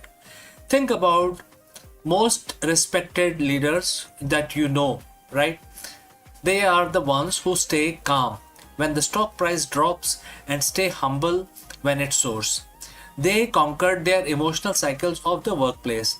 They are the transcendental leaders. They are actually living on a transcendental situation. They operate from a higher frequency where they can see the solution while everyone else is still panicked by the problem. So friends, how do you apply the verse 5.19 tomorrow morning? And I would like to suggest 3 pillars for you to basically implement this theory in practice, starting with 360-degree human view. That is the first thing that you need to change in your personality. So next time you are in a meeting, consciously look at the person you disagree with most. Remind yourself that their core essence is no different from yours. This doesn't mean that you agree with their strategy. It means you respect their presence. This dissolves hostility and opens the door to genuine negotiations. Second, decision making in the gap. So, that is the second change that you need to bring about. Between a stimulus and your response, there is a gap. Use that gap to ask, am I deciding based on the personal preference, or am I deciding based on the equal good of the organization? Third is relinquish I actor, which is, in other words, is ego. So Bhagavad Gita teaches that the leader is not the sole cause of success. You are a channel. When you share the quality of the divine, you share the credit, you share the wisdom, you share the burden as well. Verse 19 concludes by saying that those who master this equality are established in the eternal. For a leader, this is the ultimate competitive advantage. It is the transcendental situation, a state of high performance peace. You aren't just managing a company, you are mastering yourself. When you lead with impartiality, you don't just build a better business, you build a legacy of wisdom. You become a leader that people don't just follow because of a paycheck, but because your very presence brings clarity to their chaos. The challenge for you today is therefore simple. Find one situation where you are biased and bring the light of equality to it. Conquer your inner world, and you will inevitably conquer your professional one as well. So, friends, thank you for your presence and your leadership, and thanks for joining live with me. We have come to the end, but before I end, a word about our affiliate partner. Stop settling for a good enough video. If your built-in laptop camera looks like a grainy mess, it is time for an upgrade. Want to instantly level up your video presence? I like to present the Lenovo Performance FHD webcam. This is a game changer for your desktop setup. Technically, this is packed. It has a very sensitive RGB sensor, very crisp photographs it takes. Also comes with 2 microphones on board, which helps you to record very clear voice in stereophonic format. And these microphones are very sensitive. You can actually move away from the camera up to 2 meters, and these microphones will pick up your voice without any problem. This is a very strong piece. This is very sturdy. Comes with tripod ready. Comes with a very long leash, so it gives you a lot of flexibility to place the webcam wherever you want to keep in your studio. And also it has a swivel base, which is also very handy. So if you want to basically level up your game and you want to pick up this camera at a discount, please click on the link here or scan the QR code. Now let's get back to our video.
Friends, is the world on the brink of economic meltdown?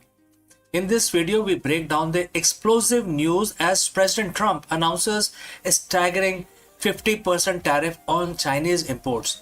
This massive escalation comes on the heel of the collapsed Islamabad Peace Summit, sending shockwaves through global market and intensifying the fear of all-out trade war once again. We dive deep into the geopolitical fallout, the failed negotiations in Pakistan, and what these new trade barriers mean for our wallet, the tech industry, and the future of international relations. Let's go. The diplomatic table has been flipped. What started as a high-stake attempt at the global stabilization in Islamabad has ended in a spectacular public breakdown, and the response from White House, it's an economic earthquake. That President Trump has just officially announced a 50% tariff on nearly all Chinese imports. We aren't talking about a negotiating tactics or a minor adjustment anymore. This is the nuclear option of a trade policy. In the next 10 minutes, we are going to peel back the curtain on why the Islamabad Peace Summit failed so catastrophically, how these tariffs will ripple through your bank accounts, and why analysts are calling this the beginning of the most dangerous economic era since the Great Depression. So friends, buckle up. This trade war didn't just restart, it just went nuclear. It just went ballistic. So friends, if you have reached this far, please inform us from which city you have tuned in and in which language you are watching this video. This will help us determine the reach of our channel. Alright, let's continue our analysis. To understand the 50% hammer, we have to look at the wreckage of Islamabad Peace Summit. For weeks, the world watched Pakistan with bated breath. This was supposed to be a grand bargain, a moment where the US and Chinese finally found a middle ground on security, intellectual property, and regional influence. But the reports came out of the closed door session described a scene of total deadlock. Well, the sticking point is it wasn't just trade, it was the refusal to compromise on tech sovereignty and failed resolution of the maritime disputes as well. When the Chinese delegation walked out on the final day without a joint, when I say Chinese, it's basically the Iranian as well, because world knows that the Iran is completely backed by Chinese and Russian. Alright, so when they walked out on the final day without a joint statement, the peace summit became a press disaster. The Trump administrator and their philosophy has been, strength through leverage. Without a deal, the White House felt they had no choice but to maximize the pressure. The 50% tariff isn't just a tax, it's a direct retaliation of the perceived lack of cooperation in Islamabad. In economic terms, what we call is a decoupling accelerator. At 50%, it becomes mathematically impossible for many American companies to maintain their current supply chain in China. And if you're an American retailer, a 50% tax at the border wipe out an entire profit margin, and you're left only with two choices: pass the cost to the consumer, which is guys like you and me, or move your manufacturing elsewhere. Well, this is time consuming, it will take years. From semiconductors to the shoes on your feet, every single line item is about to get a Trump surcharge. This is a bold gamble that US economy is strong enough to absorb the shock, while the Chinese manufacturing sector buckles under the weight of lost business. The reaction from Wall Street has been instantaneous. We saw the Dow and the Nasdaq took triple-digit dives within minutes of the announcement. But the real chaos is happening in the shipping lanes. The logistics experts are warning of supply chain gridlock. Importers are scrambling to the front door shipment before the tariffs officially takes effect, leading to a massive bottleneck at the various coast, especially American coast. And we already know that the Strait of Hormuz is also blocked. And then there is a retaliation factor. China has already signaled that they won't take this lying down. In fact, yesterday their foreign ministry said that please stop interfering in our affairs. So we are looking at a potential export ban on rare earth mineral, the stuff needed to make electrical car batteries and smartphones.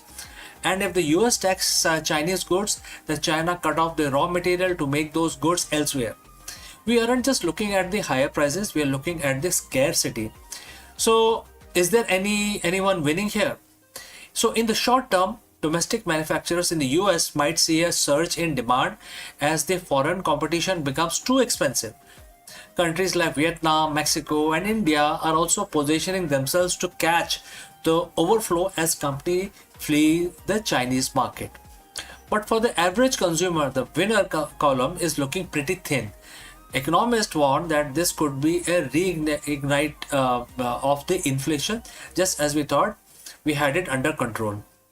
If $1,000 iPhone suddenly costs $1,400 because of the trade levy, the consumer spending, the engine of the American economy, could stall.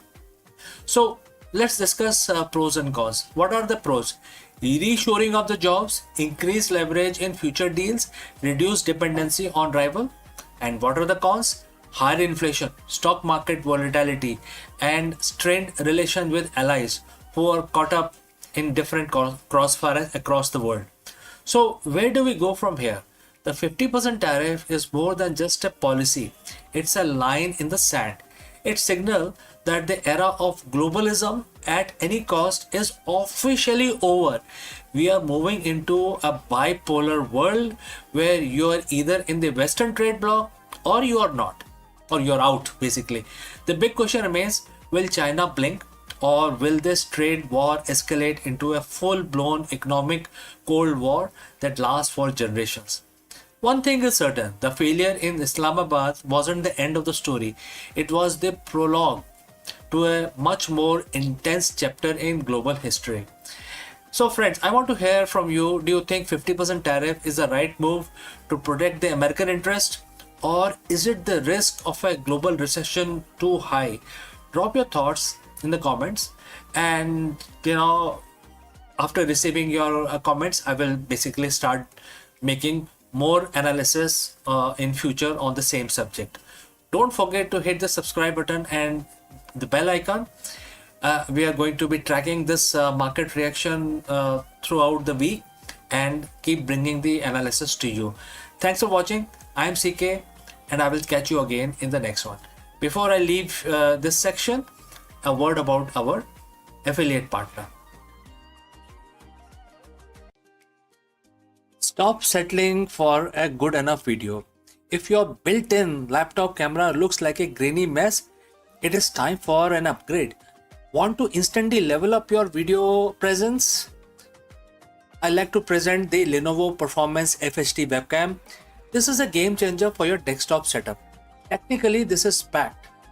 It has a very sensitive RGB sensor, very crisp photographs it takes. Also comes with 2 microphones on board, which helps you to record very clear voice in stereophonic format.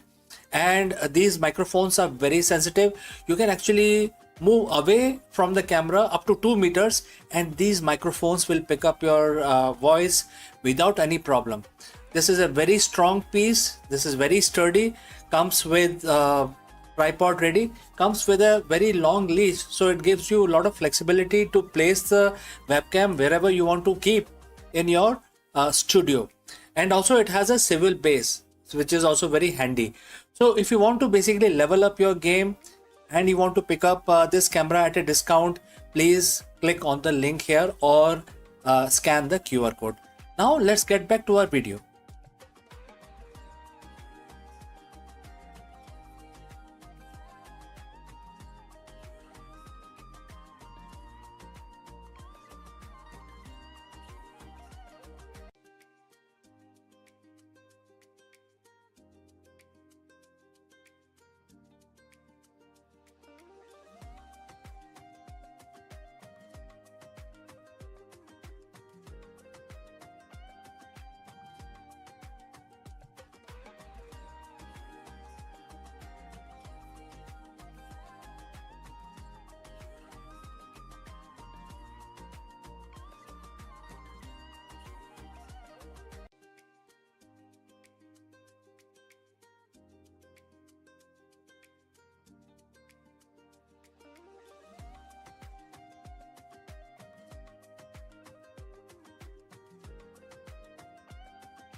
The biggest question today that we have to tackle is, why does everything exist at all? For decades, the physicists have been haunted by the antimatter mystery. The fact that the Big Bang should have produced equal amount of matter and antimatter, leading to total annihilation and an empty universe. But a groundbreaking theory suggests that answer lies in the exploding black holes. In this video, we dive deep into the world of primordial black holes, PBH, tiny high energy black holes formed seconds after the birth of the universe. Unlike their massive cousins, these tiny titans don't just sit there, they evaporate through Hawking radiation, eventually ending in violent explosions. We will explore how these cosmic firecrackers may have tipped the scale, creating the slight excess of matter that allowed stars, planets, and humans to form. Let us explore this further. Friends, what happens is that everything eventually fall into black hole. If you go very close to the black hole, you will see that the black hole will actually pull you in and then devour you, speedify you, and really bad thing happens to you. Your energy is sucked out and becomes part of the black hole. And so scientists used to wonder, what will happen to black hole. Are they eternal?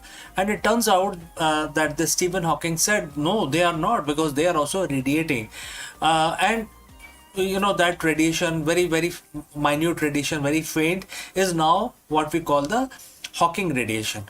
This video is not about Hawking radiation, but the important part is that even black hole, which are the biggest sucker of the universe, also radiate, and therefore if they are radiating, that means their mass is going to reduce eventually, and then they will have to completely evaporate.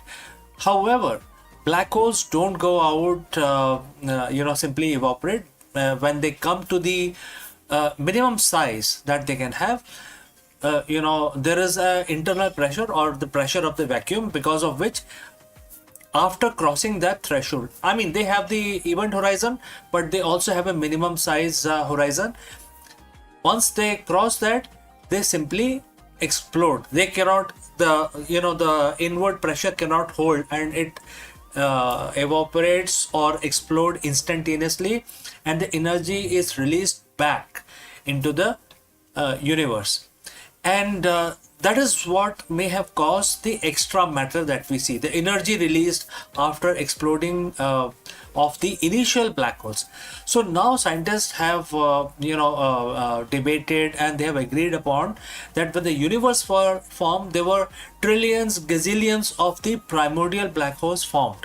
These are microscopic black holes, and they are very small as a proton, but they have a mass equal to a moon.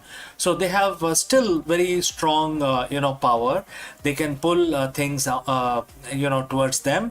They can devour everything, but they are quite small, very difficult to detect. And since they are small, that means their time came before our solar system took birth. When we started coming to the world, the primordial, that's the assumption again, the primordial black holes would have been long gone. So now going back to the mystery. The mystery is, when the universe formed, there should be equal amount of matter and antimatter. Matter is what we are made of, and antimatter is equally an opposite matter. And when these two guys touch each other or come close to each other, they completely annihilate into a pure energy. So now we know that there was equal amount of matter and antimatter was formed in the initial first day of the universe, and then after some time the matter antimatter came close again and annihilated, and therefore there was a second bang. And we now know that the second bang really happened, and then it was still in the very early stages of the universe formation. However, if we take the if we consider the PBH, which is the primordial black hole, very tiny small black holes, if they were also formed before the annihilation happened, that means that portion of the matter was not part of the second bang, right? That means the second bang happened, the matter and antimatter collided and exploded with releasing a lot of energy into the space. However, the PBH were out of this explosion, and they evaporated, releasing a lot of matter. And that is where the mystery of why we do not see antimatter in the space. Whatever we see today using our very advanced telescope, we don't see anything made of antimatter. We see everything made of electrons, protons, neutrons, atoms. All of this is matter, and we don't see. Although we can make antimatter in the laboratory, but it does not last because it's very difficult to hold the antimatter. It will mix with matter and annihilate in pure energy. Nothing is left. It's a matter antimatter explosion is the best explosion, best release of energy, because there are no byproducts out of that. Pure energy is released. So when we don't see antimatter in the universe naturally occurring, that gave rise to the mystery, and that is what we are discussing today. What happened to the antimatter and why we exist at all? I mean, when matter and antimatter were produced, and then the second bang happened, then from where this matter remained in the universe, of which we are all made of, all the stars in the heavens, all the planets, all the living beings are made of matter. So scientists are now saying that the PBH may be responsible, because PBH would have survived the second bang, and then later they evaporated, releasing the energy, which then condensed into matter. And there was no question of antimatter, that energy condensing into antimatter. And that is why, if this is true, well, it is very difficult to prove or disprove this, but if this is true, this explains why we exist, why the universe exists, why stars, why the physics exist, right? So this is something which I wanted to discuss in the universe section today. If you have any thoughts, any comments, please share those in the comment section below. Thanks for joining live, and I will catch you again in the next one.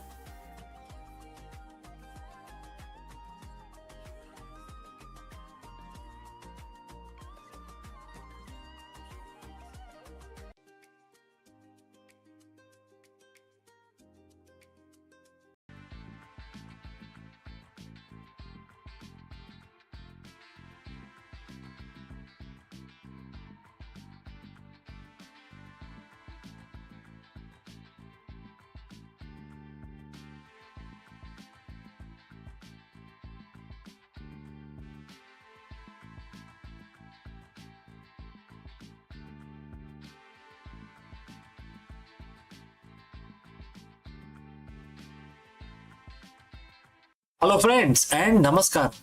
Let me ask you, is Mars actually resource poor? While the red planet has plenty of dust and iron, building a self-sustaining high-tech civilization requires rare metals that are nearly impossible to find on the Martian surface. In this video, we dive deep into the latest research explaining why the asteroid mining isn't just a sci-fi dream. It is a mandatory pillar for the future of Martian economy, as well as the Martian colony of humans on the surface of Mars. From platinum group metals to essential rare earth element, we explore the logistics of the space-to-space supply chain and why the first trillionaires will likely be those who bridge the gap between the asteroid belt and the Martian colonies. Let us explore this further. Imagine it's the year 2050. We have a city on Mars known as our Gaia city. It has had several domes, hydroponic farms, and thousands of residents. But there is a silent crisis brewing. To build the next generation of quantum computers for the city's grid or to repair an advanced medical scanner in the colony's hospital, we need something Mars simply doesn't have: rare earth metals and platinum group elements. Mars is often called the Earth's twin, sort of, but geologically it's a very different beast. While Mars has iron, aluminum in abundance, it lacks the billions of years of complex plate tectonics and the hydrothermal activity that concentrated the rare minerals into ore bodies on the surface of the Earth. Today we are exploring why the dream of self-sustaining Martian civilization will fail without a strategic industrial backyard, which is the asteroid belt. So friends, if you have reached this far, please inform us from which city you have tuned in and in which language you are watching this video. This will help us determine the reach of our channel. Alright, let's proceed further.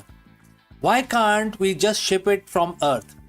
To understand the Martian economy, you have to understand the gravity well. Earth is a massive planet with a deep gravity well. To launch a single kilogram of material from Earth to Mars costs thousands of dollars in fuel and the specialized hardware. And we also have to understand the economic well.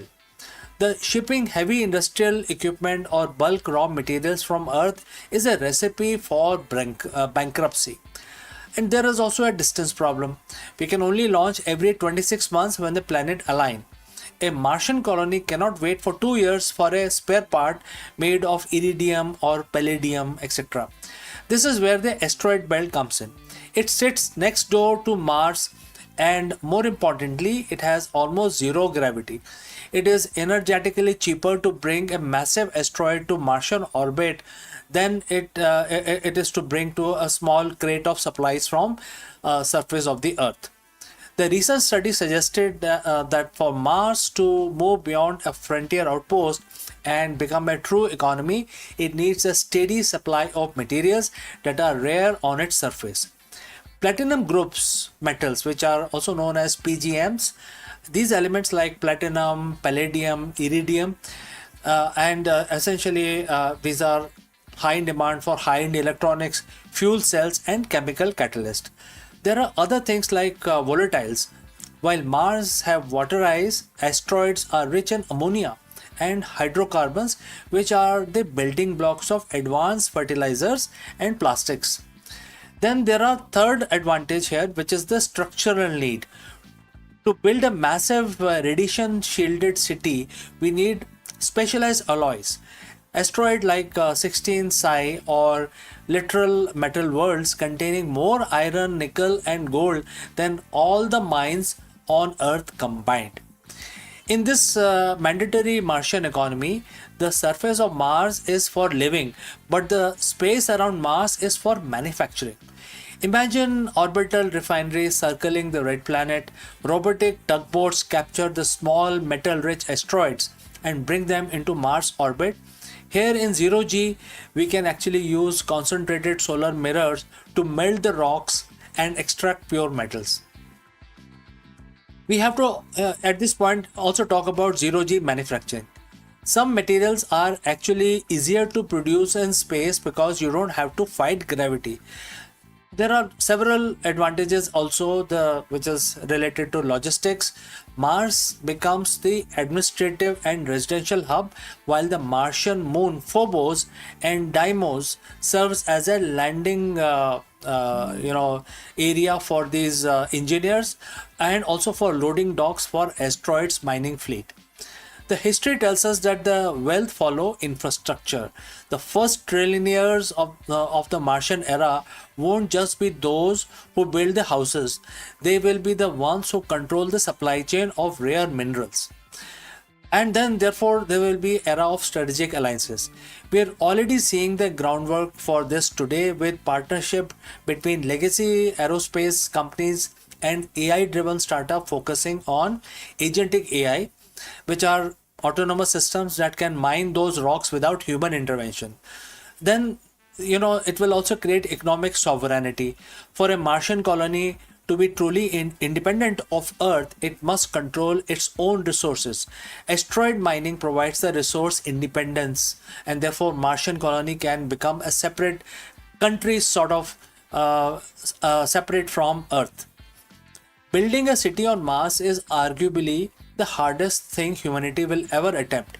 It is not just a feat of engineering, it is the feat of economics.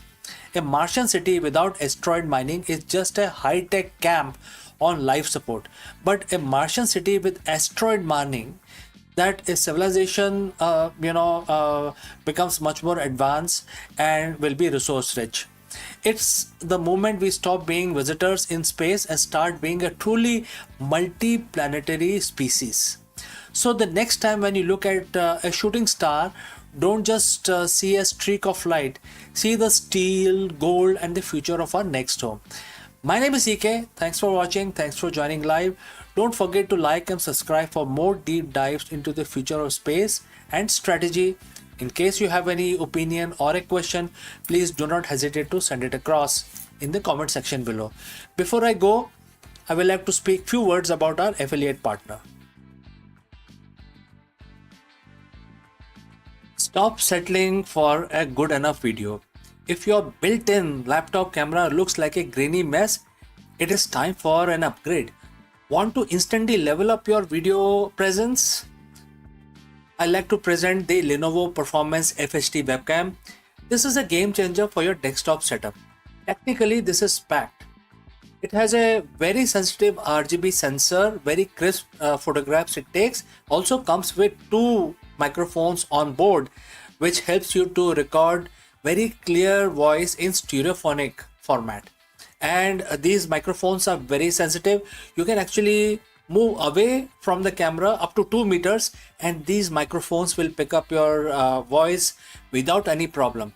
This is a very strong piece. This is very sturdy. Comes with tripod ready. Comes with a very long leash, so it gives you a lot of flexibility to place the webcam wherever you want to keep in your studio. And also it has a swivel base, which is also very handy. So if you want to basically level up your game and you want to pick up this camera at a discount, please click on the link here or scan the QR code. Now let's get back to our video.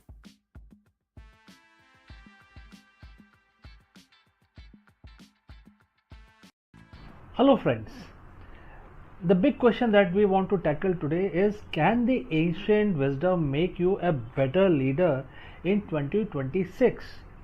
In this video, we dive deep into Bhagavad Gita chapter 6 verse 8 to uncover the secret of equanimity for modern executives, which is very essential.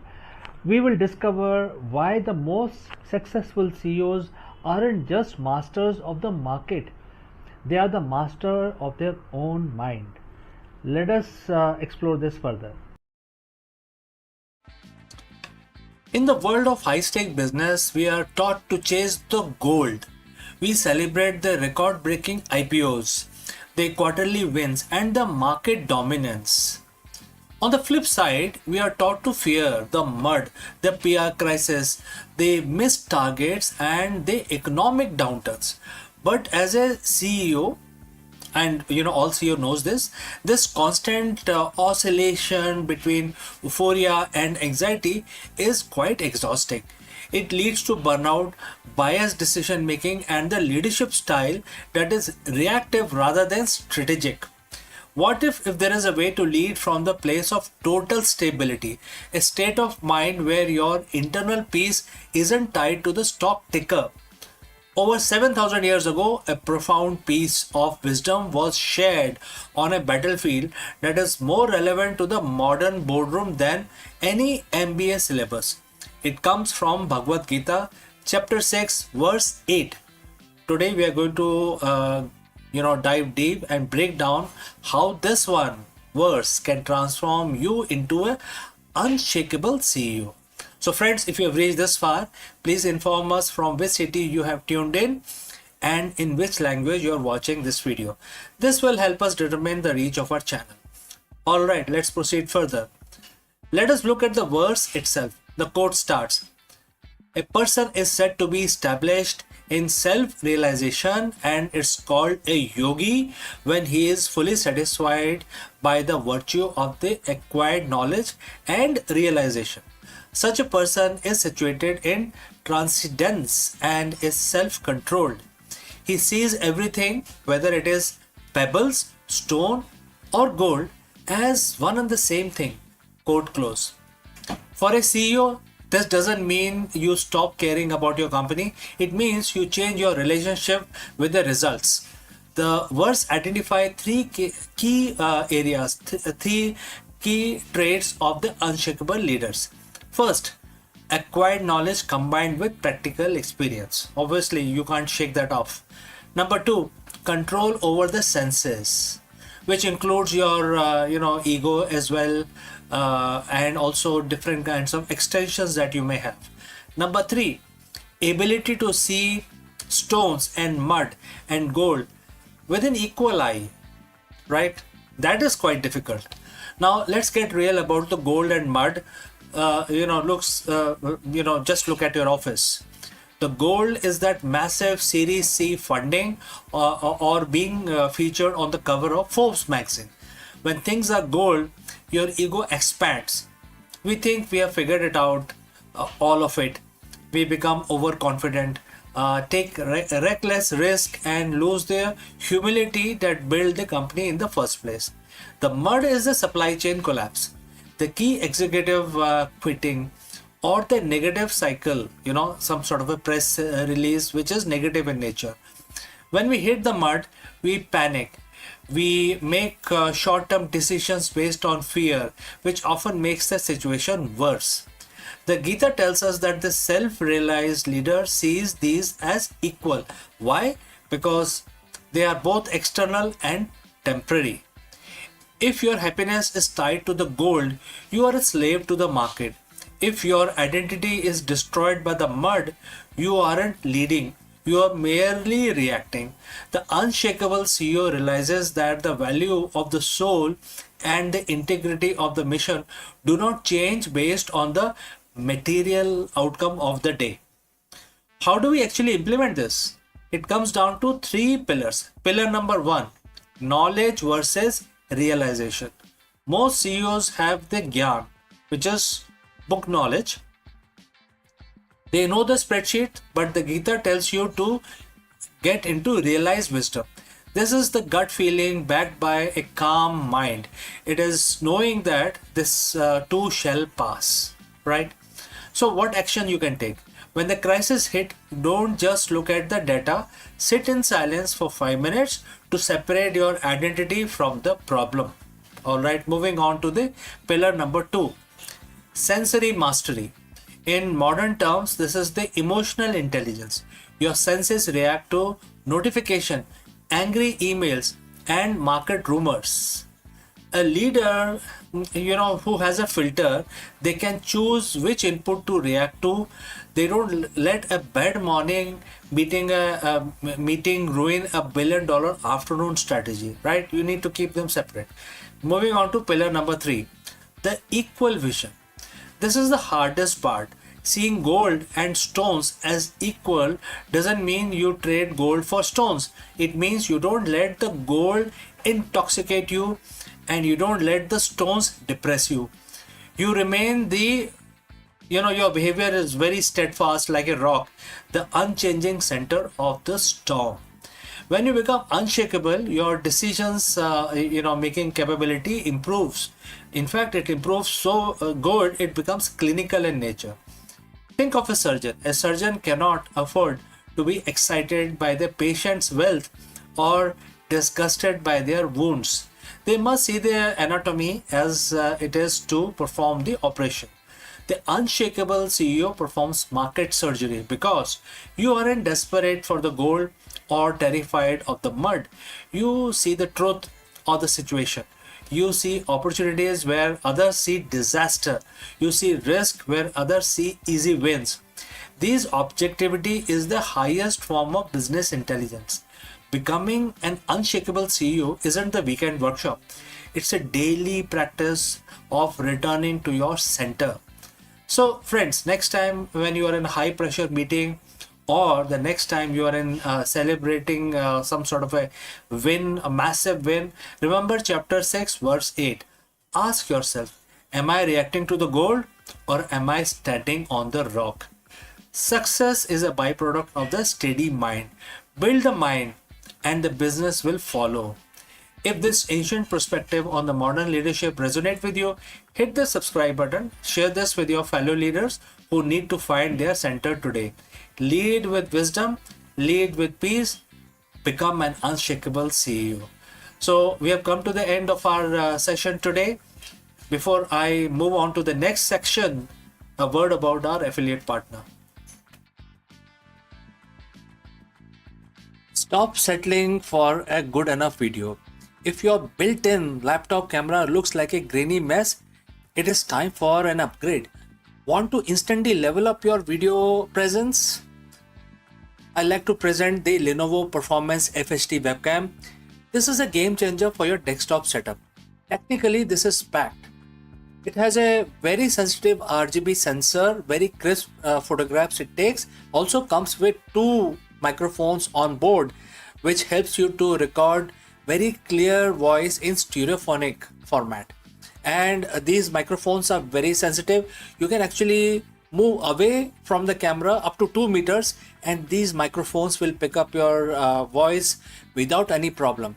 This is a very strong piece. This is very sturdy. Comes with tripod ready. Comes with a very long leash, so it gives you a lot of flexibility to place the webcam wherever you want to keep in your studio. And also it has a swivel base, which is also very handy. So if you want to basically level up your game and you want to pick up this camera at a discount, please click on the link here or scan the QR code. Now let's get back to our video. Friends, a very big question that we want to address today is, are we alone or are we just being watched? For decades, we have scanned the stars for signals, but new speculation from SETI and leading astrophysicists suggest a chilling possibility. It is already too late to hide. While we search for them, humanity has spent the last century broadcasting our presence to the cosmos. In this video, we dive deep into the great silence and why the latest breakthrough in technosignatures and planetary detection suggests that any advanced civilizations within 100 light years likely to already know Earth is a home to an industrial civilization. Let us explore this further. For over 60 years, humanity has been staring into the abyss of space and asking one simple question: where is everybody? We call it Fermi paradox. The universe is ancient, it is vast, and according to everything we know about biology and physics, it would be crawling with life. Yet, when we point our telescopes at the stars, we get nothing but cold, dead silence. We have assumed that if they were out there, we would have found them by now. We have treated the search for the extraterrestrial intelligence, which is SETI, like a game of cosmic hide and seek, where we are the ones doing the seeking. But in 2026, the conversation has shifted. Leading scientists and researchers are now proposing as much more unsettling reality. The silence isn't because they aren't there, and it isn't because they haven't found us. It's because they likely discovered Earth a long time ago. While we have been whispering into the dark, wondering if we are alone, we have actually been shouting our presence to the galaxy for over a century. So friends, if you have reached this far, please inform us from which city you have tuned in and in which language you are watching this video. This will help us determine the reach of our channel. Alright, let's proceed further. Today we are breaking down the new SETI speculation. We are looking at why it is officially too late to hide, how our own atmosphere is betraying us, and startling new research that suggests alien signals might be hiding in plain sight right in our own data. To understand why we are already visible, we have to look at what we call the technosignature. Since the early 20th century, Earth has been surrounded by an over-expanding bubble of radio waves. This radio bubble is now over 200 light years wide. Inside the bubble are thousands of star systems. If there is a civilization within 100 light years of us with even slightly better technology than ours, they don't need us to send them a hello message. They have already heard our earlier radio broadcasts, our television signals, and most importantly, our high frequency military radars. But it is not just radio. In the last year, researchers have found while exploring the exoplanet, you know, because exoplanets search has reached a fevering pitch right now. We have been using the James Webb Space Telescope to look at the atmospheres of distant worlds, searching for methane, oxygen, carbon dioxide, the building block of life. Now the flip side of this perspective is, if an alien astronomer 50 light years away pointed a telescope similar to JWST or something much more advanced at Earth, what would they see? They wouldn't see the Great Wall of China or our cities. They would see our atmospheric fingerprint. They would see a planet with an atmosphere is in chemical disequilibrium. They would see an abundance of oxygen and nitrogen that shouldn't be there unless life was producing it. And since the Industrial Revolution, they would see technological pollutant, things like CFC and nitrogen dioxide, etc. To a distant observer, Earth isn't just a rock. It's glowing neon sign that says industrial civilization inside here. All right. So if we are so visible, then why haven't we heard anything back? This brings us to the groundbreaking study published in early 2026 by astronomer like Ben Zuckerman at the UCLA. For decades, SETI has focused on narrowband signals, very specific thin frequency that don't occur in nature. The logic was, if we see a needle thin spike on a radiograph, it must be artificial. But the new broadband SETI approach suggests that we have been looking for the wrong thing. Zuckerman and others argue that the advanced civilizations wouldn't waste energy sending weak, narrow signals across the void. They would use directed energy beams, powerful broadband bursts that are much easier to detect across the interstellar distances. And here is a kicker. These signals might already be sitting in our archives. We have been scanning the sky for a century for other purpose and other navigation, mapping the stars, studying black holes. This new speculation suggests that the evidence of aliens isn't waiting to be discovered in the future. It is likely hiding in plain sight. Within the petabytes of data we have already collected, we just haven't looked at the data with the right algorithm yet. Think of it like this. We have been looking for specific person's voice in a crowded stadium when we should have been looking for the flashlight they were waving. There is another reason for this silence, and it was highlighted in March 2026. Report from SETI Institute. Dr. Vishal Gajar and his team recently discovered a major complication in how we hear the cosmos. It turns out that the space isn't an empty vacuum. It is filled with turbulent plasma and stellar winds. When a signal travels from distant star system to Earth, it has to pass through the space weather of that alien sun. This plasma can smear or broaden a signal. A perfect, clear, narrow broadcast from an alien planet might arrive at Earth looking like a fuzzy, distorted static. The SETI Institute realized that our current search tools are designed to filter out that kind of noise. We have been looking for perfect signal, but the universe is quite messy. This means we could have received a message yesterday, but our computers threw it in the trash because it looked like too much like a natural interference. We are literally turning or tuning into a wrong station. And it is possible the galaxy is far noisier than we ever imagined. So if they were here and if these signals are likely reaching us, why hasn't there been a first contact event? This leads us to the zoo hypothesis. If a civilization is advanced enough to detect our atmospheric pollution from 40 light years away, they are likely centuries ahead of us, if not millennia. To them, we might be like a new species of ants discovered in a remote jungle. You don't walk up the anthill to introduce yourself, you observe it. You set up cameras, you stay hidden so you don't disrupt their natural development. But as our technology improves, as we launch the Nancy Grace Roman telescope and the Habitable World Observatory, we are becoming harder to ignore. We are starting to build our own cameras to look back at them. In April 2026, SETI Institute launched a Discover Future Lab. Their mission was to prepare humanity for the human dimensions of discovery.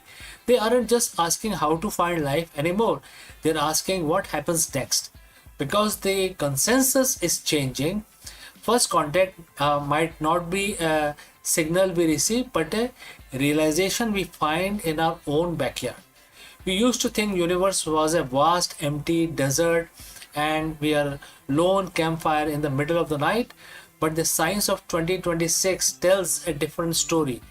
The desert is full of life and our campfire has been blazing signal fire over 100 years.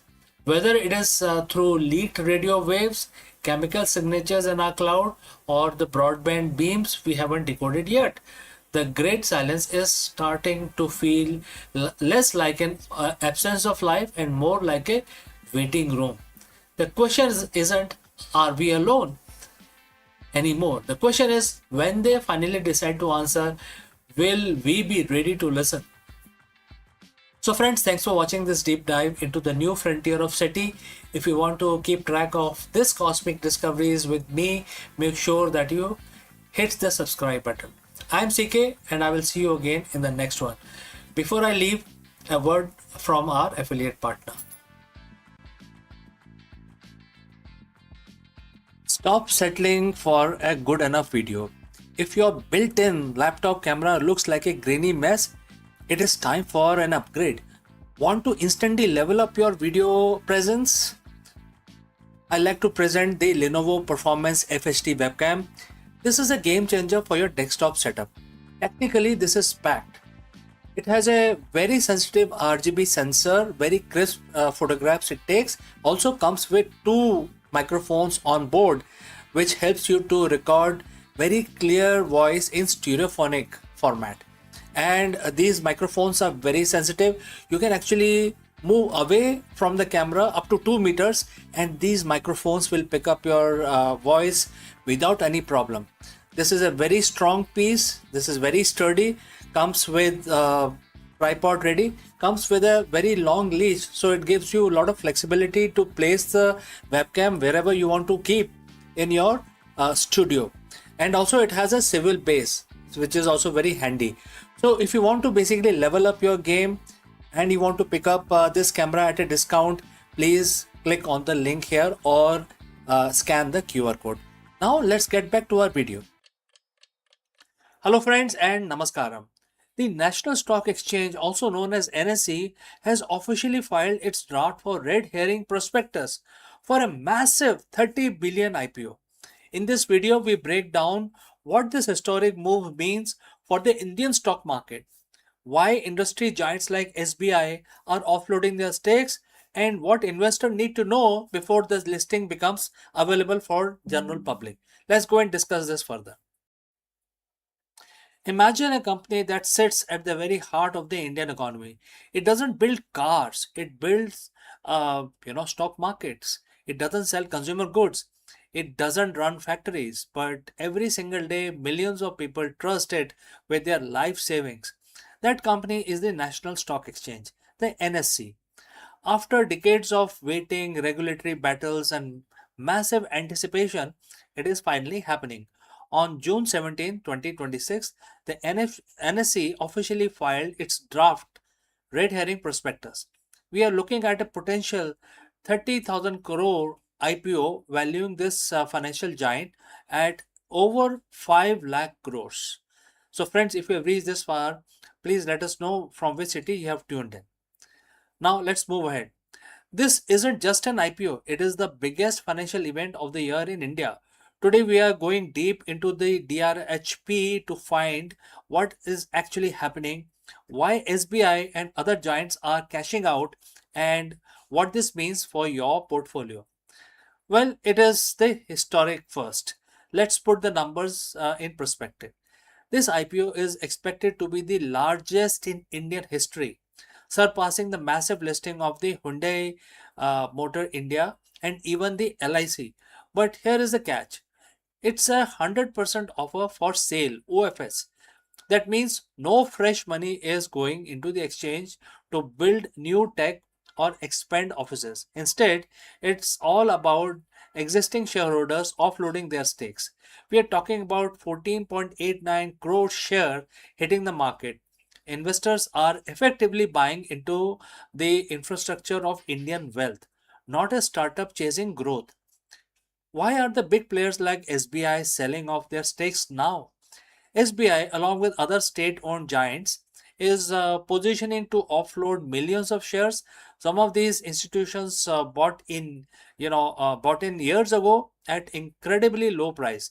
In some cases, for less than a rupee per share.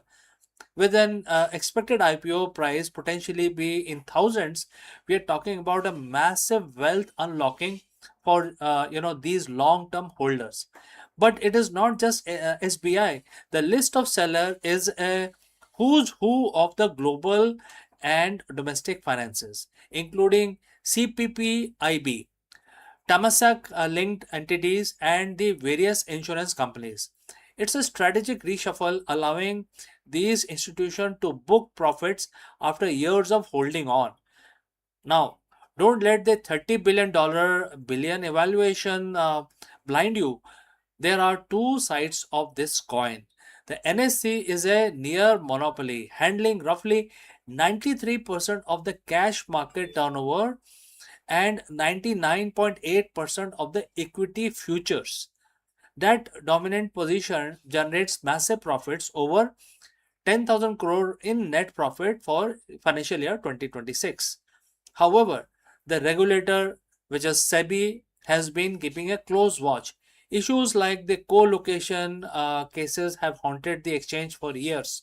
Furthermore, SEBI is actively trying to cool down the retail frenzy in the derivative market, which ironically is where the huge chunk of the NSE's revenue comes from.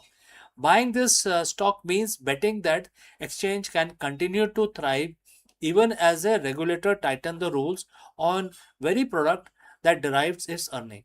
So is this a bargain?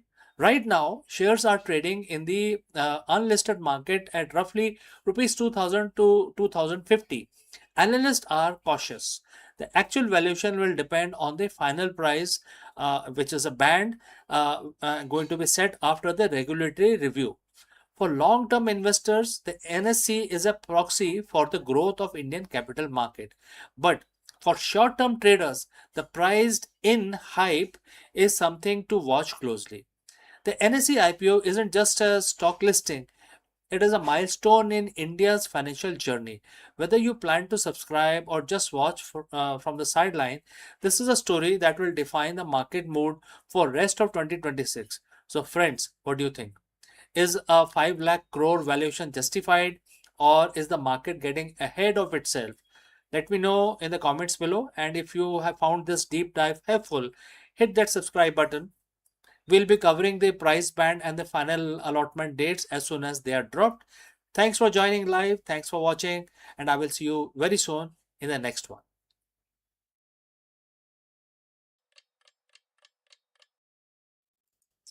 नमस्कारम दोस्तों, आप सबका स्वागत है। आज 30 जून है और आज मंगलवार का दिन है।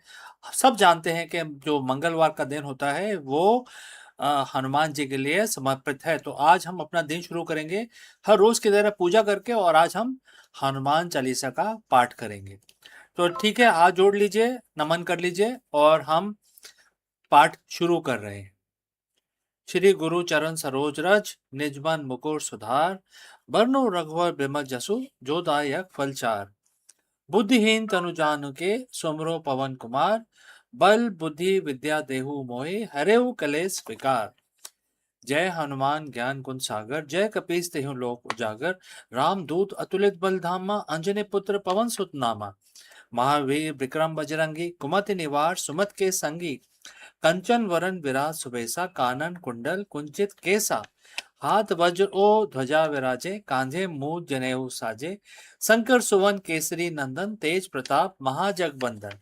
विद्यावान गुणी अति चातुर, राम काज करिबे को आतुर। प्रभु चरित्र सुनवे को रसिया, राम लखन सीता मन बसिया। सूक्ष्म रूप धरी सिंह दिखावा, विकट रूप धरी लंग जरावा।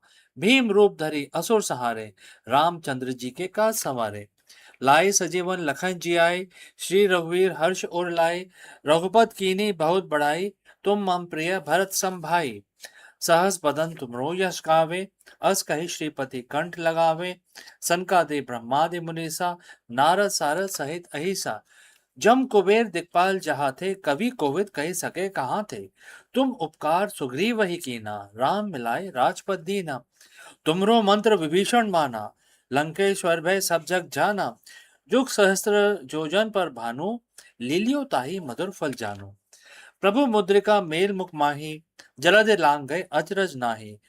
दुर्गम काज जगत के जेते, सुगम अनुग्रह तुम्हरे तेते। राम दुआरे तुम रखवाले, होत न आज्ञा बिन पैसारे। सब सुख लहे तुम्हारी सरना, तुम रक्षक काहू को डरना। आपन ते समारो आपे, तीनों लोग हाँकते कापे। भूत पिशाच निकट नहीं आवे, महावीर जब नाम सुनावे। नासे रोग हरे सब पीरा, जपत निरंतर हनुमत बीरा। संकट ते हनुमान छुड़ावे, मन क्रम वचन ध्यान जो लावे। सब पर राम तपस्वी राजा, तिनके काज सकल तुम साजा। और मनोरथ जो कोई लाए, सोई अमित जीवन फल पाए। जानो जुग प्रताप तुम्हारा, है प्रसिद्ध जगत उजियारा। साधु संत के तुम रखवाले, असुर निकंदन राम दुआरे। अस सिद्धि नौ निधि के दाता, अस पर दीन जान की माता। राम रसायन तुमरे पासा, सदा रहो रघुपति के दासा। तुमरे भजन राम को पावे, जन्म जन्म के दुख बिसरावे। अंत काल रघुबर पुर जाई, जहाँ जन हरि भक्त कहाई। और देवता चित न धरे, हनुमत से ही सब सुख करे। संकट कटे मिटे सब पीरा, जो सुमरे हनुमत बलबीरा। जय जय जय हनुमान गोसाई, कृपा करो गुरुदेव की नाई। जो सतपार पाठ कर कोय, छूटे है बंदी महा सुख होय। जो ये पढ़े हनुमान चालीसा, होए सिद्धि साखी गौरी सा। तुलसीदास सदा हरिचेरा, कीजे नाथ हृदय में डेरा। पवन तनय संकट हरन, मंगल मूरत रूप। राम लखन सीता सहित हृदय बसो सुरभूप। जय श्री राम, जय श्री राम। तो दोस्तों, आज हमारी पूजा संपन्न हुई। अब हम अपना दिन शुरू करेंगे। हमारी तरह आपका दिन भी शुभ रहे, इसी कामना के साथ इस वीडियो को हम यहीं समाप्त करते हैं। जल्दी मिलता हूं दूसरे वीडियो में। हेलो दोस्तों, नमस्कार। आप सबका स्वागत है। आज 6 जुलाई है और आज सोमवार का दिन है। और आप सबको पता है कि जो सोमवार का दिन होता है वो भगवान शिव के लिए समर्पित होता है। तो आज हम अपना दिन शुरू करेंगे पूजा करके। हर रोज की तरह हम हर रोज पूजा करते हैं, तो आज शिव जी की पूजा हम करेंगे। हर रोज की तरह हम जैसे पूजा करते हैं, मंत्र का उच्चारण करते हैं। तो ये काउंटर मैं यूज करता हूँ। आप जैसे आपको सहूलियत हो, जैसे आपको अच्छा लगे, आप माला का इस्तेमाल कर सकते हैं और आप मन में भी गिन सकते हैं। लेकिन हमारा जो मंत्र है वो 11 दफा करना है। तो आज हम महामृत्युंजय का जाप करेंगे 11 दफा। तो ध्यान रहे, इस चीज का आप अच्छी तरह पालन करें। भगवान शिव का ध्यान कर लें, हाथ जोड़ के नमन कर लें। और अब हम अपना पाठ शुरू करते हैं, महामृत्युंजय का मंत्र। ठीक है, ऑल राइट। ओम त्र्यंबकं यजामहे, सुगंधिं पुष्टिवर्धनम्, उर्वारुकमिव बन्धनान्, मृत्योर्मोक्षीयमामृतात्। सद्यो जातं प्रपागामि, भगवन् मृत्युं जय शिवम् आवाहयामि। ओम त्र्यंबकं यजामहे, सुगंधिं पुष्टिवर्धनम्, उर्वारुकमिव बन्धनान्, मृत्योर्मोक्षीयमामृतात्। सद्यो जातं प्रपागामि, भगवन्त मृत्युम जय शिवम अभयामी। ओम त्र्यंबकम अजामहे सुगंधिम पुष्टिवर्धनम उर्वाकरुक्मिव बंधनान् मृत्योर्मोक्षीय महामृतात् सज्ञो जातं प्रपाघमि भगवन्त मृत्युम जय शिवम अभयामी। ओम त्र्यंबकम अजामहे सुगंधिम पुष्टिवर्धनम उर्वाकरुक्मिव बंधनान् मृत्योर्मोक्षीय महामृतात् सज्ञो जातं प्रपाघमि भगवन्त मृत्युम जय शिवम अभयामी। ओम त्र्यंबकम अजामहे सुगंधिम पुष्टिवर्धनम उर्वाकरुक्मिव बंधनान् मृत्योर्मोक्षीय महामृतात् सज्ञो जातं प्रपाघमि भगवन्त मृत्युम जय शिवम अभयामी।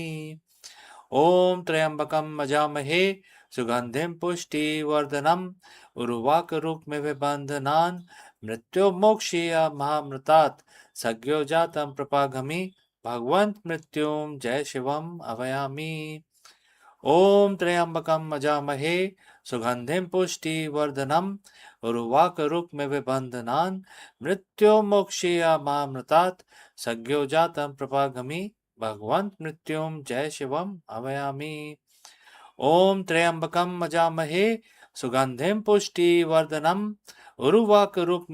उर्वाकरुक्मिव बंधनान् मृत्योर्मोक्षीय महामृतात् सज्ञो जातं प्रपाघमि भगवन्त मृत्युम जय शिवम अभयामी। ओम त्र्यंबकम अजामहे सुगंधिम पुष्टिवर्धनम उर्वाकरुक्मिव बंधनान् मृत्योर्मोक्षीय महामृतात् सज्ञो जातं प्रपाघमि भगवन्त मृत्युम जय शिवम अभयामी। ओम त्र्यंबकम अजामहे सुगंधिम पुष्टिवर्धनम उर्वाकरुक्मिव बंधनान् मृत्योर्मोक्षीय महामृतात् सज्ञो जातं प्रपाघमि भगवन्त मृत्युम जय शिवम अभयामी। ओम त्र्यंबकम अजामहे सुगंधिम पुष्टिवर्धनम उर्वाकरुक्मिव बंधनान् मृत्योर्मोक्षीय महामृतात् सज्ञो जातं प्रपाघमि भगवन्त मृत्युम जय शिवम अभयामी। ओम नमः शिवाय, ओम नमः शिवाय, ओम नमः शिवाय। तो दोस्तों, आज हमारा पूजा हमारी समाप्त हुई। अब हम अपना दिन शुरू कर सकते हैं। तो आपका दिन और आपका हफ्ता सप्ताह अच्छा बीते, मंगलमय हो, इसी कामना के साथ अब हम आपसे विदा लेते हैं, लेकिन जल्दी ही मिलते हैं दूसरे वीडियो में। धन्यवाद।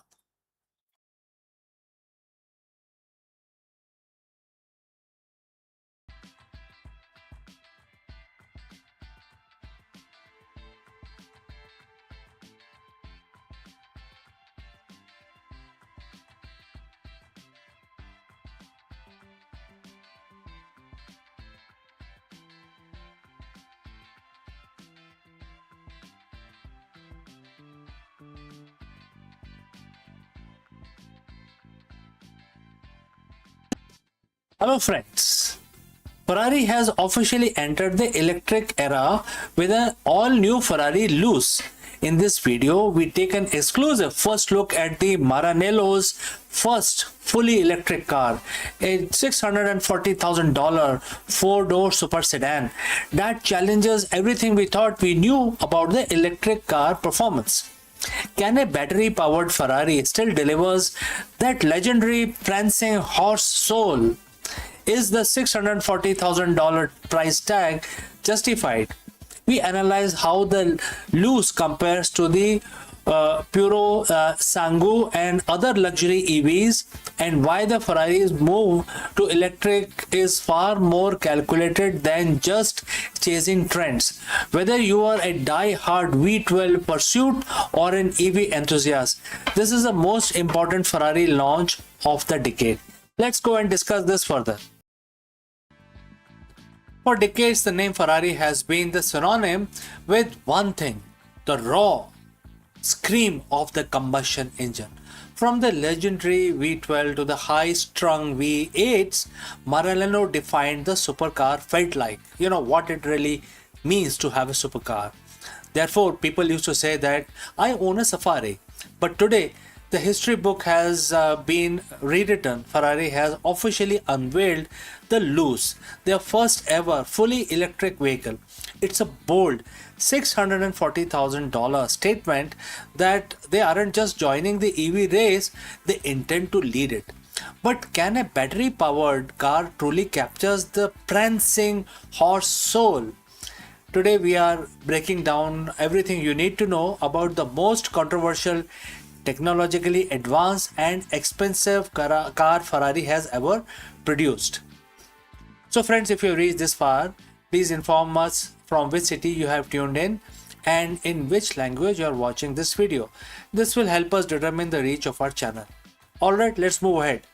Let's get straight to the numbers because they are staggering. The Luce is built on a dedicated EV platform housing a 122 kilowatt hour battery pack. This isn't just an engine swap. This is a ground up engineering. It features 4 electric motors, one for every wheel, producing a combined 1050 horsepower, 1000 horsepower. That's enough to propel this 5-seat Grand Tourer from 0 to 100 kilometers per hour in just 2.5 seconds. To put that in perspective, it is faster than V12 powered by Puro Sangue. The drive system is rear biased for that classic Ferrari handling feel, with the rear motors capable of putting down 843 horsepower on their own. And for those wondering about the range, it's rated for about 530 kilometers on a single charge. It's clearly built to be usable GT, not just a track toy. The biggest hurdle for an electric sports car is emotion. Without the roar of V12, where is the passion? Ferrari spent 5 years with 40,000 kilometers of testing to answer this question. Instead of playing a synthetic fake engine noise through speakers, Luce use an innovative amplified hum. They place a sensor on the rear axle to capture the actual mechanical vibration of the motor, which are then processed and amplified. It's meant to be an honest mechanical feedback loop that keeps the driver connected to the machine. It's not trying to be a gas engine, it is trying to be the most exciting electric car engine possible. So you might notice the design looks different, and therefore that's because Ferrari collaborated with love from the design firm co-founded by former Apple design chief John Ive. The Luce abandons the classic mid-engine proportion we are used to. It's a 4-door, 5-seat layout with a long wheelbase and a sloping roofline. Up front, you get a clean, fully, full width lightning signature and an illuminated badge instead of a grille. The rear, however, keeps the classic 4-round taillight and aesthetic hidden behind a sleek black panel. It is minimalist, aerodynamic, and depending on who you ask, either a masterpiece of modern design or a massive departure from tradition. Let's step inside the the Apple designed or Apple influenced, and therefore when you get in, it is undeniable.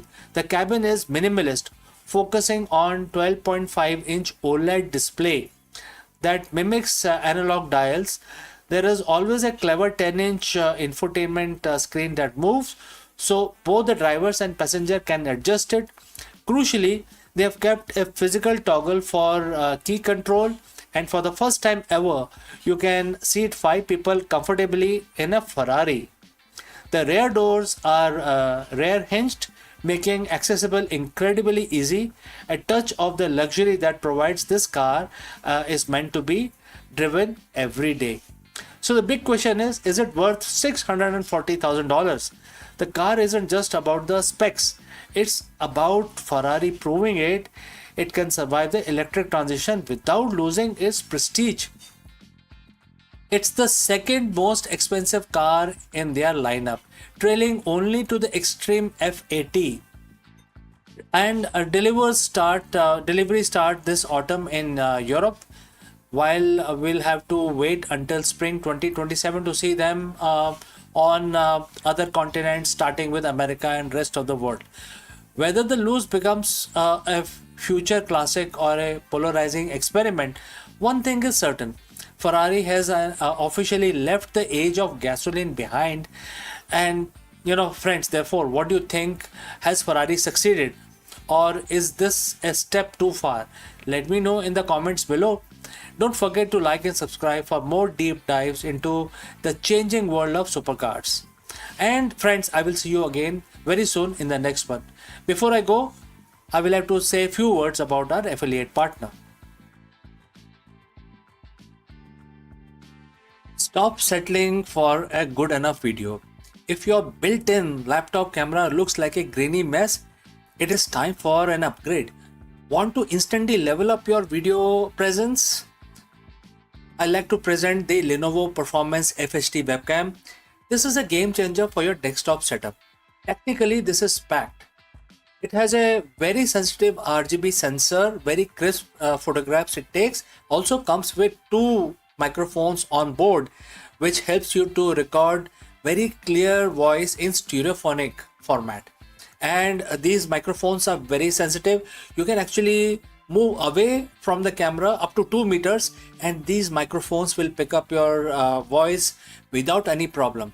This is a very strong piece. This is very sturdy. Comes with tripod ready. Comes with a very long leash, so it gives you a lot of flexibility to place the webcam wherever you want to keep in your studio. And also it has a swivel base, which is also very handy. So if you want to basically level up your game and you want to pick up this camera at a discount, please click on the link here or scan the QR code. Now let's get back to our video.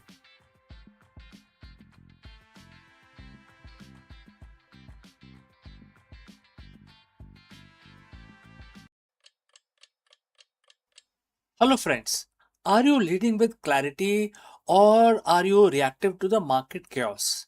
In this video, we break down one of the most powerful management philosophies ever written, and that is Bhagavad Gita, mentioned in chapter 2 very clearly in verse 15. While the modern business culture often celebrates the hustle, the ancient wisdom teaches that the truly elite leader possesses something far more rare, which is equanimity. If you are a CEO or a business leader learning to navigate the dualities of business, joy and sorrow, profit and loss, success and failure is the ultimate differentiator between the short-term firefighting and long-term eternal business impact. Let's go and discuss this further. As a leader, we are often told that the secret to success is being in control. We track the KPIs, we manage the market volatility, and we try to predict the next disruption. We play the role of master of our own universe. But let's be honest, friends. How often do you feel like you're actually in control? In the high stake world of business, we are constantly buffeted by dualities: the joy of record breaking quarter followed immediately by the sorrow of a failed product launch, the elation of a new partnership followed by a sting of a loss of a very highly key team member. If your mental state is tied to these external fluctuations, you aren't leading, you are actually reacting. Today, I want to share a 7,000-year-old secret from Bhagavad Gita that flips this entire paradigm on its head. It is the secret to not just surviving the chaos, but mastering it. We are looking at chapter 2, verse 15. The verse says, and the quote starts, to whom joy and sorrow are one and the same, he becomes qualified for eternal life. And the quote close. Now, for a CEO, eternal life might sound like a theological concept, but let's translate that into business terms. In a competitive market, eternal means sustainable. It means a business that doesn't collapse under pressure. When the verse talks about joy and sorrow being the same, that means part of the same coin. It isn't telling you to become a robot. It is teaching you equanimity. Imagine a balance scale like the one that you see everyday life in your real life. If your joy is too high, you get complacent. If your sorrow is too deep, you get paralyzed. The goal of the elite leader is to find this center point. It is the ability to look at the massive gain and massive losses and recognize them both as a transient data point. When you achieve that, you stop being a victim of your circumstances and start being the architect of your strategy. Think of this as a Jedi master, Jedi mindset of the boardroom. In the image, you know, you can imagine that you are building a lightsaber. Why? Because as a Jedi master, Jedi strength doesn't come from aggression; it comes from disciplined mind. How do we apply this in real company, in real life situation? First, detach from the outcome. You have to care deeply about the effort, the mission, the product, the team, but you must be detached from the temporary score of the market. Next, 24-hour rule.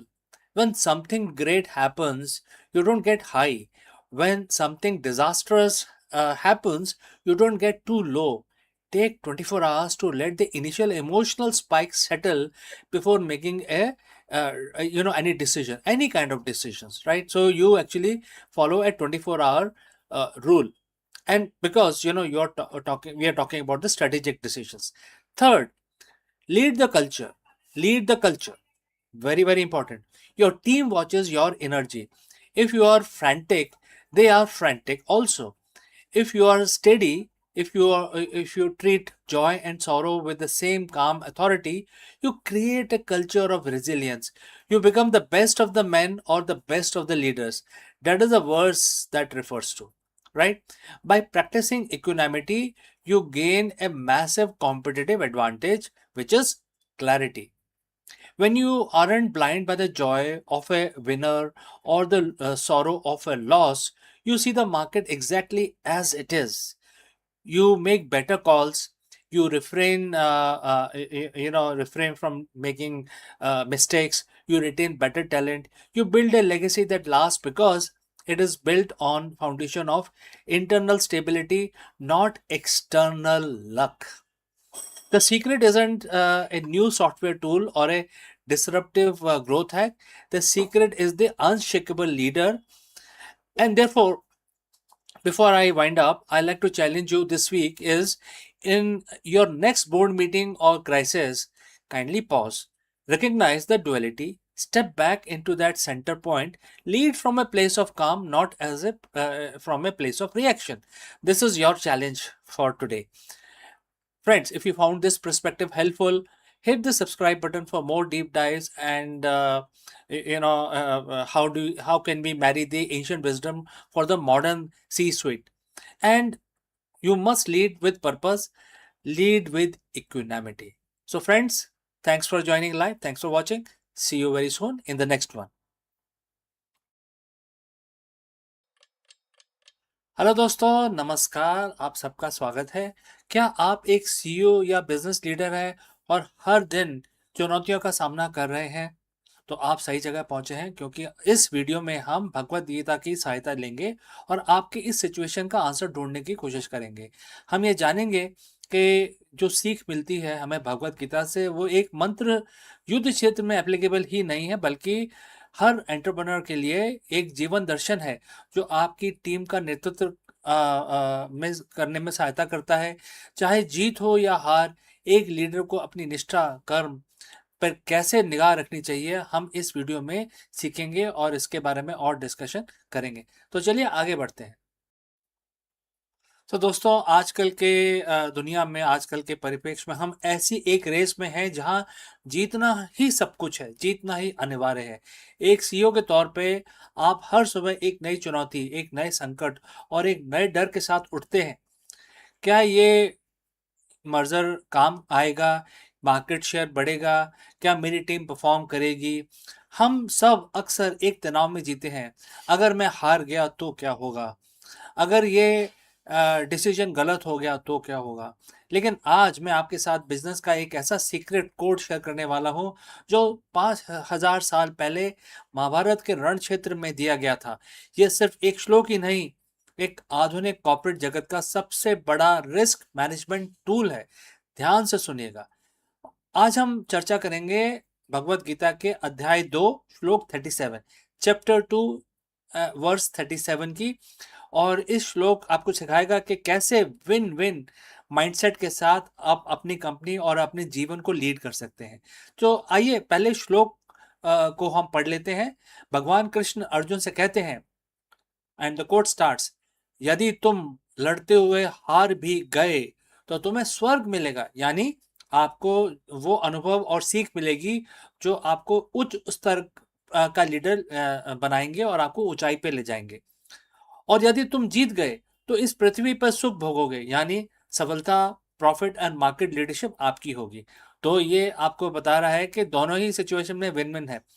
तो दोस्तों, अगर आप यहाँ तक पहुंचे हैं तो आप बताइए कमेंट करके कि किस सिटी से आप हमारे इस वीडियो को देख रहे हैं। तो चलिए आगे बढ़ते हैं। हम सब ने इस वर्ष को सुना, जरा रुकिए और सोचिए, भगवान कृष्ण यहाँ अर्जुन से क्या कह रहे हैं। वो कह रहे हैं कि हारने का विकल्प ही खत्म कर दो अर्जुन। कृष्ण के लिए हार जैसा कुछ है ही नहीं। अगर तुम हारते हो तो तुम कुछ सीखते हो, अगर तुम जीतते हो तो तुम कुछ हासिल करते हो। तो सीईओ के तौर पे क्या आपकी लाइफ में हार जैसी कोई चीज है या नहीं? अगर कोई प्रोजेक्ट फेल होता है तो आप एक लीडर के रूप में विकसित होते हैं, आप नई चीजें सीखते हैं, अपनी असफलता से आगे बढ़ते हैं। अगर सफल होते हैं तो आपकी कंपनी विकसित होती है। तो इस श्लोक में हम हमें अपनी कॉर्पोरेट लाइफ को कैसे लागू करें, किस तरह से अपना माइंडसेट करें, इस चीज की हमें सीख दी गई है। तो इसमें मुख्य हमें क्या सीख मिल रही है? नंबर 1 इज डर का अंत। जब आप स्वीकार कर लेते हैं कि सीखना भी एक जीत है तो डर खत्म हो जाता है। एक सीईओ को जो डर में फैसला लेता है वो कभी बड़े रिस्क नहीं ले पाता। तो गीता आपको सिखाती है कि रिस्क लेना ही आपका धर्म है। नंबर 2, परिणाम से डिटैचमेंट। डिटैचमेंट जो आउटकम है, जो रिजल्ट है, उससे डिटैच हो जाइए आप। भगवान कृष्ण कहते हैं कि यानी कि अगर आप लड़ना ही नहीं करेंगे तो आपको कोई परिणाम मिलेगा ही नहीं। तो आप लड़िए। अगर आप हारते हैं तो कुछ सीखते हैं, और अगर आप जीतते हैं तो आप डेफिनेटली सक्सेस पाते हैं। लेकिन हार जीत आपके कंट्रोल में नहीं है, तो क्यों उस बारे में सोचना? 100% आपके कंट्रोल में नहीं होता। आपको अपना कर्म करना होता है, कर्तव्य करना होता है। लेकिन क्या हार मिलेगी, क्या जीत, इसका फैसला कोई नहीं कर सकता। इसका फैसला सिर्फ यूनिवर्स के हाथ में है, जो हमारे कंट्रोल से बाहर है। अब तीसरा होता है विन विन फॉर्मूला। आज की दुनिया में हम विन लॉस के बारे में सोचते हैं। मुझे जीतना है हर हालत में, सामने वाले को हारना है हर हालत में। लेकिन गीता आपको क्या ज्ञान देती है? विन विन का क्या मतलब है? अपनी ड्यूटी, मतलब अपना कर्म आपको पूरा करना है। अपनी पूरी क्षमता के साथ मैदान में उतरें, बाकी परिणाम अपने आप संभल जाएगा। अपने आप यूनिवर्स आपको दे देगा। आपके एक्शन के ऊपर डिपेंड करता है वो। तो कल सुबह जब आप ऑफिस जाएं तो ये 3 चीजें अपने साथ लेके जाएं। मैं बुलेट पॉइंट्स की तरह आपको ये दे रहा हूं। पॉइंट नंबर 1, अपने हर प्रोजेक्ट को एक धर्म युद्ध की तरह देखें। यह आपकी जिम्मेदारी है। जब आप इसे जिम्मेदारी की तरह देखेंगे तो आप हारने से नहीं डरेंगे। आप सिर्फ अपनी ड्यूटी निभाने पर फोकस करेंगे। बुलेट पॉइंट नंबर 2, अपने फेलियर्स को हेवनली गेन के रूप में देखें। हर बड़ी कंपनी जो आज लीडर है, उसने सैकड़ों बार फेलियर का स्वाद चखा है। उन फेलियर्स को स्टार्टअप या लर्निंग की तरह देखा जाए। बुलेट पॉइंट नंबर 3, निर्णय लेने में देरी ना करें। श्लोक के अंत में भगवान कृष्ण कहते हैं, उठो, यानी एक्शन लो। एनालिसिस में फंसे रहोगे तो मैदान में कब उतरोगे? दोस्तों, एक सीईओ के रूप में सबसे बड़ी पूंजी आपकी मानसिक स्टेट ऑफ माइंड है, मानसिक स्थिरता है। अगर आप हार के डर से जकड़े हुए हैं तो आप कभी बड़ी ऊंचाइयों को हासिल नहीं कर पाएंगे। आज से अपनी डिक्शनरी में फेलियर शब्द को हटा दीजिए और आप ये समझ लीजिए कि आप जीतेंगे, हर हाल में जीतेंगे और अपने जो थॉट प्रोसेस है उसको अपग्रेड करिए। तो इसमें भगवान बोलते हैं कि उठो, फाइट करो और जीतो। अगर आपको ये विन विन श्लोक का जो इम्प्लीमेंटेशन है बिजनेस फील्ड में अगर पसंद आया है तो कमेंट करके ये लिखें कि मैं तैयार हूँ और हाँ मैं तैयार हूँ, ये कमेंट करके आप मेरे पास भेजें। और अगर आपको लगता है कि गीता का ज्ञान बिजनेस में उतारने के लिए आप और डिटेल चाहते हैं तो ज़रूर हमसे संपर्क करें। My name is CK. जल्दी ही मिलता हूँ दूसरी सीख लेके आपके साथ। तब तक उठो, लड़ो और जीतो। धन्यवाद।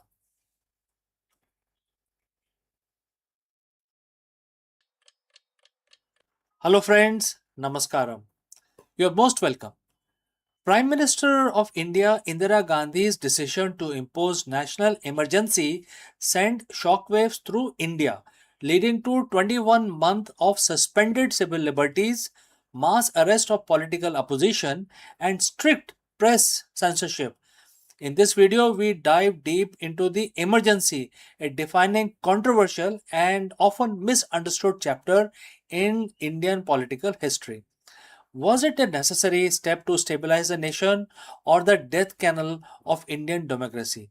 We explored the events leading up to the declaration, the life changing impact of the citizens of India, and the lasting legacy of this period left on the nation's political landscape. Let's go. It was a quiet night in June 1975. The homes across India, families were turning into the All India radio, expecting the usual news. But on the morning of June 26th, the broadcast was different. The voice on the radio, calm and measured, announced that the president had proclaimed an emergency. Civil liberties were suspended, the press was censored, and the political opposition, they were being rounded up as we speak. That was a voice that mentioned during the All India Radio transmission. In a single stroke, the world's largest democracy went dark. For 21 months, India lived under a shadow. Today, we aren't just looking at history, we are looking at the warning. This is the story of the 1975 emergency, the time when the foundation of India were tested to their very breaking point. To understand the emergency, we have to understand the India of the early 1970s. It wasn't a peaceful time. The economy was struggling, inflation was skyrocketing, and there was growing movement on the street, led by a veteran socialist, Jay Prakash Narayan, or JP, as we all know him. So, friends, before we move forward, if you have reached so far, let me know the name of your city or country from where you have tuned in into this video. All right, let's move forward. Mr. Raj Narayan, the man who had lost his election against Prime Minister of India, Indira Gandhi, filed a petition alleging electoral malpractices. Justice J.M.L. Sinha delivered the verdict. Indira Gandhi was guilty of using government machinery for campaign purposes. Her election was declared void. She was barred from holding public offices for 6 years. For any leader, this was a political death sentence, but Indira Gandhi was not any leader. She refused to resign, and as the pressure from the opposition mounted, the decision was made. If she couldn't win the political battle, she would change the rules of the game entirely. It was the night of June 25th, 1975, while the nation slept, a massive coordinated operation was launched. Under the cover of darkness, the police began a nationwide sweep. By the next morning, the press was gagged. Electricity was cut to the newspaper offices in Delhi to prevent the printing of protest stories. When the papers did not return, they were blank or filled with government approved propaganda. The democracy that had been built on the dreams of independence was now effectively a one person rule. The constitution was amended, The judiciary was curtailed and the executive branch held absolute power. So, what was the life like during those 21 months? For an average citizen, it was time of fear and uncertainty. The government, driven heavily by Indira Gandhi's son Sanjay Gandhi, launched initiatives that were touted as development but implemented with lot of brutality. The sterilization drive became very, very infamous. In a desperate, misguided attempt to control population growth, hundreds of thousands of people were coerced into sterilization. For many, the choice was simple: comply or lose your job, your ration card, or even your freedom. Then there was the beautification drive. The cities like Delhi slums were razed to the ground, displacing the poor to the outskirts of the city. All the names of which were basically eyesores were cleared. There was no one to complain to. The courts were hamstrung. You couldn't speak in public. You couldn't write in the paper. You certainly couldn't organize a protest. It was suffocating silence that lasted nearly 2 years. But the authoritarian regime have a fatal flaw. They stopped listening to the people. Indira Gandhi, perhaps believing her own propaganda that the people were happy, called for election in the year 1977. She miscalculated. The Indian electorate, despite being silenced for 21 months, had not forgotten. In one of the most powerful display of democracy in history, the people of India voted the emergency government out of power in a landslide. Indira Gandhi lost her own seat. It was the first time the Congress party had lost a general election in independent India. So, what is the legacy of the emergency? It proved that democracy in India is not just a constitutional framework, it is a sentiment embedded in the hearts of people. It served as a violent reminder that freedom cannot be taken away in a single night, and it requires a constant vigilance to protect it. In the 1975 emergency remains the darkest chapter in India's modern history. It left behind scars that would take years to heal, but it is also forged a new political consciousness in the country, a realization that power, when left unchecked, will always consume itself. So, as we look back, the lesson is clear: democracy is fragile, it's a garden that needs to be tended in every single day. The 21 month of 1975 taught India that while the government can silence the press, close the courts, imprison the dissenters, it can never fully break the spirit of people who have tasted freedom. So if you found this dive into the history valuable, make sure to like and subscribe for more deep dives into the stories that shape the world we live in today. Thanks for watching, and I look forward to receiving your comments. See you in the next one.